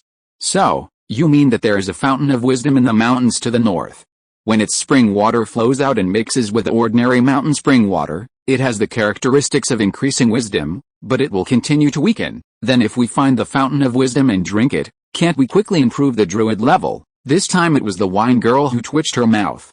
I suggest not to, because the effect of the fountain of wisdom will also disappear. The legendary wizard ended up losing his wisdom and forgetting how to use spells. This time his opponent is not using arcane missiles. Chapter 240, Enlightenment Water. Well, Attilan did have a little hope for the fountain of wisdom, hoping that it would really have no side effects, but there is no free lunch in the world, and any gift from fate has already been secretly marked with a price. Attilan's eyes turned, and he asked with curiosity, since drinking the fountain of wisdom will cause trouble, then you took water from the fountain of wisdom to make wine. Can the wine you brew only retain the positive effects of the fountain of wisdom?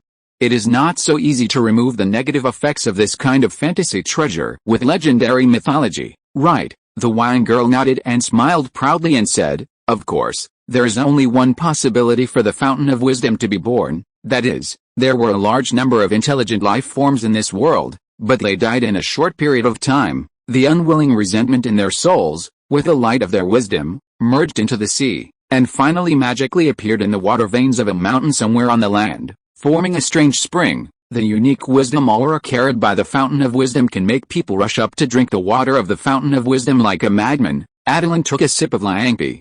Could it be that the fountain of wisdom not only has the effect of increasing intelligence, but can also reduce intelligence? The wine girl looked at the mountains in the north with disdain. The fountain of wisdom is a strange object created by the resentment of the dead. It does have many effects that ordinary people cannot achieve, but because it is stained with resentment, the fountain of wisdom is destined not to be the kind of thing that helps people. If you have no wisdom, then you will naturally gradually accept your mediocrity, but once you have wisdom, you can only spend the rest of your life with unwilling resentment, and the fountain of wisdom is not helping you for nothing. The wisdom obtained through the fountain of wisdom will eventually be taken back. You also know that the soul can get a chance to reincarnate. The longer you exist in the material world after reincarnation, the more wisdom you will have, and the higher your achievements in the next life will be. Theoretically, as long as you can continue to reincarnate, anyone can become a quasi-god that day. Attilan's mouth twitched. You've said it in theory. I can say that after the soul is reincarnated in the material world, it is almost 100% likely to encounter the fountain of wisdom, which absorbs the soul's original wisdom and aura. After being absorbed, the talent becomes more ordinary, but at least there is a chance to come again.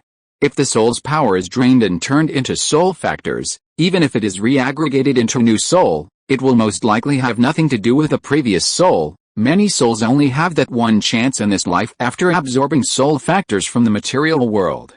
Not to mention becoming quasi-gods, they at least have to get a chance to stay in the material world and reincarnate. I remember that the druids have a spell that can stuff a soul with a destroyed body into the body of an animal weaker than him. So can we stuff souls into the bodies of humans controlled by souls that are congenitally underdeveloped? The barmaid looked at Attilan seriously. What do you want to do? I tell you, doing this kind of experiment violates the druid self-discipline regulations formulated by the Natural Council. If Master Geoj finds out, your dragon scales will be smashed to pieces by his thunder whip. Not only humans, it is strictly forbidden to conduct evil soul experiments on any intelligent life. Where can you find so many idiots with underdeveloped souls in this world? In the end, most of them will still have to conduct experiments on normal people. Then if I find an evil, unintelligent fishman and stuff a human soul into his body, does this count as a violation of the self-discipline regulations? The wine girl glanced at him. Can't you just not conduct the experiment? Besides, you put someone into a merman's body under the guise of helping the soul reincarnate. Are you helping or cursing him? How can a normal human accept turning into an ugly merman? Attilan hesitated for a moment and asked tentatively, if you dislike the ugliness of merman, then I can change to a mermaid, right? All intelligent life? Mermen don't believe it, so sirens and harpies will be fine, right? How can you assume that the soul that needs your help is a female? Attilan scratched his chin. The soul has no gender. After all, the soul is a mass of energy. The body in the material world has gender. You only need to slightly modify his memory and he will think he has always been a woman. The wine girl looked at Attilan with disdain. You have such a high level of soul knowledge.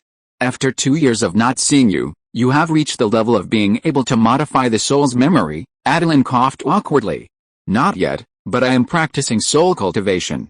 At the same time, I will not give up the practice of life knowledge. It's okay to dislike the ugly body of fish people. When I become more proficient in controlling life, I can change them into any appearance they want. At that time, it will be no problem for me to reshape a half-human, half-fish race. The wine girl looked at the sky fearfully. Remember, creating life is the authority of the gods. Mortals cannot touch it rashly. Many mages are playing tricks on Warcraft. Only when they reach the legendary realm will they change the research object to low-intelligence humanoid races. As for studying those intelligent races that are favored by the gods behind them, they can only choose some individuals who have no faith and are willing to do so in a small range. I dare not do it casually with those who are not willing, otherwise the number of souls will not match, and the god of death will send hellhounds or come to him personally. Who can resist the god of death coming to check the water meter in person? So, don't study this soul easily. If you must do research in this area, it's best to do it in the Emerald Dream, which is the territory of our natural council. Attilan looked at her in confusion. Wait, why do I feel like you have learned a lot more secret knowledge than you did 2 years ago? The wine girl slammed the table. Nonsense, you don't think you are the only one who has made progress in the past 2.5 years? Flower Girl and I followed Master Jaina and Robert, and we have also learned a lot of knowledge and skills. Okay, originally, George and Master Jaina planned to let you and Eagle King be responsible for managing the forest, but later, at the suggestion of Master Bloodstained, the people who managed the forest were increased to include me, Flower Girl, and their man. Attilan was very puzzled. Why? Is it because the Eagle King and I are not strong enough? And the masters are not satisfied? The wine girl shook her head. Of course not. It's because of your performance during this period that the masters believe that your probability has increased. In order to allow you to concentrate on your practice, the 3 of us were specially selected as secondary auxiliary managers. We can also get 70% of your forest resources. After all, our probability is very low, but it is not zero. Attilan shook his head and complained, how can they judge our future so casually based on the chance of breaking through to become a legendary druid? If we don't believe in miracles, miracles will not come. The wine girl took a sip of wine with disdain. Your method of spiritual victory is useless. What if you sincerely believe that you can break through the legend and let the power of faith act on yourself to increase your talent? That will only turn people into arrogant lunatics, and there will be no change at all. This method of practice is not as good as the wine I plan to brew with the fountain of wisdom. After all, drinking wine can increase wisdom. If I can use the effect of the fountain of wisdom to raise the druid level to level 18, I will gain a long life body even if I lose the wisdom I have gained. After the lifespan is increased, can't I slowly repair the lost wisdom? Attilan's mouth twitched. This method of borrowing and practicing seems to be feasible for druid practice. But you also said that the fountain of wisdom carries the resentment of the dead. Do you think they will kindly watch you break through?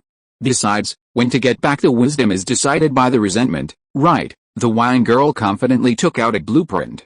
Look, my plan is to use winemaking technology to enhance the wisdom-enhancing effect of the fountain of wisdom, and at the same time form a seal so that the fountain of wisdom cannot easily take away the wisdom I have obtained. Wait until you reach level 18 and cultivate a body of longevity, then take the initiative to drink the second cup of wisdom wine and exchange the wisdom you have obtained. The effect of this cup of wine is to make them collect as little interest as possible when repaying the debt. Attilan looked at the wine girl with admiration. Your idea is very powerful. I have also studied winemaking technology a little bit. It seems that there is indeed a possibility of realization. You have made great progress in the past 2 years, the wine girl snorted coldly. This is not the formula I have researched in the past 2 years. It is my previous achievement. In the past 2 years, I have mainly studied the immortal wine, and the raw materials are the ones you left behind. Attilan couldn't help but complain in his heart. What did he mean by the ones he left behind? It was obviously the blood that the wine girl and others forcibly drew from him. The wine girl seemed to see through Attilan's heart. You're not at a disadvantage, okay?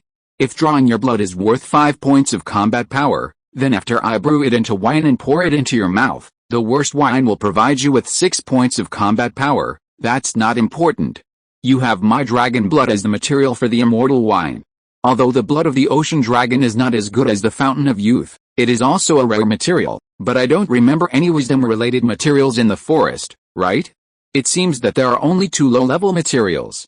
Ladybugs and purple star grass? Can they be used to develop the recipe of wisdom wine? The wine girl chuckled and took out a scroll full of ancient atmosphere from the dimensional bag. Legend has it that the gods have mastered the magic of enlightening mortals' wisdom, the magic of enlightenment. An arrogant great arcanist thought he could also master the power of the gods. Once he made a bet with another legendary wizard. They picked two stupid Tauren to teach them mage knowledge to see who could train the best Tauren wizard, or arcanist. Arcanists cast spells purely based on their own wisdom, which best reflects the improvement of wisdom. This arrogant great arcanist naturally has his own arrogant ability.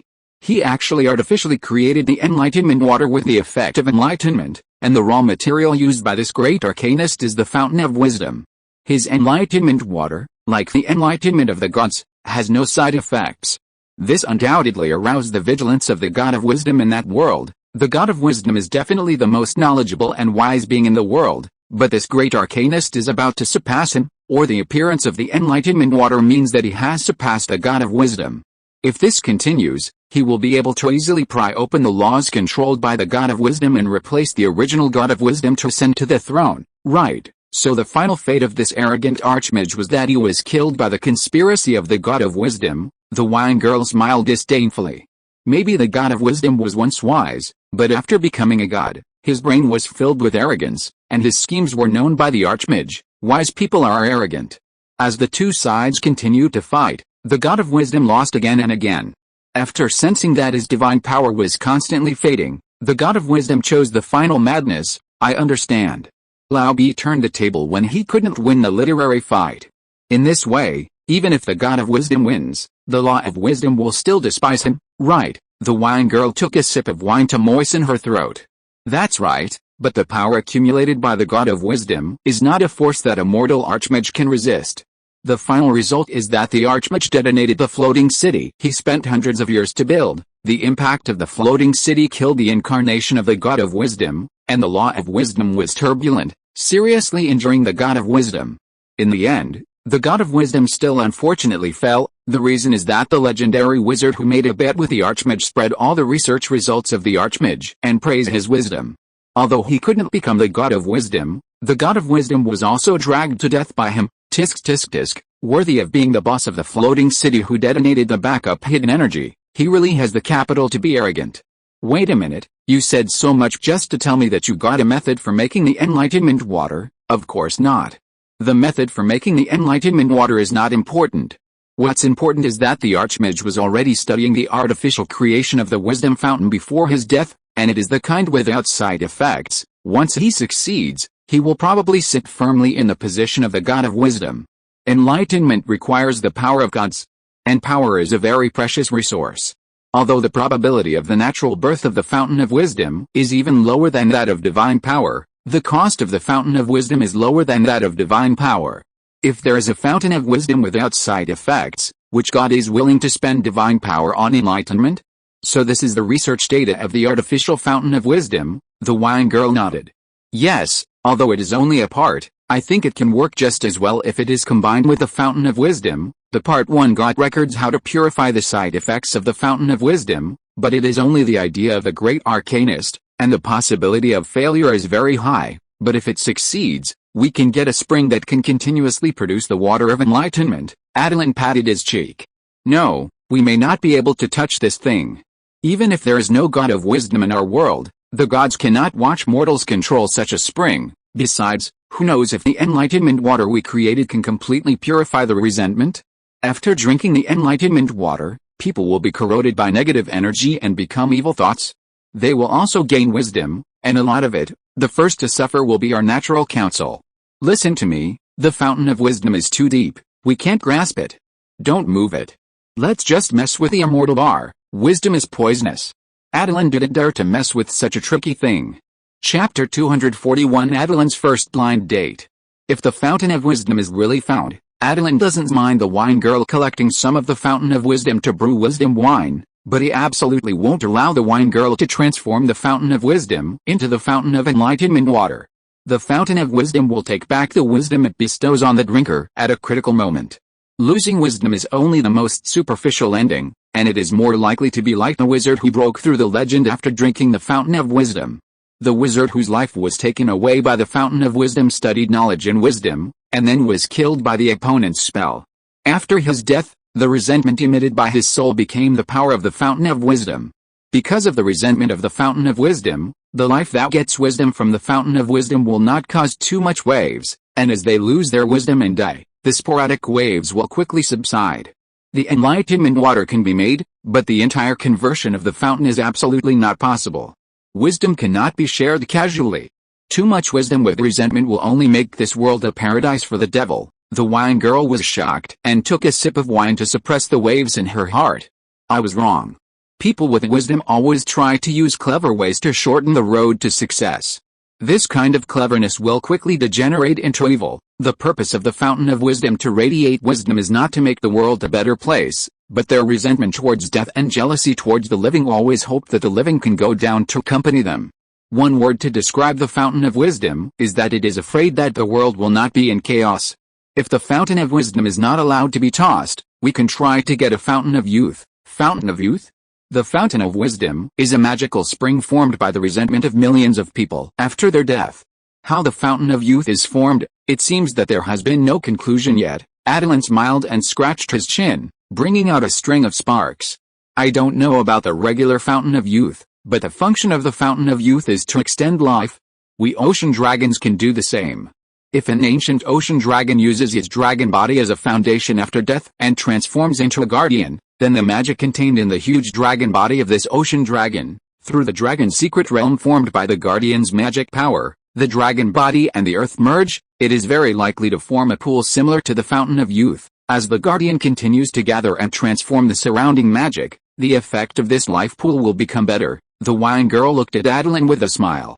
So what you mean is that you want me to kill you and then use your dragon body to create the Fountain of Youth? Attilan rolled his eyes at her. You think highly of me. Even if you kill me, I can't create the Fountain of Youth. Instead, I will continue to live, stay in the forest without moving, and continue to gather the dragon's life magic in one place. After thousands of years of cultivation, it should be possible to form a life pool with the effect of extending life. The wine girl shrugged and said, 1,000 years? By that time, my bones will have turned into slag. If we build the Fountain of Youth from scratch, it will definitely take 1,000 years. But there is the Moon Shadow Lake created by Master connecting the water veins in the forest. In the Moon Shadow Lake, which is nourished by natural energy and starlight magic, there is also a secondary life spring brought by the white deer from the goddess of the Fountain of Life. Do you think if I try my best to improve the efficacy of this life spring, can I create the Fountain of Youth? The wine girl was moved by Attilan's description. Just tell me, how do you need me to help you? Attilan smiled and took out a scroll as well, opened it and pushed it in front of the wine girl. The life field shaping plan is expected to plant magical plants such as golden wheat and moonlight grass, and raise magical animals such as starlight spiders and colorful chickens. You are just a magic farm. What does it have to do with the Fountain of Youth? Originally, this life field was shaped with hope, using life energy to cultivate magical plants and animals that we need in large quantities but have a long growth period. But if the field is used to gather and transform life energy to shape the Fountain of Youth, do you think it will be okay? The main function of the life field is to spontaneously absorb the surrounding energy. In this way, I don't have to be bound in the life pool and stay still. The wine girl carefully looked at the drawings again. What impressed her most was not the advantage of automatically gathering energy, but the stable energy situation inside the field, so that there would be no energy leakage. Automatic water storage dam. This is indeed a very excellent design. So, you've been studying this for a month. This is just an additional practice.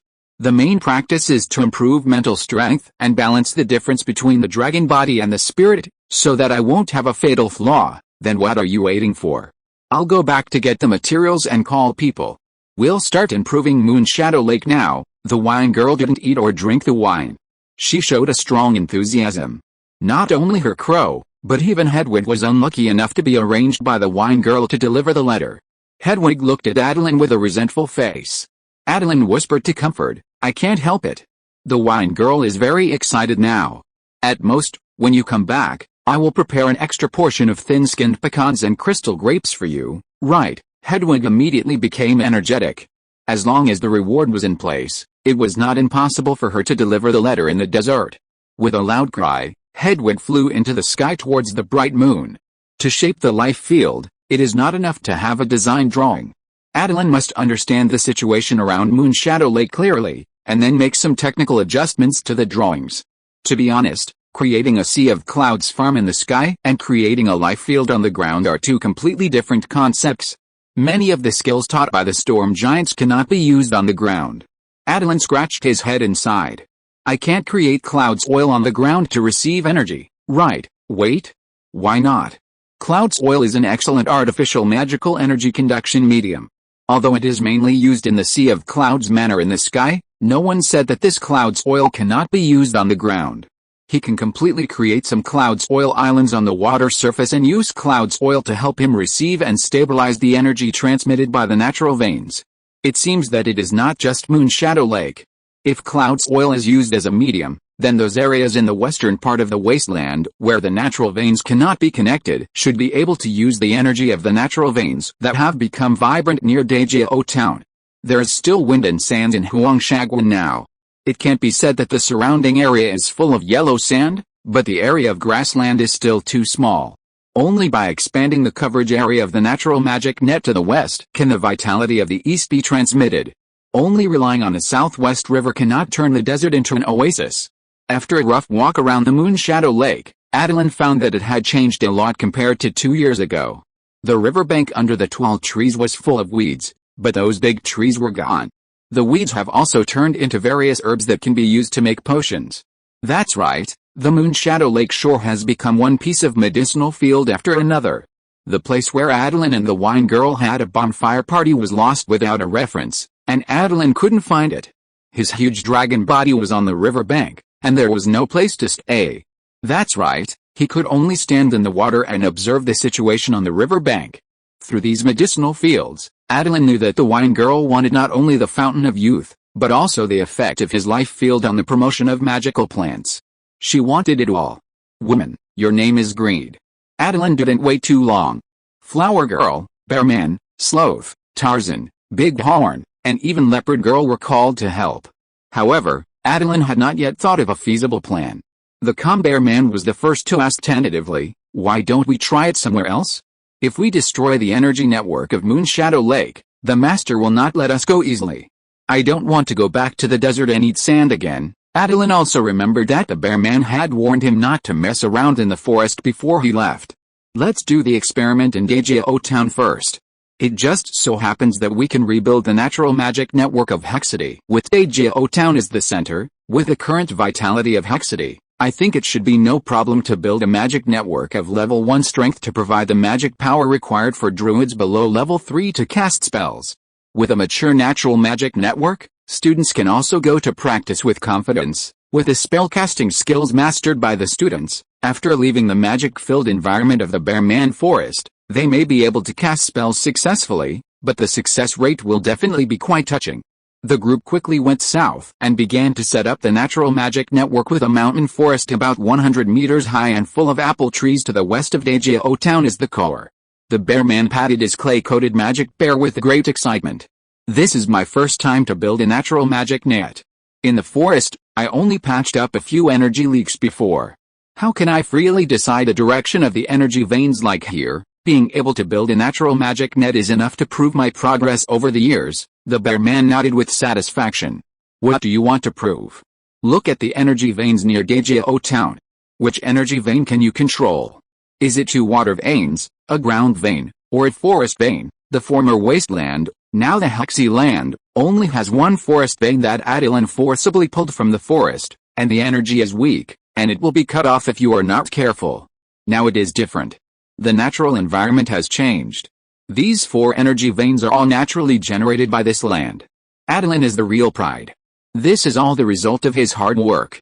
The leopard girl said happily, if you want to talk about this ground vein, it does have something to do with a Bearman. The Bearman was a little surprised. Is it really related to me? You have a lot of earth bears that died due to internal damage caused by the impact of the earth element after the experiment failed.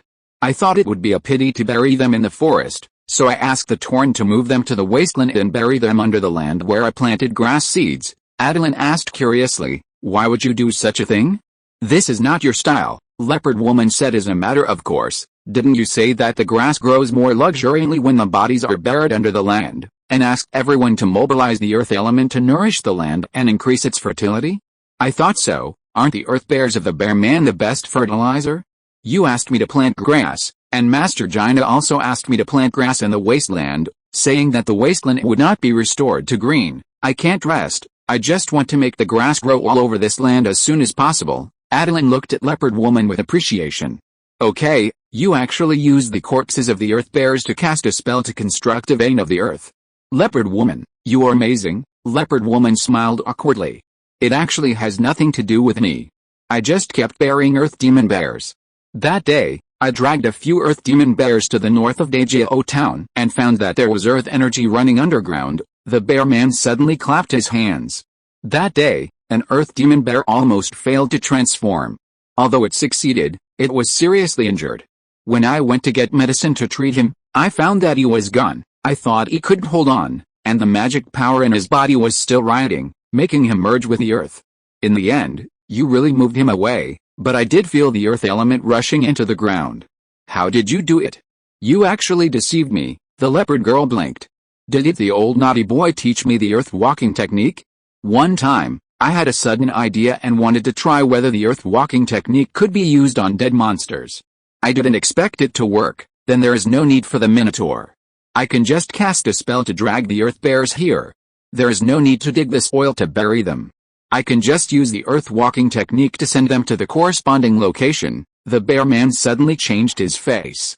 Then did you transport all the earth bears I buried to me? I said that after burying so many earth bears, why did the concentration of earth elements near my test site not only not increase, but also slightly decrease? So it's all your fault, Sandri. I'll beat you to death. It was still the wine girl who shouted seriously, stop making trouble, do the right thing. Now that this life field is done, you can make a big earth bear out of it, not to mention the earth bear. The storm giant infused lightning energy into the cloud soil. Attilan couldn't do it, but he tried to infuse the life magic of the ocean dragon, which was close to the water element, and it was not difficult to get a group of emerald green clouds. The leopard girl's eyes lit up immediately. So beautiful, Attilan said jokingly, not only beautiful, but also edible. Really, leopard girl couldn't wait to bite it, but she couldn't bite it off. No matter how she pulled, she couldn't pull it off. Fool, do you really think you can eat it? At this moment, Jaina suddenly teleported in front of Attilan. She flew to his back and said excitedly, no time to explain, fly to the center of Dragon Lake. Attilan could only flap his wings and take off, moving forward at the fastest speed. Master's wife, what are we going to do? Did Master have an accident and need us to find Cetus for help? The vine girl sneered and stroked her hair. Your master, he is still looking for the door to Moonlight Glade. I don't think he can find it in 3 to 5 years. I was so worried that he would die in it before. Then what are we going to do? Don't worry, you will know when you get there. This will be good for you. Oh, Attilan continued to fly with doubts, but he always felt a little cold on his back. When he reached the sky above Dragon Lake, the vine girl asked him to slow down. Make more of the emerald green clouds that you tricked the leopard girl into eating just now. Give some gifts to the girl when you meet for the first time. Give gifts? Girls? Master's wife, what are we going to do? Do you remember I said that Celestis has a daughter who is about the same age as you? Attilan asked in surprise. Isn't his daughter almost 100 years old? You think she is almost the same age? You are not yet adults, so you are almost the same age. And judging from your body size, you are much bigger than Celestis's daughter. As a dragon, a large body is attractive. His daughter must like you. Chapter 242 Dragon Palace Princess. Unable to persuade Fujinv, Attilan could only stand on the surface of the Dragon Lake and call for water elements, while he began to mold the azure cloud's oil and tried to struggle again. Master's wife, do you think it's really appropriate for me to go on a blind date at my age? Fujinv raised her eyebrows and asked in a serious tone, why, you don't even listen to Master's wife? Attilan immediately shrank his neck. Of course I will listen, since you listen, then mold it for me quickly. Just like you said, at the critical moment, we still need the swamp dragon to save our lives. If we don't have a close enough relationship, do you think you will help? Fujinv said this, and Attilan slapped the water surface with vigor. Hey! Master's wife, you should have said it earlier. Since we are seeking the help of the swamp dragon for marriage, I am willing to sacrifice myself for Master to be able to break through to the quasi-god safely and smoothly. So, Is the daughter of the swamp dragon really beautiful? Fugitive smiled and waved her hand to quickly gather the surrounding water elements in front of Attilan, and the turquoise water vapor formed a phantom of an ocean dragon. Take a look at the appearance of the daughter of the swamp dragon. Are you satisfied? Hiss. Although the phantom formed by the water vapor cannot fully outline the beauty of the other party, according to the aesthetics of the dragon clan, the other party is definitely a great beauty. Attilan immediately looked towards the direction of the dragon palace of the swamp dragon with a sharp look. Master's wife, don't worry, I will definitely use all my skills. If I can't take her down, I won't come back, the Fusion girl sneered. You kid, you didn't see her beauty and even your soul floated over there, did you? Attilan increased the speed of making the blue sea cloud soil, and asked curiously, Master's wife, I barely met the swamp dragon last time, but I didn't feel that handsome. How come his daughter is so beautiful? The Fusion girl shrugged and gathered more water elements from the water veins to provide Attilan with raw materials. I'm not a dragon, so how can I know your aesthetics? But compared to the first time we met the swamp dragon, his appearance has indeed changed a lot. Based on our human aesthetics, we all think that the swamp dragon's appearance has deteriorated and his charm has decreased a lot. It may be because he used the ocean dragon soul to transform his bloodline. There's a loophole in the method of getting close to the ocean dragon, which caused problems in his practice, and then affected his dragon body, so he became what he is now. After all, when Geoj and I were drinking with the swamp dragon, we heard him say that his mother and Adaki's mother were both great beauties among the ocean dragons. Adaki perfectly inherited the blood of her grandmother and mother, and did not let the blood of the mountain dragon turbid her dragon body. Attilan nodded thoughtfully, but his hands did not stop moving at all. Groups of emerald green clouds continued to form in his hands until all the life crystals he carried with him were used up. Attilan absorbed the water element to nourish his tired dragon body and spirit. After counting the number of clouds, Fusion frowned slightly. There are only 74 in total. The number is still too few. You should make some more. Attilan poked his head out of the water tiredly. Master's wife, I have just developed the prototype of this azure cloud soil, and I can't combine the cloud soil to resonate the energy and exert several or even dozens of times the effect, except for being beautiful and pleasing to the eyes of the ocean sub-dragons. It is actually not a rare thing. The vine girl directly released a vine whip and pulled Attilan out of the water. You can't, so why can't I? Although Master Obelix is a friend of Master Geoj, I have also learned magic knowledge from the Master. I have also studied this storm cloud's oil for a period of time. The part of shaping the cloud's oil in the front was limited by blood talent. The cloud's oil I made is indeed not as good as the Master, or even as good looking as yours, but the last step, the skills of energy circulation and resonance field, I have perfectly integrated into my fairy field. Using your blue sea clouds oil to build my fairy field, the finished product will not only meet the cultivation needs of the ocean dragon, but also be very beautiful. Aodaki will definitely like it. For a little girl, no matter what race, she must like beautiful gifts. The reason why Fusion brought Attilan to make this gift together is to add some practicality to the gift for the ocean dragon. In this way, Aodaki can take it out from time to time. When using the gift, Aodaki will naturally think of Fusion and Attilan. Since it's a gift for the dragon girl, do you need to decorate it with some pearls and gems? Faced with Attilan's stupid question, Fusion looked at him as if he was an idiot. Do you want to see where we are going? Do you think that the swamp dragon controls this tens of millions of miles of territory, and his daughter will lack pearls and gems, even your most cherished dark night star, a pearl of this quality or even better? Adakasi has received countless times since she was a child. That's right, his pet, Mirage, Zubei, was affected by the little bit of power that the swamp dragon and the ocean dragon soul exuded, so she was able to form a pearl like the dark night star. Those river clams living in the dragon palace will always produce individuals who are more powerful than Zubei over time, and they may not have Zubei's ability to create illusions. But as long as enough water element magic is accumulated, the quality of the pearl will not be bad. I was wrong.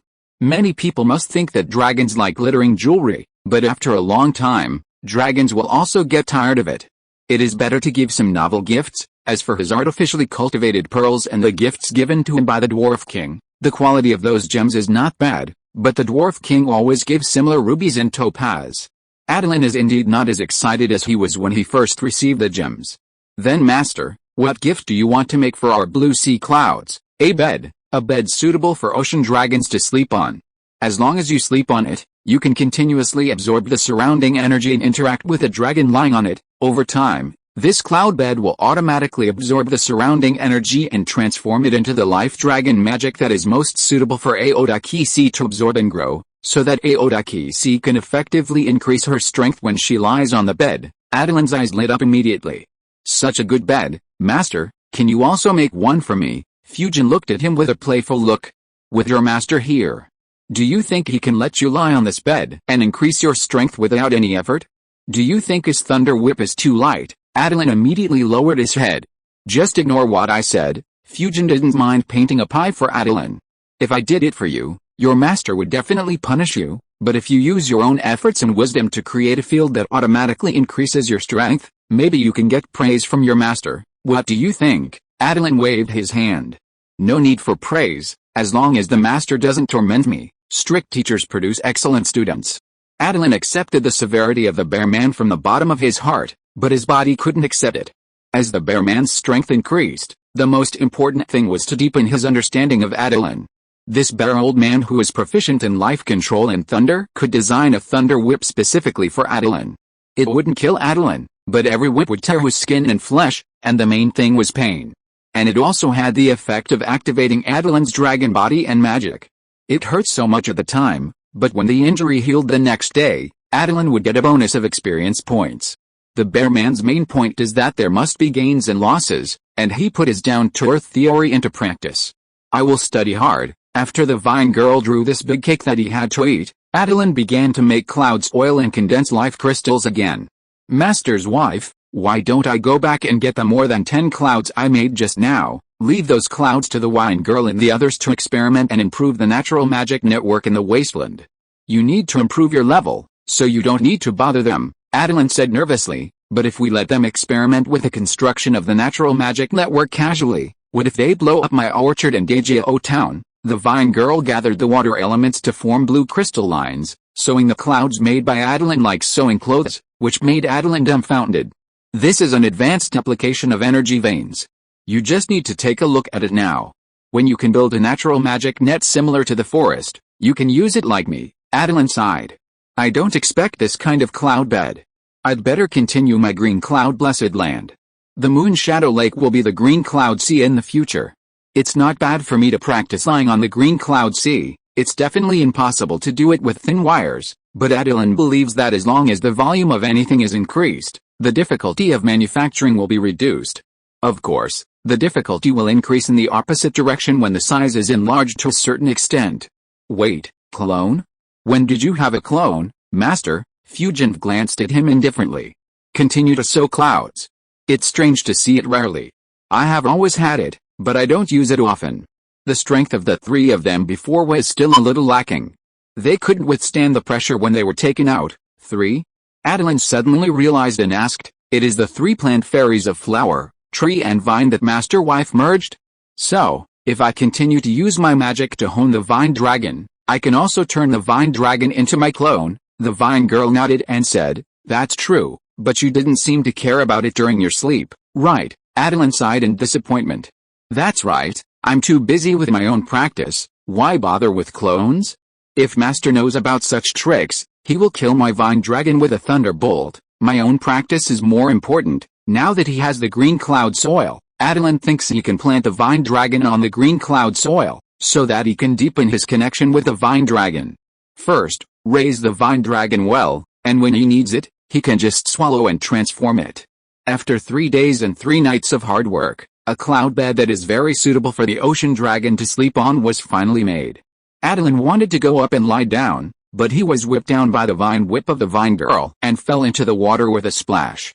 Ah, Master's wife, how come you like whipping dragons now? The fugitive stood on the water and said coldly, when you get Adakis's approval, when you get married, I will give you a cloud bed that you two can lie on and roll around on. I'll try. The fugitive used a special dimensional bag to collect the huge cloud bed, jumped onto Attilan's back, and a purple-red fairy light illuminated Attilan's body.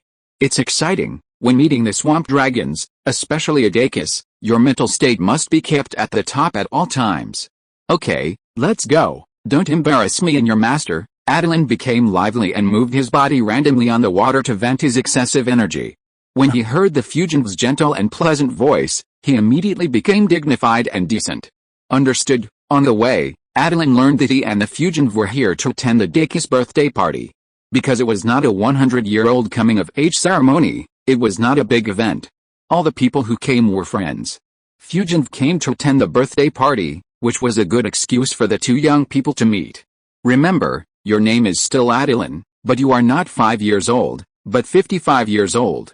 You have been practicing with Geoj for more than 30 years.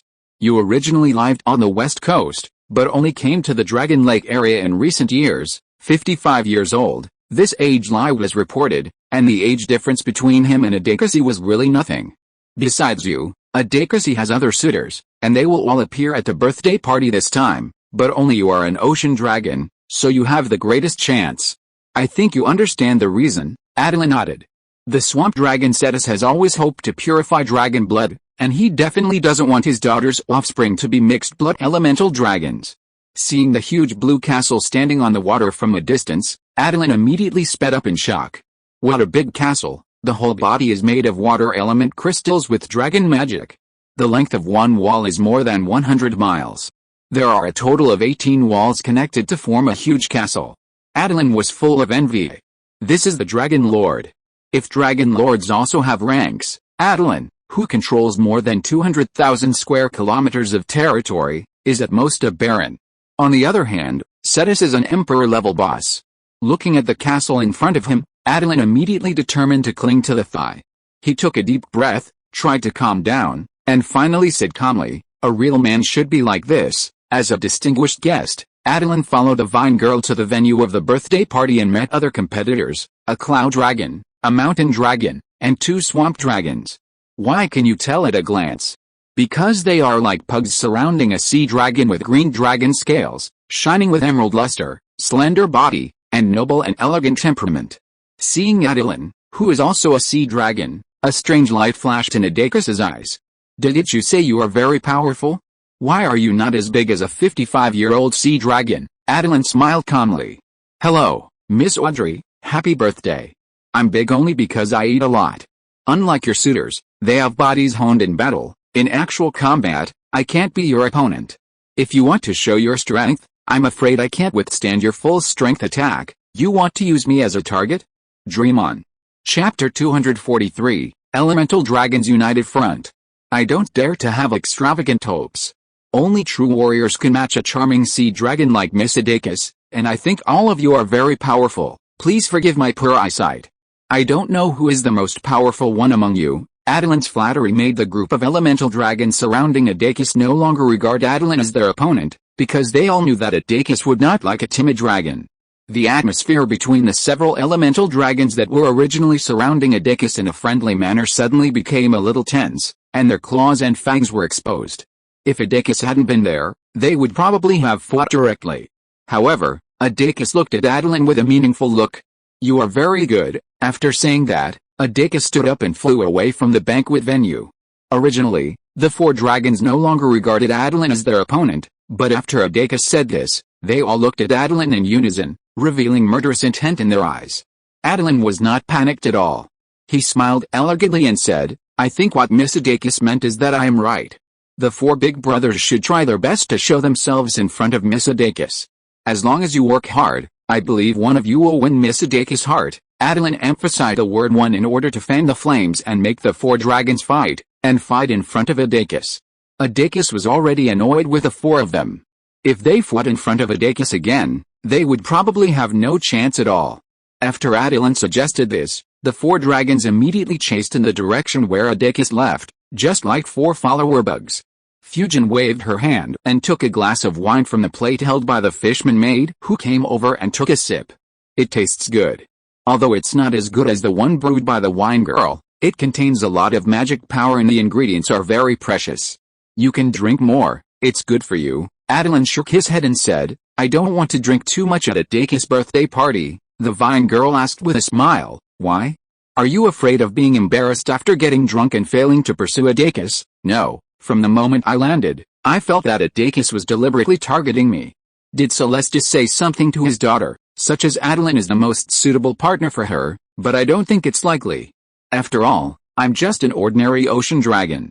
Celestis has lived for so many years, I believe you must have seen many outstanding ocean dragons, but it's strange, why are the suitors who appeared today all of this level of eccentrics, let alone Awakens? Even Celestis doesn't look down on them, right? The vine girl put the empty cup in her hand on the table in the distance with a magician's hand, and brought back a piece of cake and took a bite.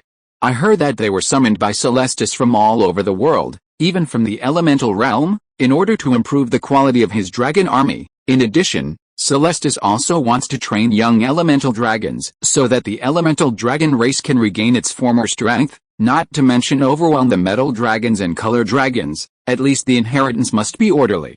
It would be best if they could occupy a world and then transform that world into a hotbed for the growth of elemental dragons. Attilan's eyes turned.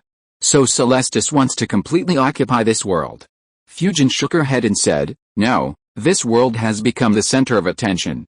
Although the quality of this world is indeed not high, it is undeniable that this world once gave birth to the elemental dragon god, so the higher-ups will not allow the elemental dragon to control this world.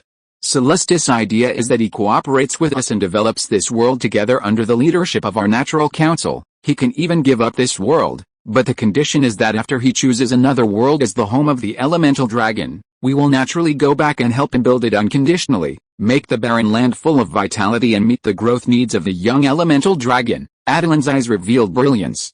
Through Celestis' plans, he knew that Celestis had ideas about the elemental dragon god. Of course, it was not the 8 elemental powers that the elemental dragon god once held. Celestis was playing a marginal ball. His goal should be to become the patron saint of the elemental dragon and the elemental dragon. The position of the patron saint relies entirely on Celestis' own power. Even if he has mastered the ocean dragon's soul, no. If Celestis wants to be deified, he must give up the ocean dragon soul he currently possesses. Attilan's eyes became heated, and he suddenly felt that he must win the favor of Awakens. Only by becoming Awakens' husband could he possibly get the ocean dragon's soul. Master's wife, does Celestis only have Awakens as his daughter? Fusion could not help but know what Attilan was thinking.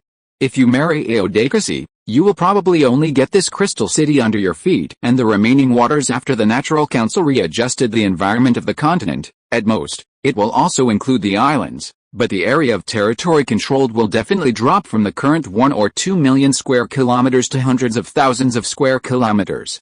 But you will definitely let your kingdom of Atlantis occupy the newly emerged unowned land. Attilan carefully looked at the surrounding environment and asked in a low voice, Master's wife, you know that's not what I'm asking. Of course I know what you are thinking about. Celestis has 2 sons, one is a mountain dragon and the other is a swamp dragon, but his favorite is still Awakens. Attilan asked puzzledly, why? Because your dragon clan has a very interesting concept of love. If you like a dragon, you can use your strength to forcibly possess the other party. Celestis, who had just reached adulthood at the time, was naturally no match for the gentle big sister, so he married a mountain dragon and then had 2 sons. In the end, of course, Celestis became stronger and had the capital to fight against the big sister, so he ended their marriage. Attilan's eyes widened immediately. How did you know such a secret message, Master's wife? Neither Celestis nor the mountain dragon, as the dragons involved, could publicize this matter. Their love happened in another world. By chance, I learned about the love story of a pair of elemental dragons from a certain nature spirit. After coming to this world and meeting Celsius, I learned that Celsius was actually one of the protagonists of the story. The nature spirit of the earth also said that if you meet Celsius, please tell him that Goa has been looking for him. Attilan hesitated for a moment and asked, Master's wife? You didn't really ask Celsius when you saw him, did you? Fusion nodded, rubbed her temple and said, I was too young at the time, and I spoke without thinking, but Celsius didn't get angry. Instead, he told me the truth of the story and told me the love story of how he escaped from Goa, met Mother Awakens in the water elemental world, and finally they returned to their hometown to settle down together. Attilan didn't care about Celsius's background story. He just wanted to know what he had to do to get the ocean dragon soul from Celsius. Don't even think about it. He will probably give that thing to Awakens before he is deified. That's why I told you to marry Awakens. Even if you don't have it, you can get it from your wife. Tell me about yourself. What were you talking about just now? Attilan smiled confidently. Master's wife, if I get close to her, what's the difference between me and the dragons around her? On the contrary, After what I did just now, no matter whether Adakasi has a good or bad impression of me, she will definitely remember me. When the Iron Dragon bed is given to her, her impression of me will definitely improve. At least among these suitors, I will definitely be the one she dislikes the least. Elemental dragons are also dragons, and naturally they respect strength. As long as Attilan can show strength that amazes Adakasi, then this matter will most likely be successful. But compared to improving Adakasi's favorability, Attilan thinks it is more important to improve Cetus's favorability. Adakasi looks like a lazy dragon who has never practiced independently, but her strength exceeds the level that a sea dragon of her age should have. There is only one reason behind all this, that is, she was baptized by the power of the ocean dragon's soul, which allowed her to transform from an ordinary ocean dragon to an ocean elemental dragon king. If he could obtain the power of the ocean dragon's soul, Attilan believed that his current problem of the incompatibility between his dragon body and dragon soul should be properly solved. It's good that you have confidence. Although the Natural Council intends to cooperate with Celestis, Celestis has no intention of letting his daughter marry. Unless you get the favor of Adakis, Celestis will not take the initiative to marry his daughter to you. I don't know if it is a habit passed down from the elemental dragon god. The elemental dragons are different from other dragons. Parents will always take care of their children, even if their children are already adults. And they will also intervene in their children's marriages. This is because the concept of family affection of elemental dragons is more important than that of other dragons. If it were a colored dragon, they might be driven out of the house by their mothers during adolescence. As for their fathers, they may have never seen them since they were born. The birthday party soon became lively. In addition to the dependent generals and scholars under Celestis, there were also some other friends that Celestis made. And more than 10 elemental dragons at least in their prime appeared through the elemental channel. Attilan exhaled 2 streams of white air from his nose and narrowed his eyes slightly. Master's wife, today doesn't seem to be as simple as Adakasi's birthday party. It seems that Cetus has already started his elemental dragon nest world plan. These elemental dragons are all his followers. This follower does not mean that they are subordinates of Cetus, but that they agree with the concept of the elemental dragon nest world and are willing to contribute to this plan. The birthday party is just a pretext to call everyone to discuss. Frost dragons, purgatory dragons, lightning dragons, sand dragons, mountain dragons, ocean dragons, cloud dragons, lava dragons, the elemental dragons that appeared in the banquet hall almost cover all bloodline types. But among the 8 bloodlines that Attilan has, the elemental dragons belonging to light and darkness did not appear in the banquet hall. Attilan asked curiously, shouldn't there be skylight dragons and abyss dragons? Why didn't their representatives show up? Hearing Attilan's question, Adakasi, who had transformed into a high elf at some point, smiled contemptuously. They have found a better master, so they don't need to struggle in the quagmire like us. Attilan looked around and didn't see the 4 lickers. Miss Adakasi, do you mean that they have taken refuge in heaven and hell? Skylight dragons can live freely in the first 5 layers of Heaven Mountain, while abyss dragons have a black river connecting the 2nd to 7th layers of hell. The areas where the Black River flows are their territory. They can prey on demons and souls at will. Dragons, yes, there are people supporting them behind the scenes, so they naturally don't need to call themselves dragons like us. Attilan, do you hope that one day you can openly call yourself a sea dragon? Attilan smiled. Of course, but I prefer the name of Life Dragon. I think Miss Adakasi came to me not just to discuss the name, right? Adakasi elegantly grabbed the pastry, exuding a nobler temperament than the high elves. No wonder she looked down on those uneducated wild dragons. I can see that your strength is stronger than the 4 of them. Help me persuade them to give up their unrealistic ideas. I will give you a life orb that can be used to strengthen the Dragon Ball.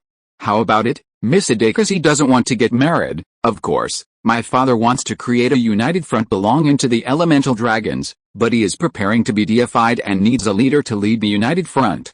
I am going to take over from him and become this leader. Would you like to support me and vote for me when the time comes? Attilan suddenly transformed into a human with a green dragon horn on his head. No problem. Seeing Attilan's appearance, Adakasi's eyes suddenly lit up. How did you become like this? It's quite interesting. You can actually keep the dragon horns of a dragon in human form? Attilan touched his dragon horn.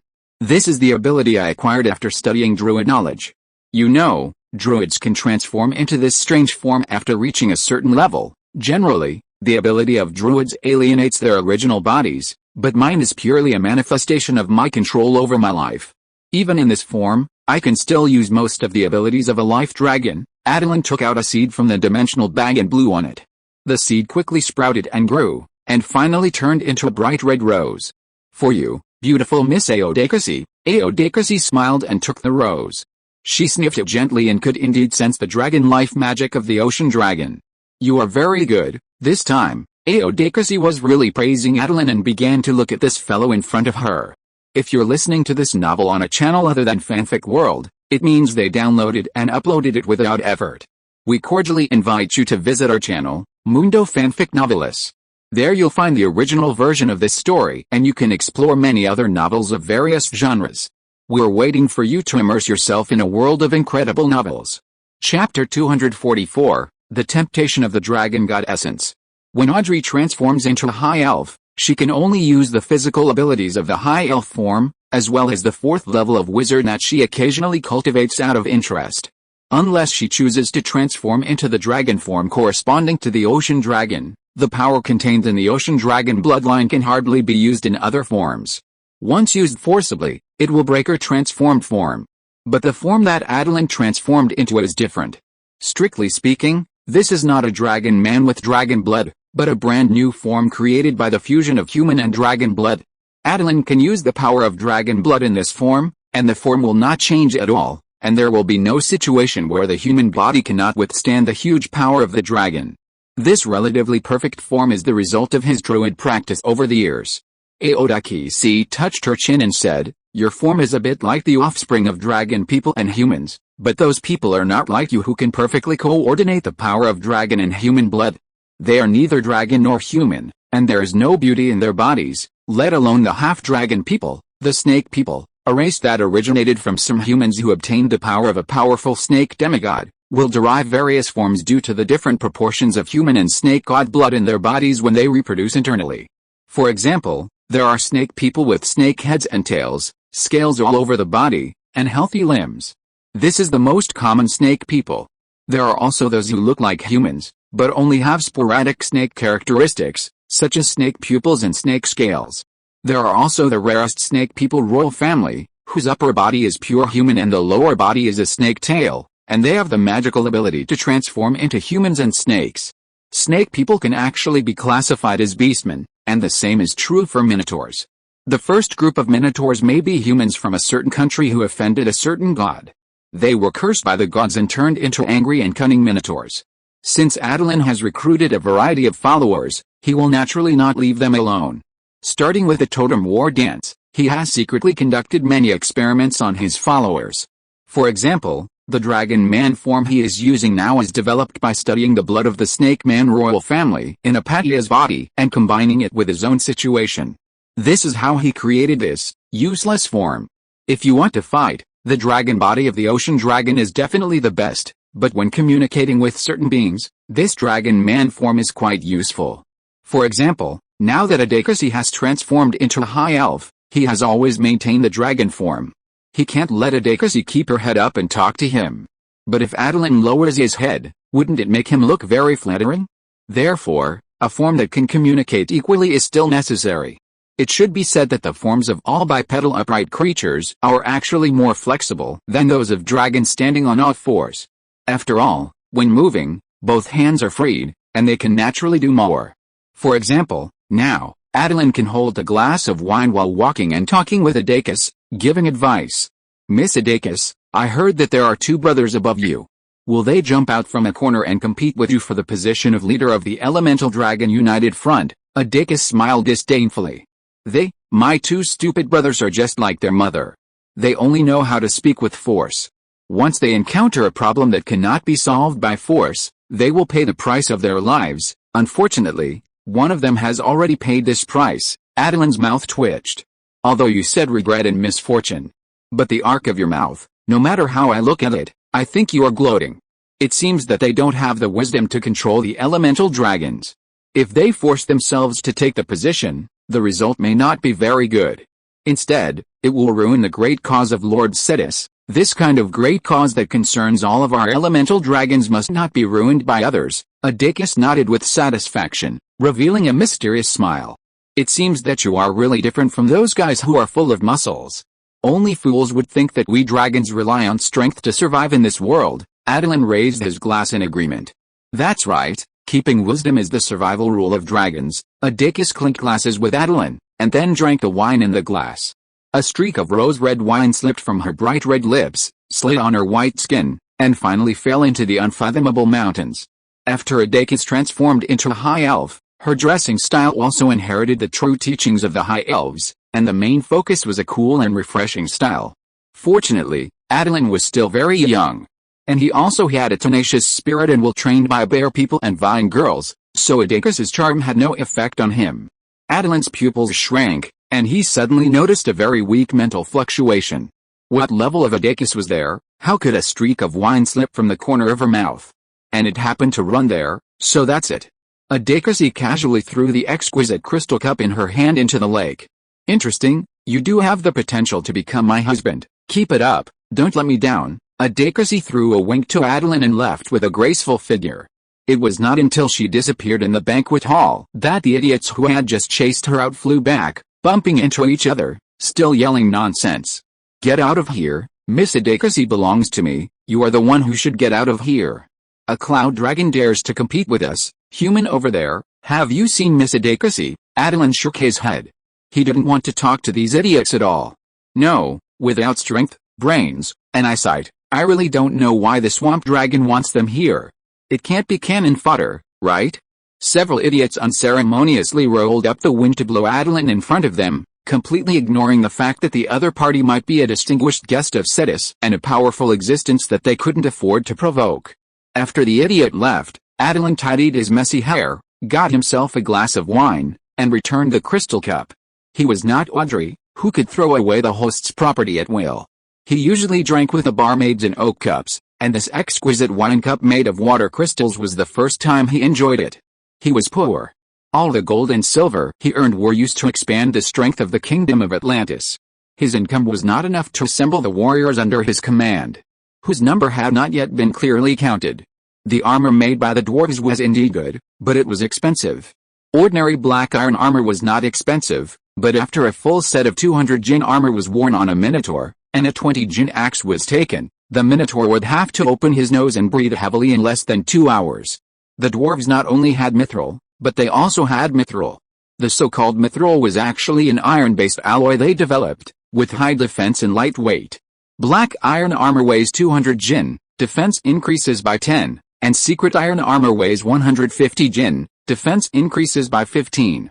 If it were you, which one would you choose? Of course Attilan wants to choose secret iron, and even secret silver armor is not something he doesn't want, but it's expensive. Not to mention secret iron, even ordinary black iron armor, Attilan can't give each of the existing 30,000 soldiers a set.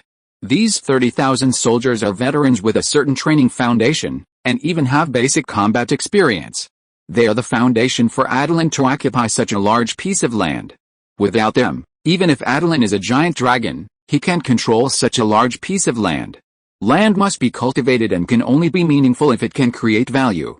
The 4 idiots just now may occupy a larger territory than Attilan, but what's the point of a large uninhabited area? Looting is the least efficient, slowest and most risky means. But some lazy and stupid dragons just like to take such means. I don't know when and where the Vine Girl appeared. Attilan, are you really going to join the United Front of Elemental Dragons organized by Celestis? Attilan looked deeply at the slowly flowing lake water through the crystal floor. Otherwise, I am also an elemental dragon. Will they let me go if they kill Celestis? It's just a matter of convenience. Hold up the sign of Celestis and keep it up as long as possible. If this sign can't fall, it will be better. The universe is big and can accommodate many dragon gods, but it is also small and can't accommodate too many dragons. Fusion touched his dragon horn. Don't say it, you look really good like this. No wonder Adakis fell in love with you. Attilan pretended to be shy and stepped back. Master's wife, did you see it all? Fusion smiled like an ant. I didn't leave, but you were too focused and didn't notice me. Fusion was good at fairy magic. It was very likely that she used some kind of magic just now to make him and Adakis ignore her existence. The protagonist always appears last. After all the guests arrived, Celestis finally arrived, dragging his 100-meter-long dragon body. He was accompanied by Awakens, who had passed away at some point. Awakens, 90 years old, was 16 meters long, which was actually larger than she should be at her age. Although she did not practice as well as Attilan in making good use of every day, she was definitely not a naturally developed giant dragon. In a one-on-one match, Attilan felt that he would most likely not be able to beat Awakens. Everyone, it's an honor for you to come to my daughter's birthday party. Celestis did not keep his huge dragon body, otherwise the strong dragon power emanating from his dragon body would make the entire banquet impossible. The fishmen attendants present could not withstand such a strong dragon power. Even if Celestis had restrained himself, he turned into a high elf and sat on the crystal throne. Awakens also sat on another slightly smaller throne beside him. Everyone began to present gifts. As expected by Attilan, these guys presented some gems, pearls and alike. Only a few elven wizards presented their magic props. Again, the protagonist is the last to appear. Attilan confidently chose to present the gift last. Seeing him, Awakens, who was tired of the repetitive gifts, cheered up and said jokingly, "If you are also giving gems or something like that, you should take it back." Attilan smiled slightly.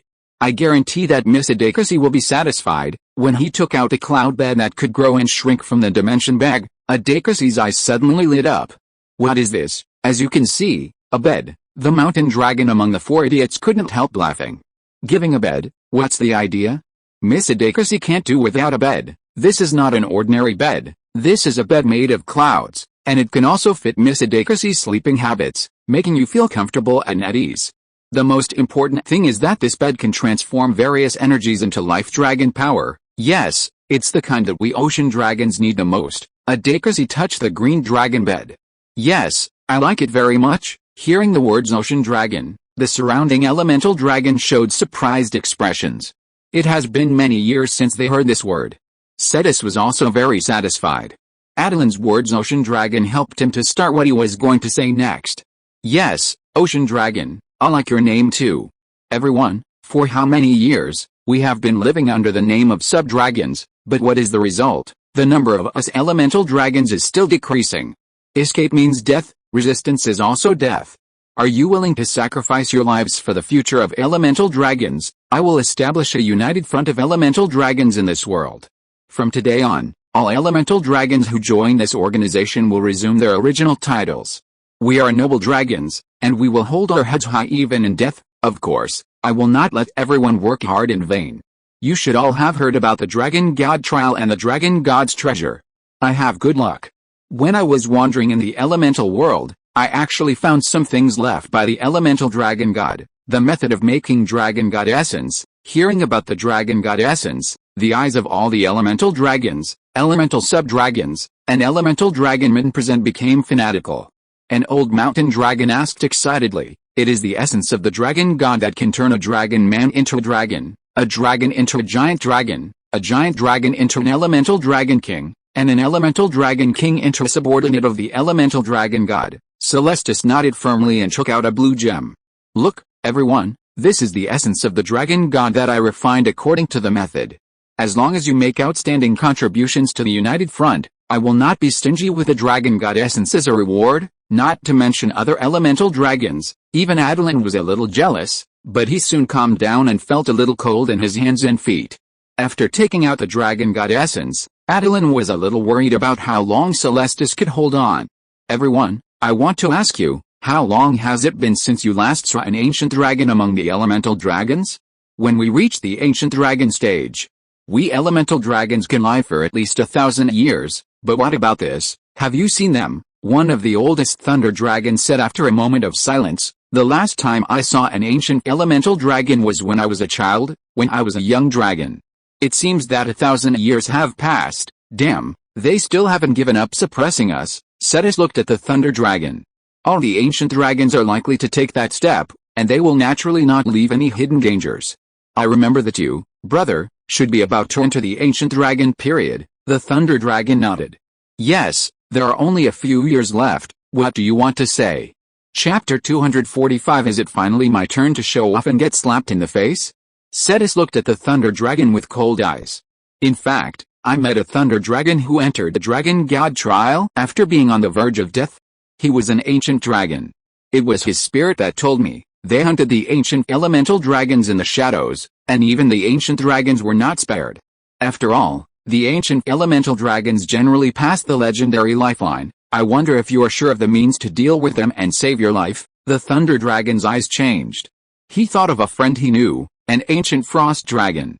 Not long after he transformed into an ancient dragon, he lost contact with him. He originally thought that he went to explore the elemental world to find the dragon god's treasure house. Now it seems that he was most likely killed by them. No wonder he couldn't contact him. The elemental world is indeed a good place, where we elemental dragons can hide ourselves well, but in order to maintain the characteristics of elemental dragons, we must absorb the energy of the material world to reproduce our offspring. Once we are in the material world, it is easy to fall into their conspiracy. There is no way. Even if they are not gods with a prophecy priesthood, the prophecies made by those dragon gods using their divine power can still roughly and clearly predict those ancient elemental dragons that may pose a threat to them. The more intelligent life in the world where the elemental dragon lives, the more accurate the prophecy. Of course, the elemental dragon relies on its own dragon magic and the elemental energy corresponding to its bloodline to construct an energy field that can shield the dragon god's prophecy to a certain extent. In particular, the 8 dragon god orbs created by the elemental dragon god have the effect of assisting the host to shield the prophecy of the gods.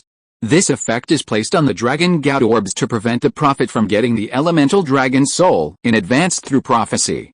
Once the elemental dragon soul wants to hide its traces, it is really difficult to find it. Thinking of the purgatory dragon soul, Attilan asked Adakasi curiously, Adakasi, I think you also sensed that the purgatory dragon soul appeared in the southwest desert some time ago. Why didn't you try to get the recognition of the purgatory dragon soul? Adakasi looked at Attilan speechlessly. You said it was the purgatory dragon soul. I am a sea dragon. Do you think I can get the recognition of the purgatory dragon soul? Not to mention the purgatory dragon soul, even the sea dragon soul in my father's hand, he didn't let me touch it. Attilan asked back unyieldingly. Don't worry about the bloodline issue. Lord Cetus got the recognition of the sea dragon soul as a swamp dragon. Maybe you can also get the recognition of the purgatory dragon soul. Adakasi pursed her lips and shook her head. Forget it, I have no intention of becoming a steam dragon. The blood power of steam dragons is notoriously weak among elemental dragons. The instability of the collision between water and fire elements prevents their dragon bodies from developing well. Some dragons with mixed blood of multiple elements are stronger than them. I don't want to become like that. As we all know, the sand dragon is a relatively weak elemental dragon, but even if the sand element is restrained by the steam element, the sand dragon can still defeat the steam dragon. The most obvious manifestation is that when the steam dragon reaches the ancient dragon stage, 80% of them cannot even break through the legendary life level. The ancient steam dragon has a challenge level of 21, which is a rare development level. Getting the power of the purgatory dragon soul will only affect the growth of our ocean dragons. Don't forget that the purgatory dragon has the power of destruction, while we have the power of creation. These two powers are in conflict. If it weren't for the conspiracy of the elemental dragons to unite against the dragon god, our ocean dragons and the purgatory dragons would not be able to sit together and eat so peacefully. Attilan's eyes turned. Audis, you are very knowledgeable. Do you know what special power the steam dragon possesses as the offspring of the purgatory dragon and the ocean dragon? Audis touched her chin and thought for a while. When the power of destruction and the power of creation meet, there may be an explosion, and the instability of the energy in the steam dragon's body is probably related to this explosive power. After their power is sublimated, it may be the power of explosion and destruction, but I heard a rumor that the number of steam dragons killed by this power is more than the number of enemies killed by this explosive power. Attilan's mouth twitched. It is said that art is an explosion, but artists always play with self-destruction, which is not beautiful. Attilan looked at the venue. Sitting in the corner was a dragon man with iron-gray dragon scales. He was transformed from a steam dragon and had been eating food and drinking wine silently. He was unmoved by the reward from Cetus, and had no hesitation or worry about the fate of the elemental dragon. He was always so calm. Attilan pursed his lips curiously. Adakasi, are all steam dragons as calm as that one? Adakasi took a sip of wine. Maybe it's because steam dragons are usually at risk of death, so he was unmoved by the miserable state of the elemental dragons described by his father. Attilan looked at the steam dragon curiously. If he gets a method that allows him to grow safely, will he still be as calm as he is now? Adakasi shook her wine glass disdainfully. He is not calm at all. He clearly thinks that the matter has nothing to do with him. With his strength, he definitely can't get the essence of the dragon god, and he may not live to that age as an ancient steam dragon. Attilan's mouth curled up a smile. So, we have to give him a glimmer of hope. Why should we help him? Adakasi's tone was a little cold. A natural superior like her always invests in value instead of exploring value. In her bones, she actually still likes to plunder and harvest instead of cultivating herself. The steam dragon is a valuable research object, which will help us master the power of creation. Besides, you are the host of the banquet, and you are also a sea dragon, as you control the sea and life. Isn't it natural to help the steam dragon? If we don't fight for the steam dragon, then the steam dragon will stand on the side of the purgatory dragon. Attilan's words finally made Adakis react. She didn't necessarily need the meager power of the steam dragon, but she couldn't bear to see the steam dragon stand on the side of the purgatory dragon. It was almost a choice between father and mother. After the banquet, we will go and talk to the steam dragon. If the steam dragon didn't have 12 growth stages and could breed a unique elemental dragon power, they would have been expelled from the dragon class and classified as sub-dragons. The elemental dragons present were talking to each other to build relationships. After all, no one had seen so many of their own kind for many years. But this kind of conversation was actually to see if the other party had any value and whether they could help. Everyone assumed that the steam dragon was weak and easy to die, so no dragon went over to talk to him. You are the protagonist, so it is not convenient for you to go and talk to the steam dragon now. I am different. I am just a small character. Other dragons will not care who I make friends with. After drinking the wine in the glass, Attilan walked towards the steam dragon. It's up to you. Adakis shook her head. She didn't understand why Attilan wanted to win over the steam dragon with no future. As for mastering the power of creation, it was not difficult for Adakis. She could sense her father's power of creation, and she could also experience it herself and be nourished by the power of creation of Celestis. She could not understand the feelings of an orphan like Attilan at all. There was no way.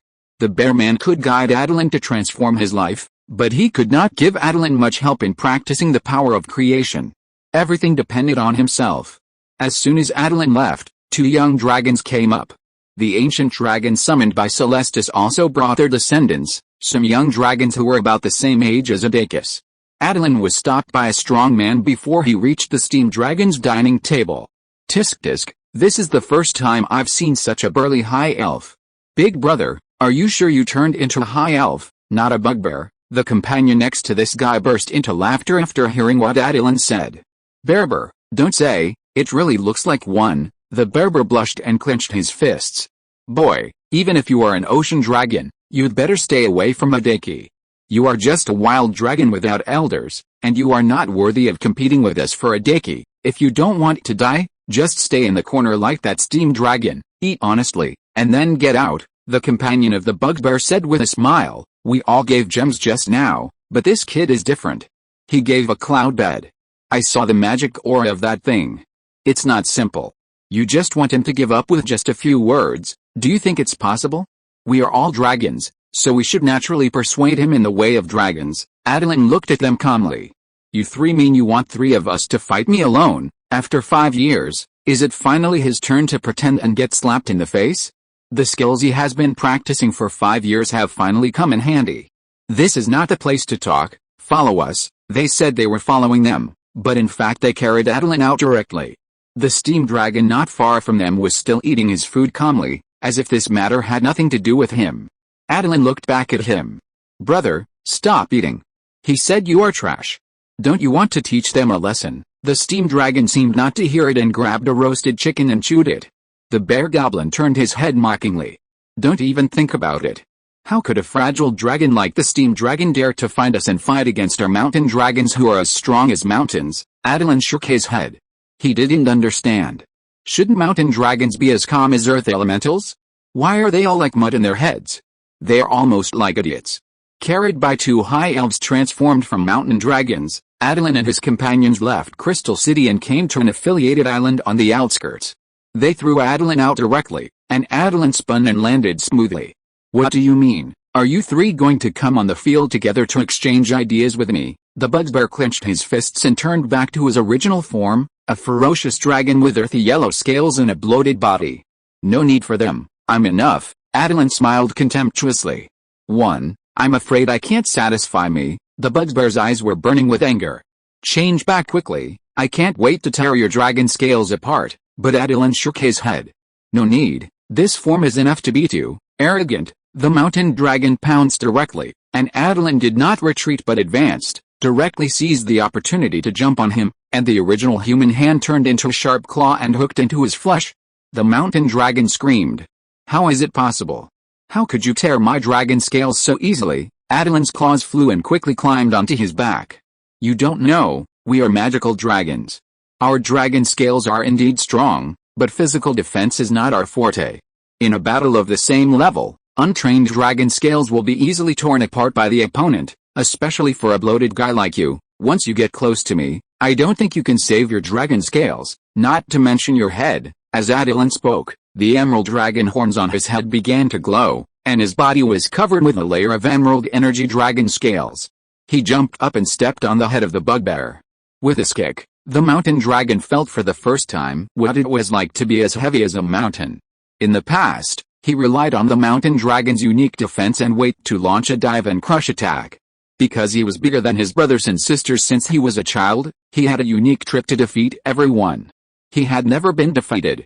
Seeing the bugbear knocked unconscious by Attilan's kick, the two mountain dragons watching the battle turned back into dragon bodies. What kind of power is this? Elemental dragons don't have such power. Well, this is actually the tricks that Attilan used when the Tiger Man fought him. These tricks didn't work well against him, but they were more effective against these stupid mountain dragons. Attilan opened his claws and rushed towards them. Try it yourself and you will know what my method is. This is actually using the output method of the natural monk to use the power of the druid. Combined with his strong physique of the ocean dragon, it is naturally like a hot knife cutting butter. The Tiger Man's tiger claws can't compare with the dragon claws of the ocean dragon. The two mountain dragons vibrated their wings and wanted to fly into the sky. Attilan smiled evilly, and wings grew directly from his back. He also flew after them. Mountain dragons, you still want to compete with me in flying speed? With the help of the wind summoned by the druid spell, Attilan quickly caught up with him. And then waved his dragon claws with a giant force spell attached. 80.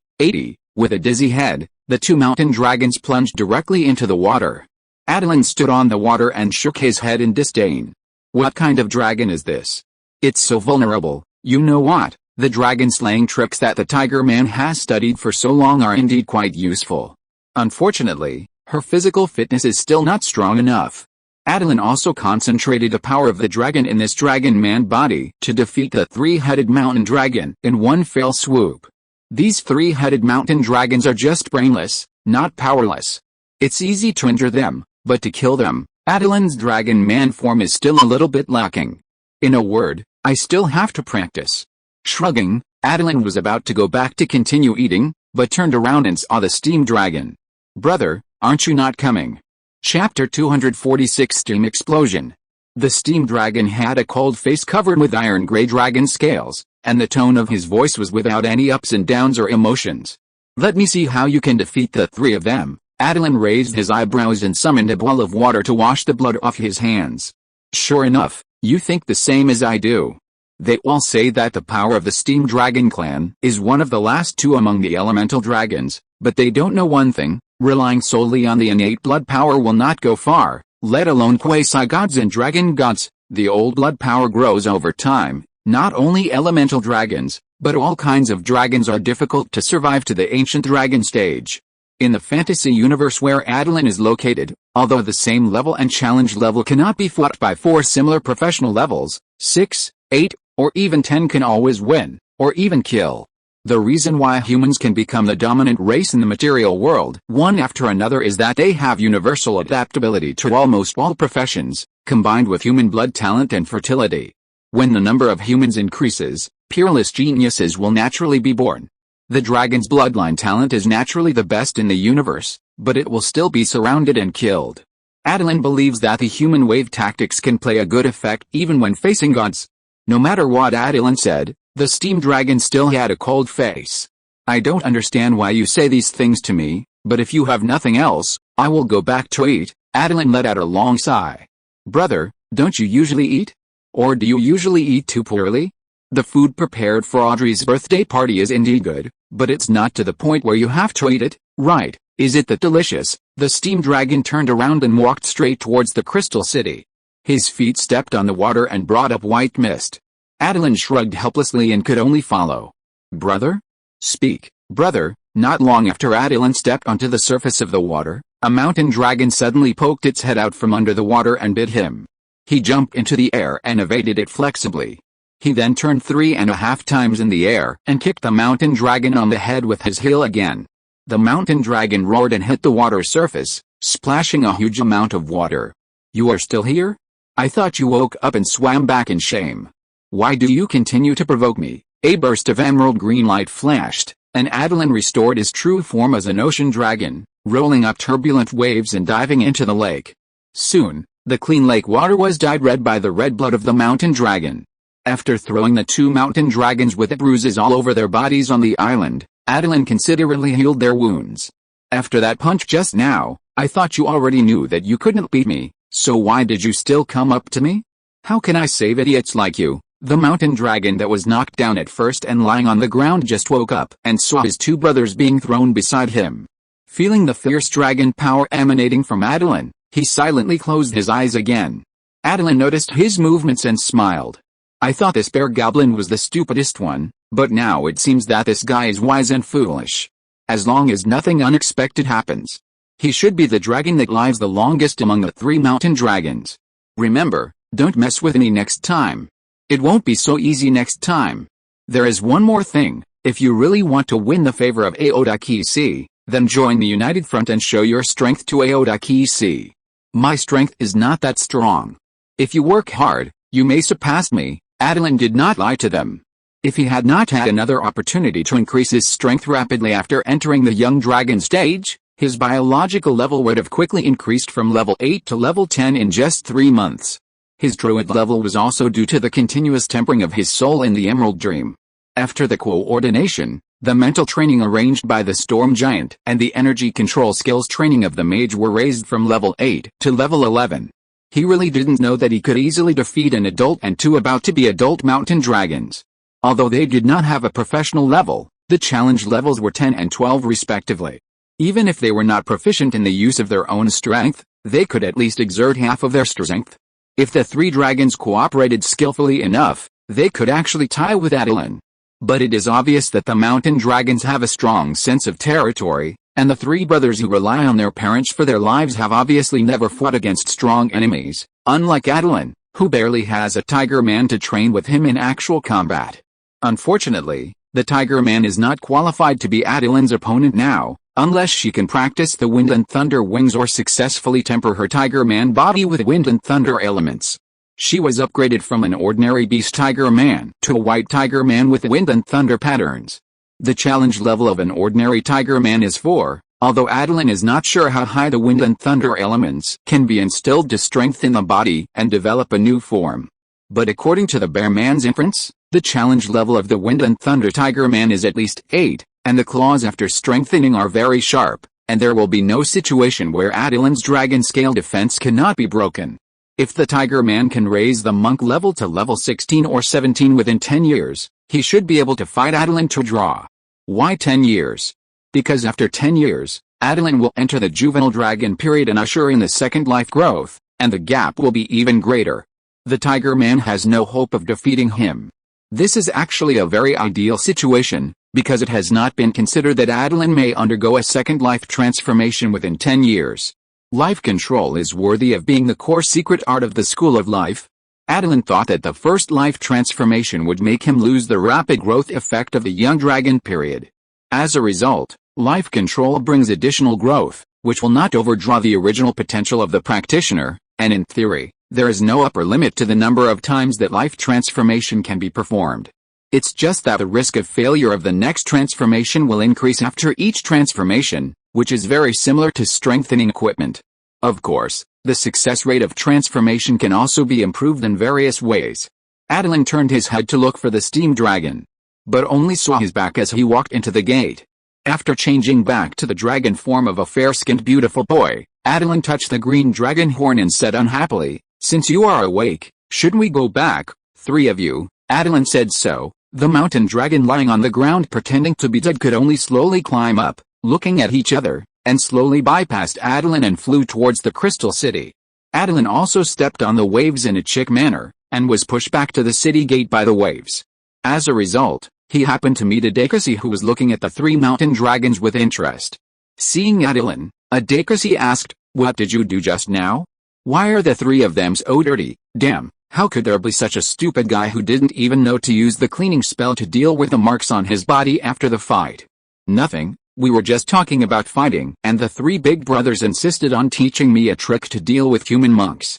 I couldn't resist them, so I had to follow them to learn, don't you think so?" In the end, the fastest reaction was the bear goblin, who nodded and said, "Ah, yes, yes, yes. He has a very good talent. He can learn it once he is taught. He also has some small ideas of his own. In short, he is very powerful." "Really?" Adakasi looked at the four of them suspiciously. Just now, the fishman servant informed her that Attilan was carried out of the city by three mountain dragons. She just wanted to come and see what was going on, but Attilan and his men came back. If Attilan couldn't win, she could reluctantly help Attilan mediate the fight. But in return, Attilan would be crossed off her husband candidate list. As a result, the battle ended faster than she thought, and it was obvious that Attilan won. "It's no big deal, let's go back and continue talking about the steam dragon. I dare to conclude that he must have a big secret, which can help both of us improve the power of the ocean dragon bloodline." Adakis' eyes lit up. "Are you sure? That guy's strength should be stronger than mine. If we fight, I will lose 80% of the time." The bear goblin used the cleaning technique and turned into a tall and mighty elf. Curious again and again, he opened his mouth and asked, "Is that steam dragon that strong?" Attilan looked deeply in the direction of the venue. "Very strong. It won't take much effort for him to kill me." Of course, Attilan didn't say that the steam dragon would probably die with him. After training in the Emerald Dream, Attilan's soul perception has been greatly improved. He can feel a faint threat of death from the steam dragon. This steam dragon should have mastered a little bit of the unique explosive power of steam dragons. The self-explosive steam can kill Attilan, but he will also be killed. Because this power is difficult to control, it may explode as soon as it is released.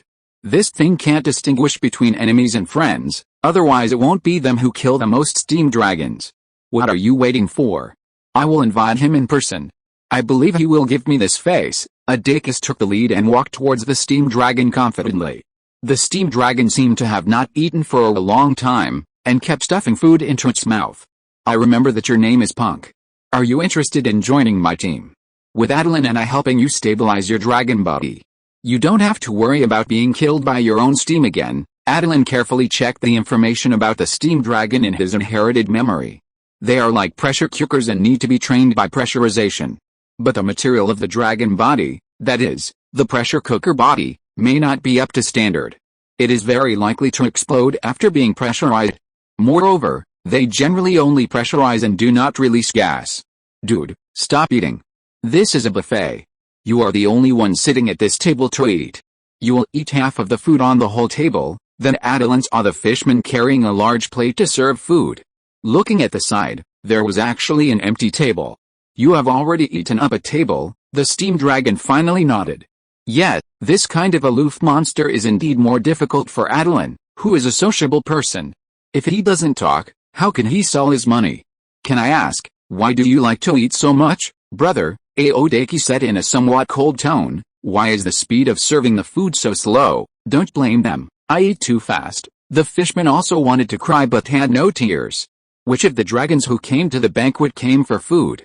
The dragons' appetites were open, and they naturally couldn't keep up with the speed of making food.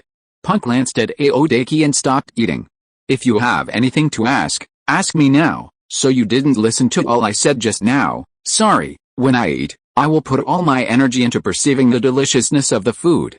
Only delicious food can make me feel that I am still alive, meaningful, and fulfilled. Steam dragons must cherish every day of their lives. Although we have a long lifespan, we rarely die of natural causes. We don't usually have such an opportunity to eat. It's rare to see so many kinds of food today. I think it's a waste to put it on the table without eating it. Attilan looked at him in surprise. There are actually dragons who think that food is wasted? Brother, where do you usually live? It seems that there is not enough food around the Arctic. My parents are both steam dragons. They found that in the Arctic, they can use the surrounding cold environment to suppress our explosive power, and the difficulty of practicing and mastering power will also decrease accordingly. The most important thing is that in addition to steam dragons, only frost dragons can give birth to children with stable bloodlines with steam dragons, Attilan nodded. This is true. According to records, the dragon eggs born by other dragons and steam dragons are either stillborn or exploded. Instead, they can give birth to an ice mist dragon with a frost dragon. This dragon is indeed a dragon. How should I put it? In fact, it can also be considered a dragon. After all, the intelligence and ability of the ice mist dragon are just a little weaker than those of the white dragon. White dragons are considered dragons, so why not ice mist dragons? Attilan asked curiously, so you have lived in the Arctic since you were a child. Have you found a girlfriend? The steam dragon shook his head. No, although I met a beautiful frost dragon lady, she doesn't like me, or she doesn't want her offspring to be ice mist dragons, so she rejected me. Awakens rolled her eyes at Attilan. What kind of questions are you asking, punk? How is your steam explosion training going? What is the maximum power? Steam dragons have a natural spell that can gather water elements and fire elements to form an energy ball to produce an explosion. Of course, they can also mobilize the steam elements in their bodies to cast spells. But generally, if they don't do this, there will be a risk of breaking their own energy coordination and self-destruction. Punk said calmly, one time when I was hunting underwater, I encountered the frost dragon lady being besieged by a group of frost giants. I mobilized the steam element in my body and killed 18 frost giants at once. The 8-meter deep ice layer also broke into a hole nearly 1 kilometer wide. Attilan was stunned with surprise. You are a hero who saves the beauty, but she still doesn't agree to be your wife. Chapter 247, Work hard and you can create miracles. You can't save someone but fail to take advantage of the other person's restlessness to ask about his well-being. Show your male dragon charm, and let her know that you will be a considerate husband and a reliable father. If you want to find a wife, fighting alone is not enough. As soon as Attilan said this, the steam dragon, who had always been expressionless, turned black for the first time, showing an expression that wanted to kill Attilan and said, I'm sorry, I can't do anything except fighting. Attilan smiled and stepped forward to put his arm around the steam dragon's shoulders. It doesn't matter if you didn't know how to do it before. From now on, Awakens and I will be your emotional mentors. As long as the frost dragon doesn't move, you can take her down directly when you go back. The steam dragon threw a lemon into his mouth. The lemon was so sour, but his face didn't change at all. He just said slowly.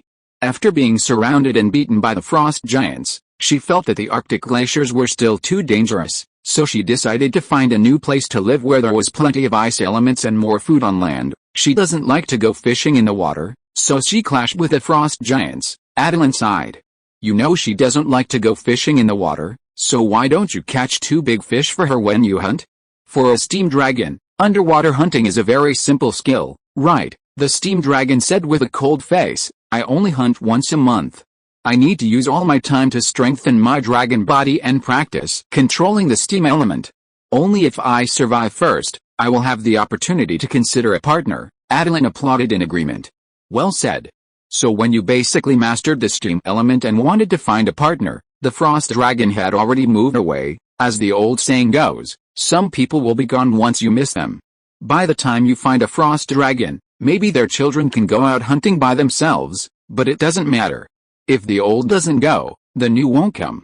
I remember that in our material world, there seems to be a frost dragon living in the snow-capped mountains in the northeast of the continent under our feet. Right. Attilan turned his head to look at Awakens. Awakens shook the crystal glass in her hand and took a sip of wine. It seems that there is indeed a frost dragon family living in the mountains in the northeast corner of the continent, but I don't know if there are any frost dragon ladies of the right age for punk. Their family didn't come to my birthday party. A strange light flashed in Attilan's eyes. Why didn't they come? Awakens shrugged. It seems that the relationship between the patriarch of the frost dragon family and my father is not good. The two of them once fought in the water elemental realm for some reason, and then they never met again. It seems that at the beginning, the two of them were still friends. Attilan touched his chin and said, I originally thought that there were not many elemental dragons living in this world, but I didn't expect that there is actually a frost dragon family. Aren't they targeted by the higher-ups? Odalys recalled the intelligence she saw in the office of Cetus, which rarely mentioned the situation in the north. Maybe, but they should have resolved it. After all, it is a frost dragon who can fight with my father. His strength will not be too bad. Attilan patted the steam dragon's shoulder. Did you hear that? There is a frost dragon family. Even if there is no one suitable for you now, there will be one in another 100 years, so you need to start training your eloquence and emotional intelligence from now on, otherwise, you will not be favored by Miss Frost Dragon. The steam dragon looked at Attilan indifferently. Tell me, you are so eager to help me, what do you want from me? What is there for a poor steam dragon like you to care about? I like you and want to invite you to join our unity, study together, research together, and make progress together. Understand? The steam dragon stared at Attilan for a long time, and finally nodded. Although I know you want to use me as an experiment, as long as you can ensure that I stay alive, find a partner, and have a few children, I can conduct experiments according to your requirements. So, what should I do to find a partner? Because he is facing the threat of death at any time. Puck seems to be cold on the outside, but in fact he really wants to find a partner to continue his life.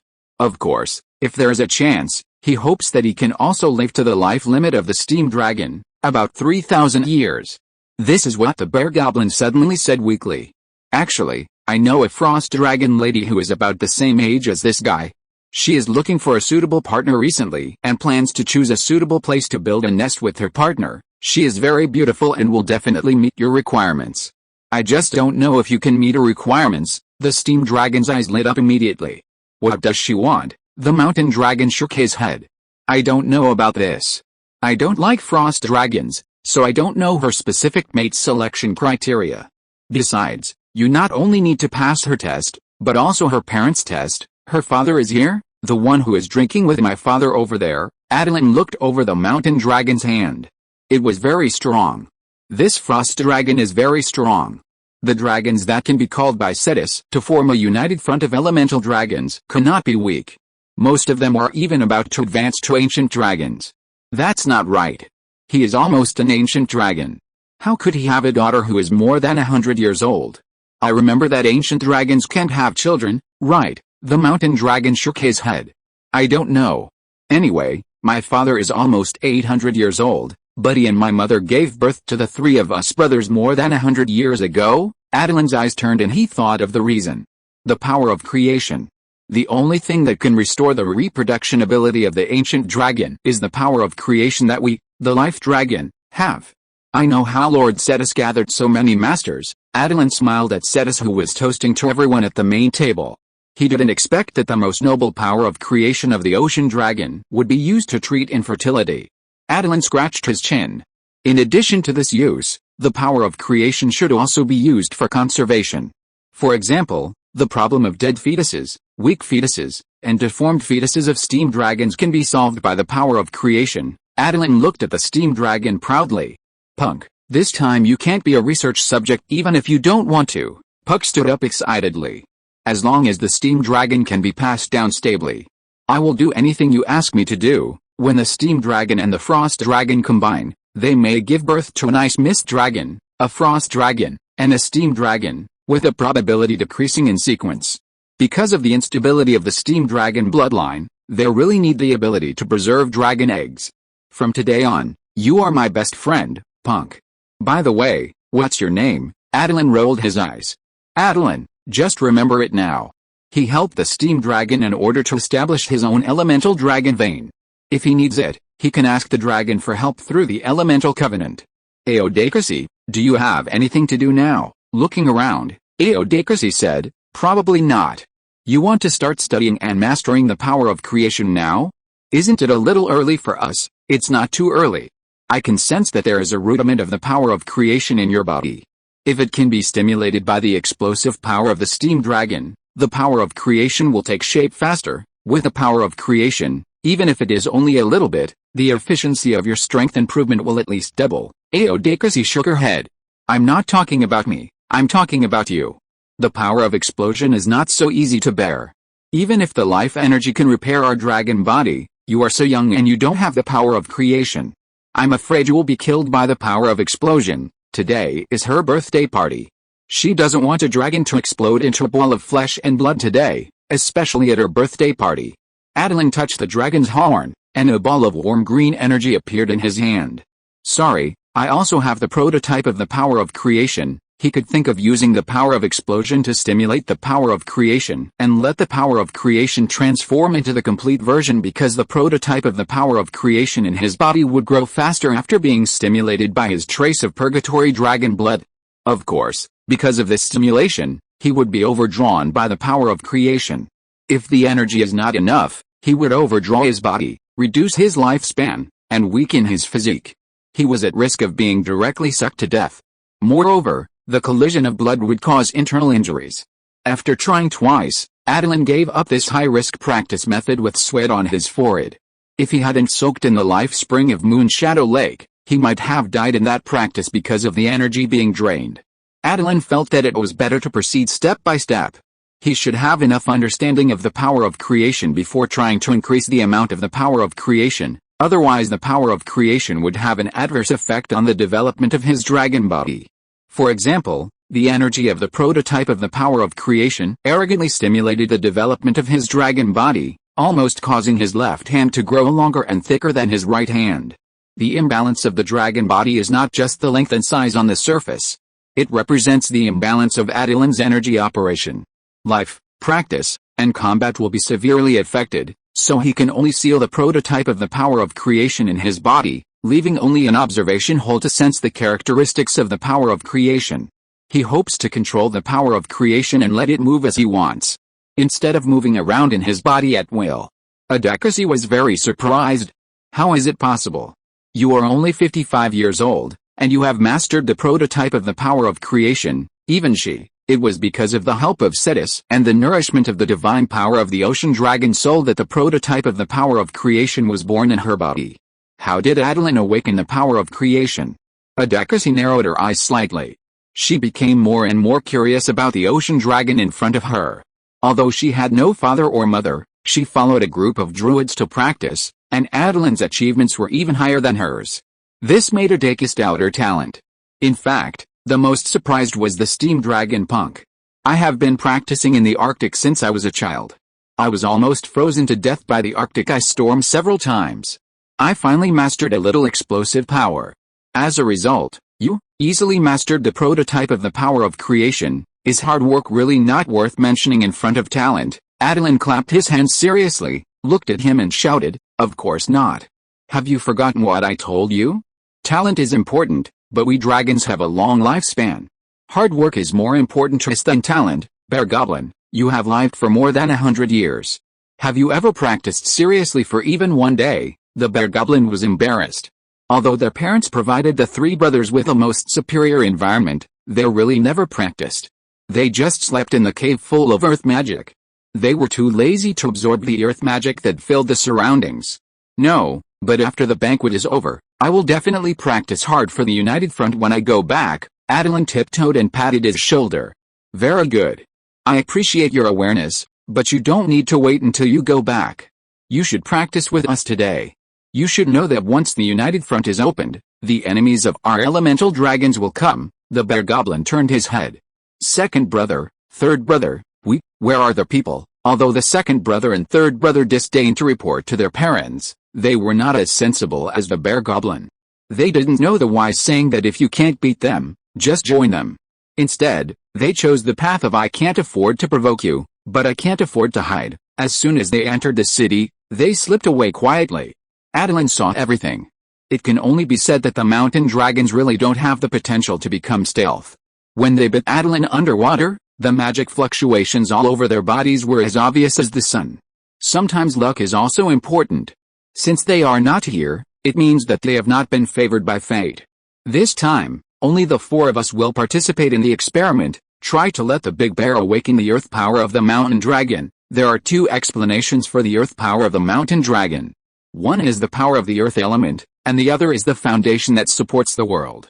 The reason why they are called mountain dragons is that their existence can make the world more stable. After the death of mountain dragons, they will turn into mountains. The power of the earth in their bodies will combine with the original land to make the planets and planes more stable. It is not necessary for the battles between some gods and quasi-gods to cause the earth to collapse and the sky to collapse.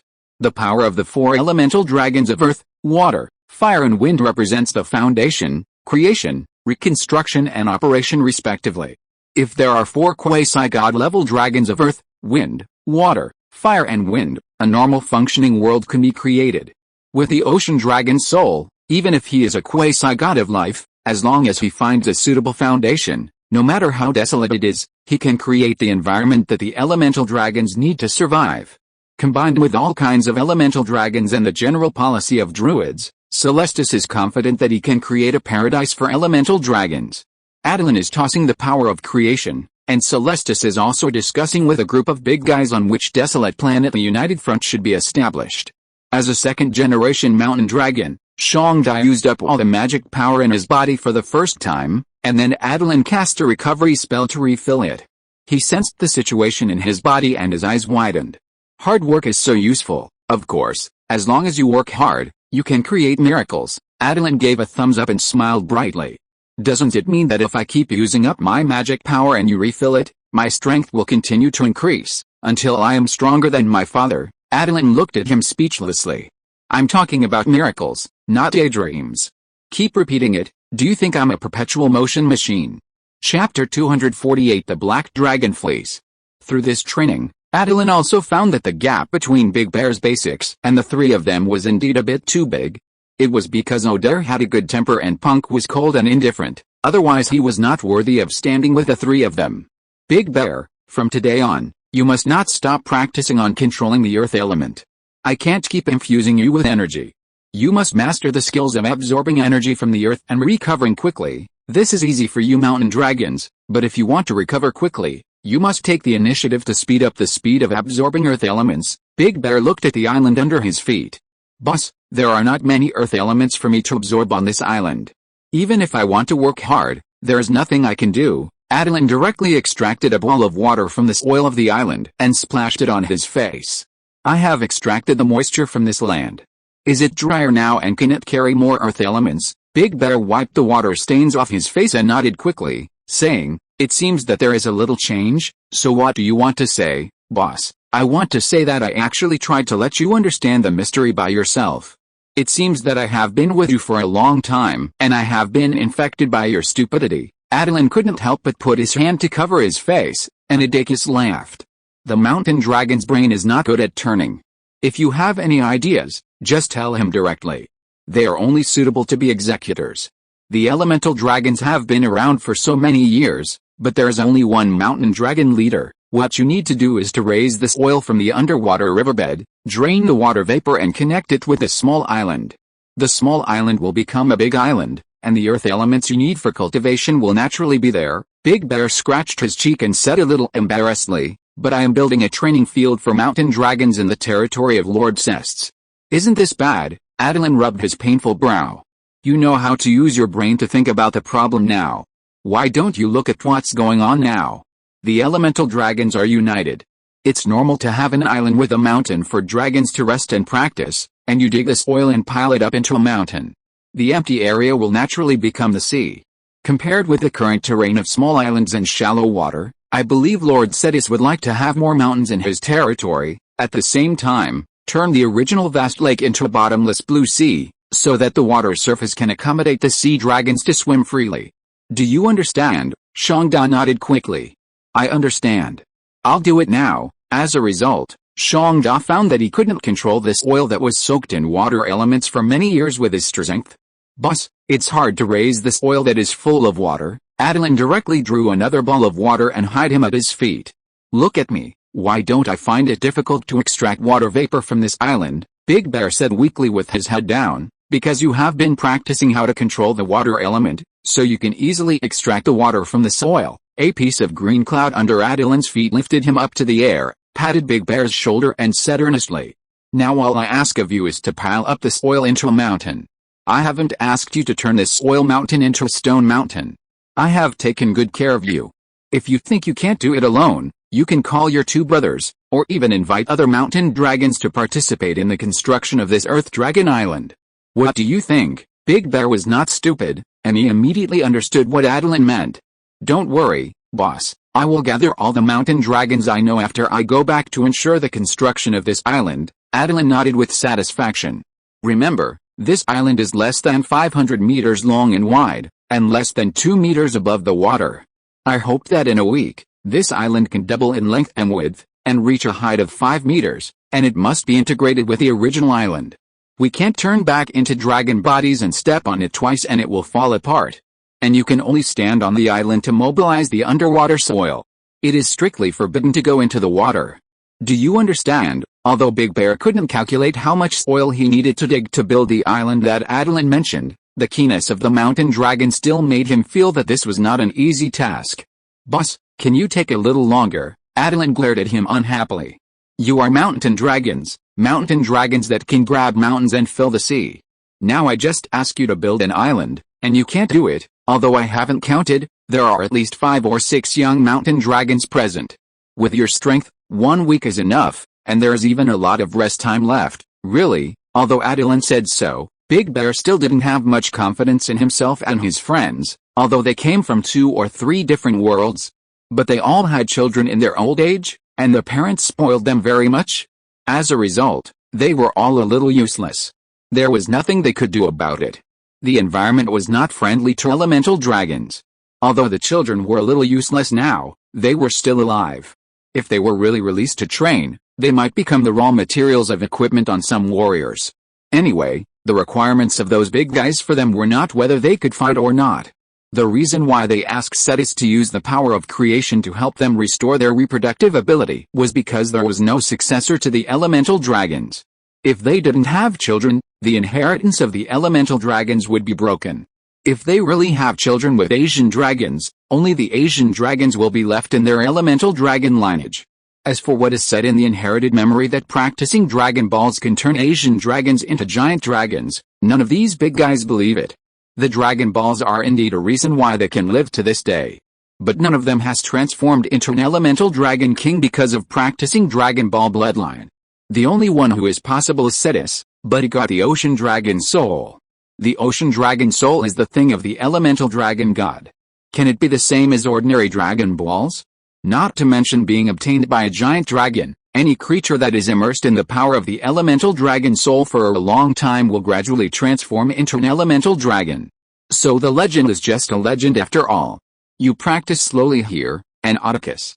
Punk and I will find a new place to practice, so as not to blow up the island and affect your construction period. Just now, they made a shallow attempt and successfully turned the island, which was originally close to a square, into a crescent shape. Many fish with white bellies turned up in the lake surfaced.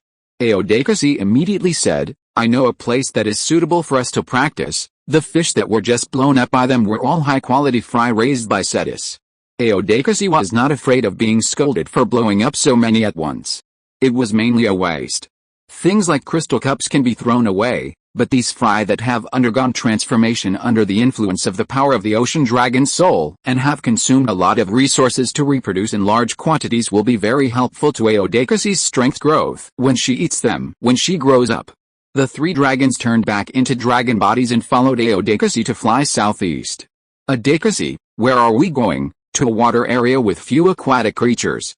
Although it has become a water area due to my father's power, it is not under our control but controlled by the original Lord. Attilan looked at Aodakasi curiously and asked, are there any forces that can compete with Lord Cetus's army? No, they are no match for us in a direct battle, but they can make that water area unable to be used for production.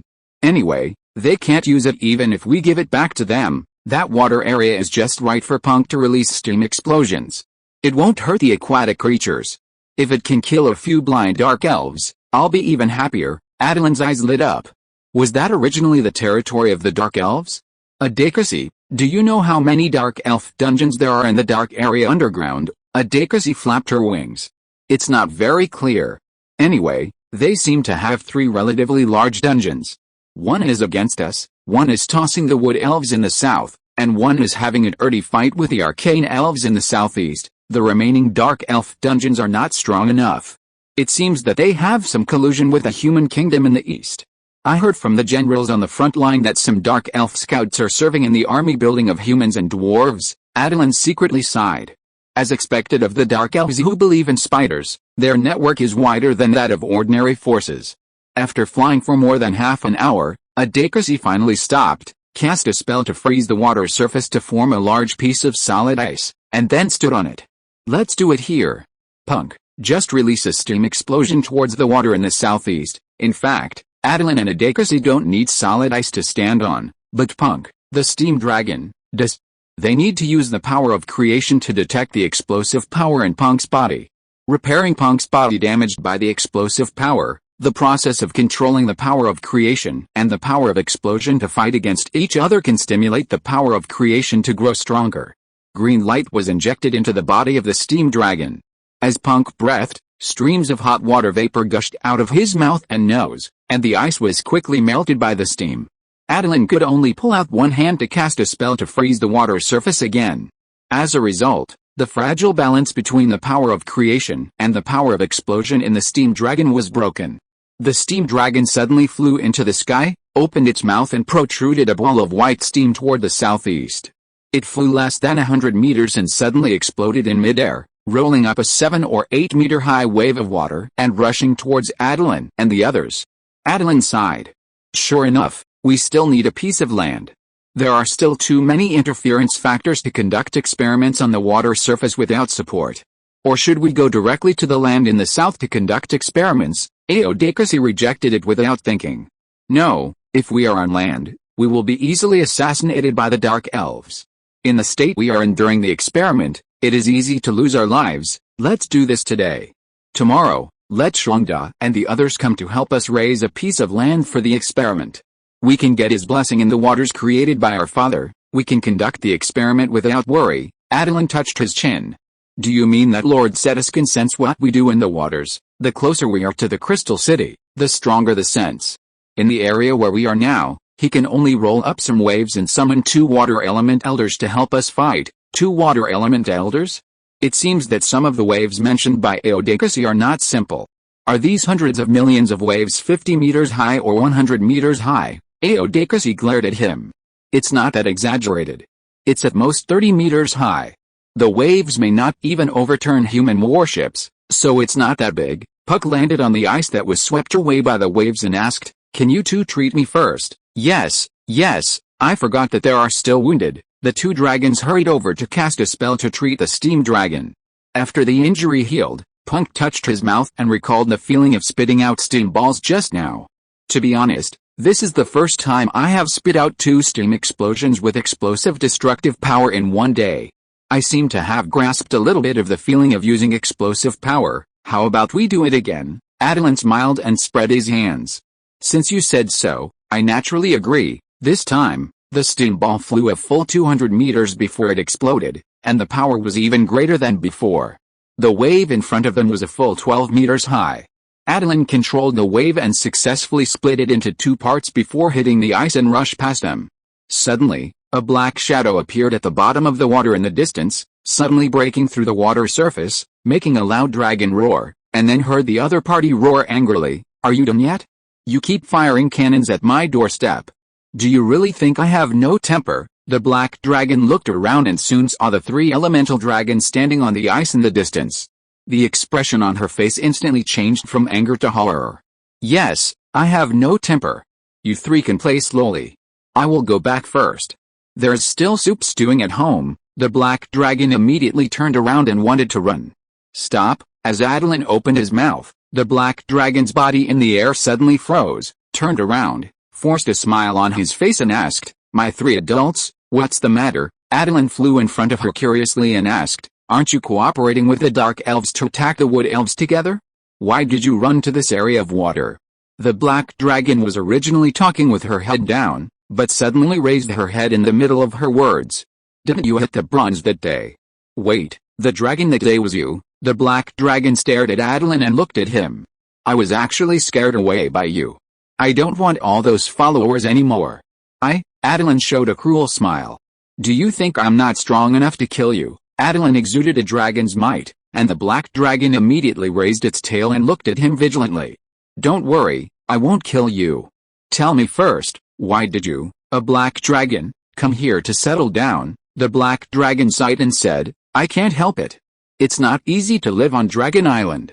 It's such a small piece of land, but there are more and more dragons. Not to mention the island, even the underwater is occupied by bronze dragons. Several of my brothers and sisters were killed by the bronze dragons who summoned the silver dragons and gold dragons. I had to run, and I ran to this continent with my last breath. Hearing this, Attilan suppressed his excitement and asked, on Dragon Island, the metal dragons have completely suppressed you color dragons. Chapter 249 Elemental Dragon Transformation Ceremony. The black dragon looked at Attilan in shock and asked, how do you know the situation on Dragon Island? Attilan looked at the black dragon calmly. Don't worry about how I know. Now I'm asking you. You can only answer my questions or choose to shut up forever. So, you can tell me now, what happened on Dragon Island? Attilan looked at the black dragon with a kind smile and cold eyes. The black dragon nodded frantically. I say. Originally there were many islands on Dragon Island. We, the color dragons and the metal dragons, basically shared half of the island, but I don't know what happened. First, some small islands began to collapse and sink, and later even the 5 large islands began to experience regional collapse. Even our black dragons and their bronze dragons are used to building their nests in shallow sea areas. We have to rely on land. The land on Dragon Island keeps collapsing, and we have begun to compete with the bronze dragons for places in the sea that are suitable for building nests, not to mention the dragons on land. I heard that in the beginning a red dragon seized the copper dragon's territory, and then the gold dragon led the dragons to defeat the red dragon and take back the territory. The red dragon was unwilling to give up, so he gathered his friends to take the territory back. Originally, Dragon Island was about to collapse, and their continuous wars made the collapse of Dragon Island even faster. By the time the brass dragon and the blue dragon figured out a way to reinforce Dragon Island, one of the 5 major dragon islands had already sunk. There are only 15 left out of more than 50 small dragon islands. The metal dragons and color dragons, who were not on good terms to begin with, have become mortal enemies because many dragons on both sides have died. As a young black dragon like me, I dare not participate in their fight. I feel lucky to have escaped alive. Adakis asked with a little excitement. Do you know how many metal dragons and color dragons were left on Dragon Island when you left? Attilan looked at Adakis in surprise. Why are you so curious about Dragon Island? A hint of hatred appeared in Adakis' eyes. Father said that the elemental dragons of our lineage were driven out of Dragon Island by metal dragons and color dragons. My grandmother's parents were killed by them. Among more than 10 brothers and sisters, only my grandmother escaped. The black dragon looked at Adakis in shock. When did Dragon Island become your elemental dragons? Hasn't it belonged to us color dragons and metal dragons since ancient times? Attilan said lightly. Have you ever thought about why metal dragons live with you in the Dragon Islands? Even if the land of Dragon Island is large enough, when will metal dragons tolerate the evil nature of you color dragons? The black dragon opened his mouth, but Attilan raised his hand to interrupt what he wanted to say. Enough, let's continue talking about the distribution of dragons in Dragon Island. I don't know what the situation is now. Anyway, when I left, only red dragons and blue dragons still occupied most of the land, and green dragons and black dragons had less than half of their land left. The black dragon showed a look of disgust on his face. As for the white dragons, I guess they are all dead now. Attilan's eyes rolled. So it's just as I thought, you color dragons are now at a disadvantage. Then do you know whether the strongest among you color dragons is the ancient dragon or the quasi-god? The black dragon shook his head like a rattle. I don't know. When I left, I was just a black dragon that had just reached adolescence. You know, among the color dragons, our black dragons have a higher status than the white dragons. As for those powerful dragons, we black dragons can't compete with them. Anyway, they are either red dragons or blue dragons. Most likely, they all have them. The situation is unclear, otherwise Attilan would have wanted to instigate the elemental dragons to unite and fight. Those color dragons will most likely lose. The end result is that the color dragons forced to leave Dragon Island will flee to this continent. With the personality of the color dragons, it is unknown what kind of disaster this continent will suffer from them. Attilan's layout was originally very fragile. A few color dragons would disrupt his plan, so the possibility of color dragons disrupting his plan must be solved from the root. Moreover, Dragon Island belongs to the elemental dragons. When Attilan heard this news from the storm giant, he thought that one day, he must take Dragon Island back. There are so many metal dragons and color dragons entrenched on Dragon Island. Even if the elemental dragons make some achievements, as long as the dragon god gives an order, these dragons will come out in full force. The power of their elemental dragons will be taken away just like they took away Dragon Island. As a result, the black dragon told him that the metal dragons and the color dragons had an internal conflict. This was a godsend opportunity. How could Attilan not want to take advantage of this opportunity and unite with the color dragons to deal with the metal dragons? It would be best if the elemental dragons filled the gap in strength between the color dragons and the metal dragons, so that the color dragons and the metal dragons would both be defeated. It didn't matter whether Dragon Island was taken back or not. Those dragons must die more. Otherwise, the plan of the United Front to build an elemental dragon paradise in the New World would definitely not be realized. This group of hostile dragons was right in front of them. How could the elemental dragon show their power? Take her back to see Lord Cetus and see what he says. The black dragon quickly stepped back. That's not necessary, right? Attilan smiled and flew in front of her. Do you think you have the possibility of refusing? Don't worry, since I said I won't kill you, I will try my best to save your life. Attilan changed into a dragon man and landed on the back of the black dragon. Audrey and Punk sandwiched the black dragon on the left and right. Let's go, the black dragon sighed. Why is she so unlucky? She was bullied by the bronze dragon on Dragon Island, bullied by the sea dragon in the deep sea, and finally came to the mainland, but was bullied by the ocean dragon again. We are all water dragons, there is no need to embarrass a small black dragon like her. Great mother of evil dragons, I hope you can protect me and I will not be eaten alive by these elemental dragons. As the protagonist of the banquet, it was outrageous enough for Audrey to run away to practice in the middle of the banquet. As a result, she also caught a black dragon back. The guests looked at her curiously. It is impossible that she wanted to use the blood of the black dragon at her birthday party to announce the establishment of the United Front of the Elemental Dragons and cheer for everyone's actions, right? Audrey was quite powerful to catch a black dragon so quickly. Although she brought 2 followers, everyone felt that it was better not to kill on birthdays. Celestis frowned, left the boss's table and came to Adakis. Baby, why did you catch this black dragon? To prove your bravery, Celestis touched her head and said lovingly, no need at all. My daughter is the most powerful little dragon in my heart. Adakis stamped her feet shyly. Dad, I'm almost 100 years old. Can you please not talk to me in this tone? Attilan nodded secretly. Indeed, it was really difficult to hold back his laughter. Attilan, tell Dad about the situation of this black dragon and your plan. How do you know I have a plan? You are so enthusiastic and full of tricks. I didn't know you had an idea about Dragon Island. Attilan looked at the black-skinned elf that the black dragon transformed into. Repeat what you just told us to this adult. After listening to the situation of Dragon Island, Celestis' eyes showed a strange light. Come on, take this lady black dragon down to rest. Celestis waved his hand, and blue light was injected into the black dragon's body, sealing all her magic power. She was also restricted to the elf form and could not change back. The black dragon was carried away by the fishman, and Celestis looked at Attilan with interest. Your name is Attilan, and you are Geoge's apprentice. The last time I took a quick glance at you, I felt that you would be a rare talent among our ocean dragons. Now it seems that you not only have a high talent for cultivation, but also a smart brain. Tell me about your plan. The color dragons are at a disadvantage now, and they need external aid, and we elemental dragons are the external aid they need. Since they can fight, it means that the higher-ups are no longer paying attention to this world, but once the United Front appears, I believe they will not miss this opportunity to severely damage the elemental dragons, and the dragons of Dragon Island are their subordinates, the 2 closest and sharpest knives to us. Even if these 2 knives have some gaps from slashing at each other, they are not broken after all. It will still hurt if they cut us. My plan is to help the color dragons and make these 2 knives cut as hard as possible. It would be best if the 2 knives could break completely in the process of slashing each other, so that we can take back Dragon Island.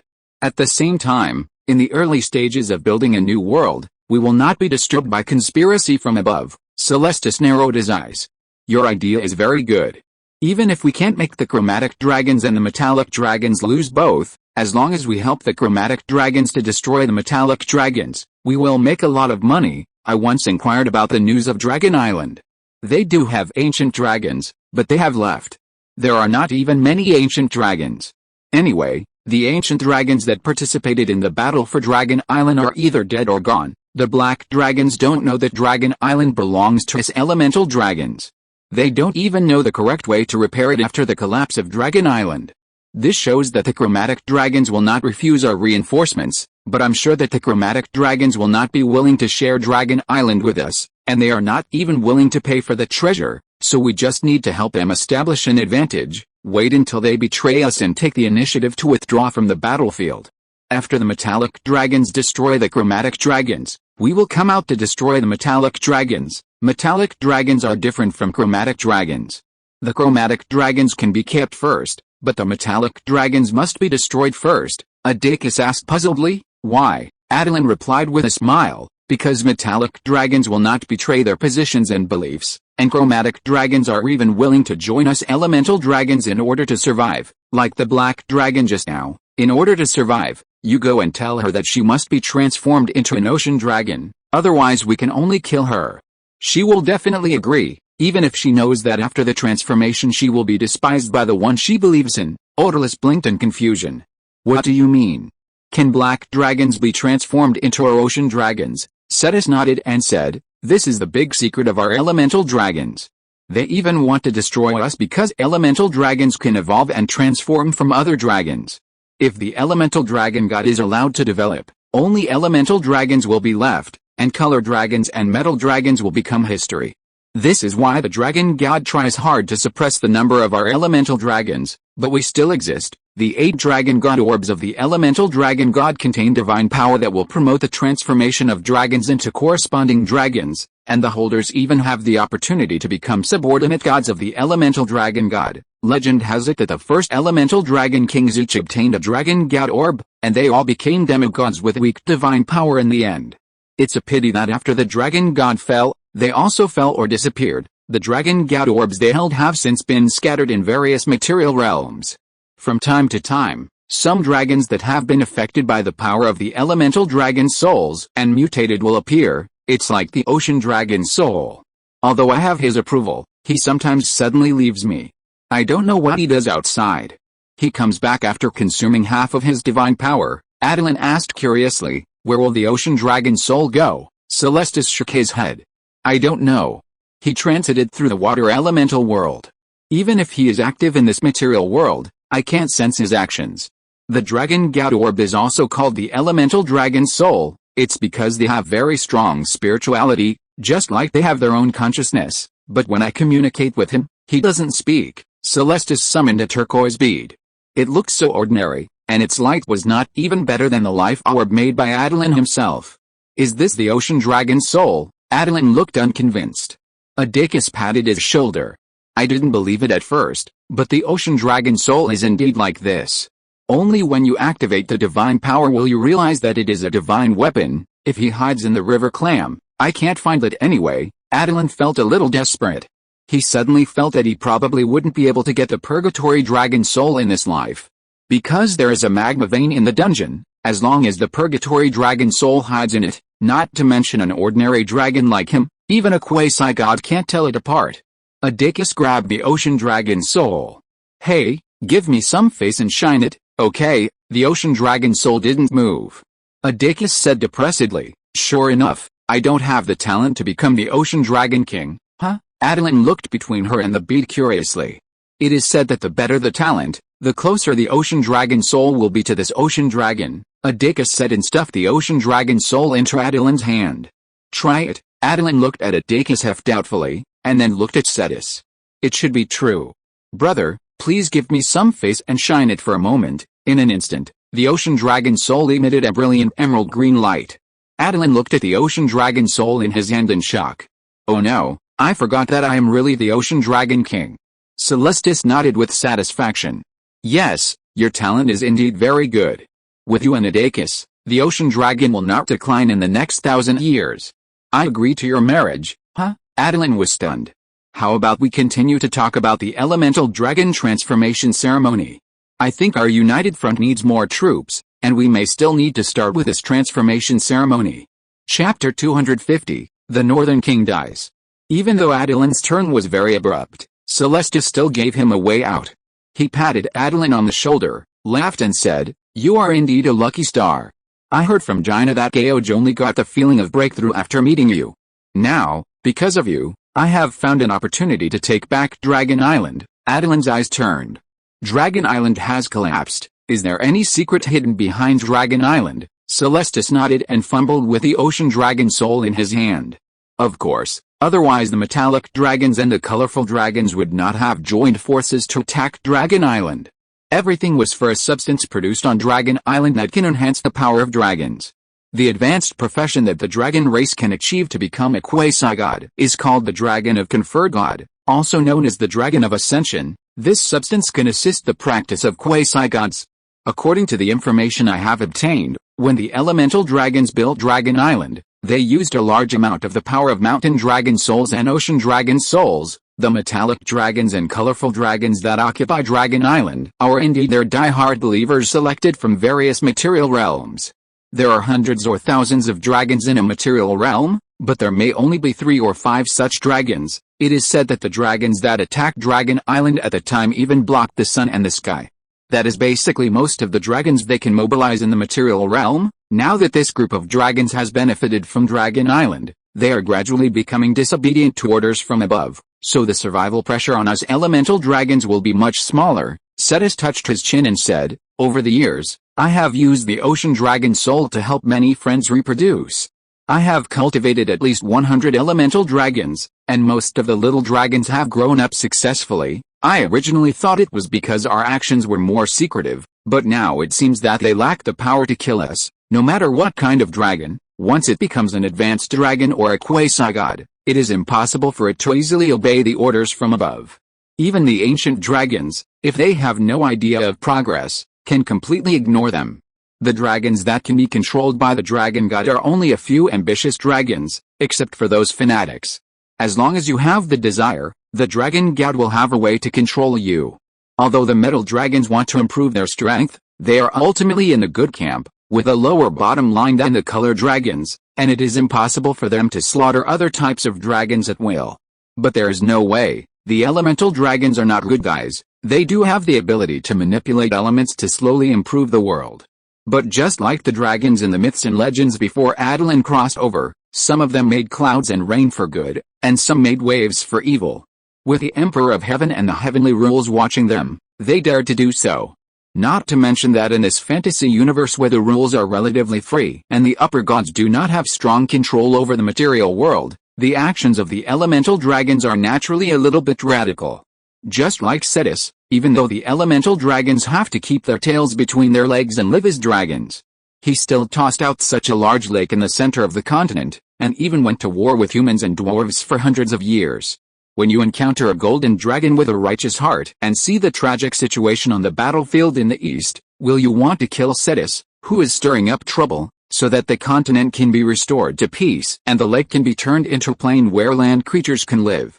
As an elemental dragon, Attilan's identity as a druid has led him to the right path that sea dragons should take, raising clouds and rain, and revitalizing the dead areas of the continent. Elemental dragons like him, generally metal dragons, will not attack him, provided that the dragon god does not give too much. As a good god, Bahamut is not easy to show up in many things, but he also has many followers and quasi-gods under his command, who can act as Bahamut's white gloves. In order to maintain his godhood, Bahamut must be sleeping every time something goes wrong. He knows nothing anyway and can't be woken up. After waking up, he will be furious and scold the subordinates who did something wrong, and put the blame on them. After the storm is over, he will compensate them. This process is known to everyone. Attilan is very excited. So, we elemental dragons have a golden opportunity. As long as we develop enough elemental dragons, we are not afraid even if they send out another coalition force, not to mention, their coalition forces have already started killing each other. Celestis shook his head and said, "These dragons have been driven by the higher-ups once, and the promises made by the higher-ups no longer have much effect on them. You may think that the fight between the metal dragons and the color dragons is fierce, but Mother said that she was able to escape because her 3 brothers sacrificed their lives to open the blockade of the metal dragons, and the black dragon escaped easily. I believe they don't want to have that kind of brutal war again." Besides, thousands of years have passed, and the dragon god must have cultivated new believers. The power that has been exposed to us cannot become a fatal blow. Attilan woke up instantly. Yes, the dragons of Dragon Island were being watched by them. Even if there was any movement, the elemental dragons could disperse in time and escape from the elemental world. Only by sending out a force unknown to the elemental dragons can we successfully strangle the elemental dragons.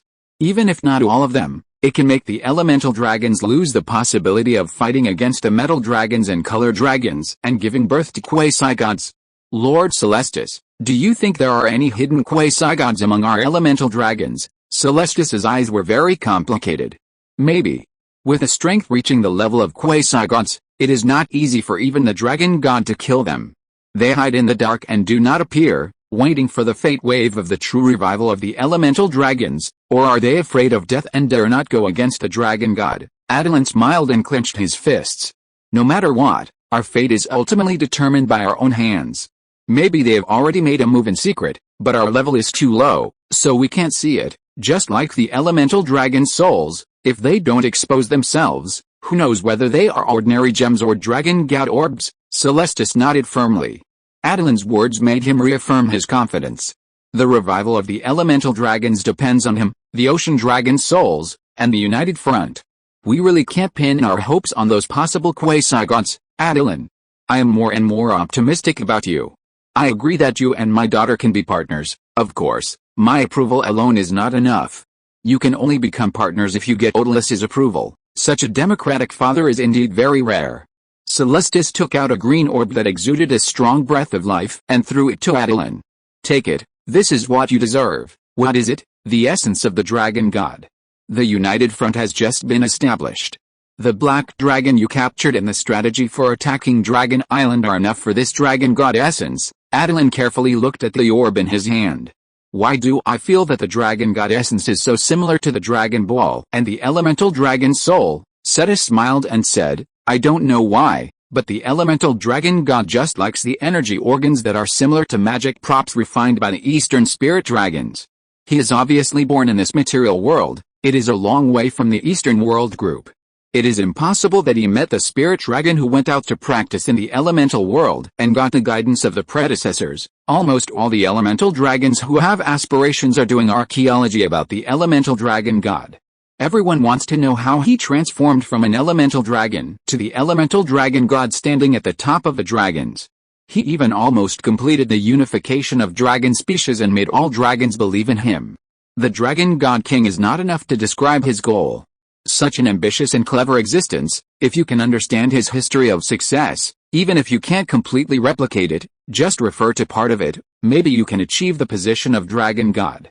This idea drives the elemental dragons, even the metal dragons and color dragons, especially the gem dragons living in the elemental world, to constantly seek the relics left by the elemental dragon god. Don't go to the banquet. Go back to Geoge's forest to absorb the power of the dragon god's essence. I understand. Attilan didn't say much, and turned back into a dragon body. Then he stuffed the dragon god's essence into his stomach and sealed it, and flew towards the forest. Father, I'll go see what a perfect territory Geoge, whom you have always admired, has built. Who is more powerful than our Sea of Life? Celestis shook his head. If we just look at the area and effect of the domain, the Sea of Life he created is definitely more powerful, but Geoge doesn't have the help of the ocean dragon soul to cultivate the forest like him. In terms of technique, he is not much better than Geoge. Considering the innate talent of the elemental dragon to influence the environment, Geoge is actually more powerful than him. Because Geoge is younger, the means of changing the environment he has mastered are all acquired through his acquired knowledge, and gradually formed Geoge's own style. Unlike Celestis, he is still circling in the talent field from swamp dragon to ocean dragon. Flying in the air, Attilan was thinking about why Celestis sent him a portion of the dragon god essence. As for what reward for his achievements, Attilan didn't believe a word. If it was really an achievement, Celestis would definitely write it in front of everyone. The anxious frog keeps touching your belly. He successfully made the ocean dragon soul glow. This king who really had the future development of the elemental dragons in his heart tacitly chose to increase investment in Attilan, the successor. Investing in the younger generation made Attilan feel that Celestis was actually a little pessimistic about his own deification and the future of the elemental dragons. Awakens caught up. Hey, your father asked you to go back and absorb the essence of the dragon god, but you really went back. What about our experiment? Don't worry, I know a place that is more suitable for our experiment. Punk can release his explosive power without worrying about affecting the neighbors. The central area of the southwest desert is not polluted by the necromancy and plague of the dragon lich Deathclaw. Punk's explosive power has a weak destructive power of the purgatory dragon and the prototype of the creative power of the ocean dragon. Therefore, the explosive power can actually be used as a purifier of the lich's magic. The quality of the lich's magic is too high, and it is very difficult for Attilan to purify it. However, if he first uses the explosive power to destroy the stability of the necromancy, and then purifies it, the difficulty will be reduced by at least 50%. There's no rush for the Punk thing. Tell me, is the Bearman Forest really that good? Why would a giant sea dragon like you want to stay on land to practice instead of sleeping in the waters rich in water elements? Attilan said confidently. You'll know when you get there. You'll fall in love with the place immediately when you see the vibrant scene.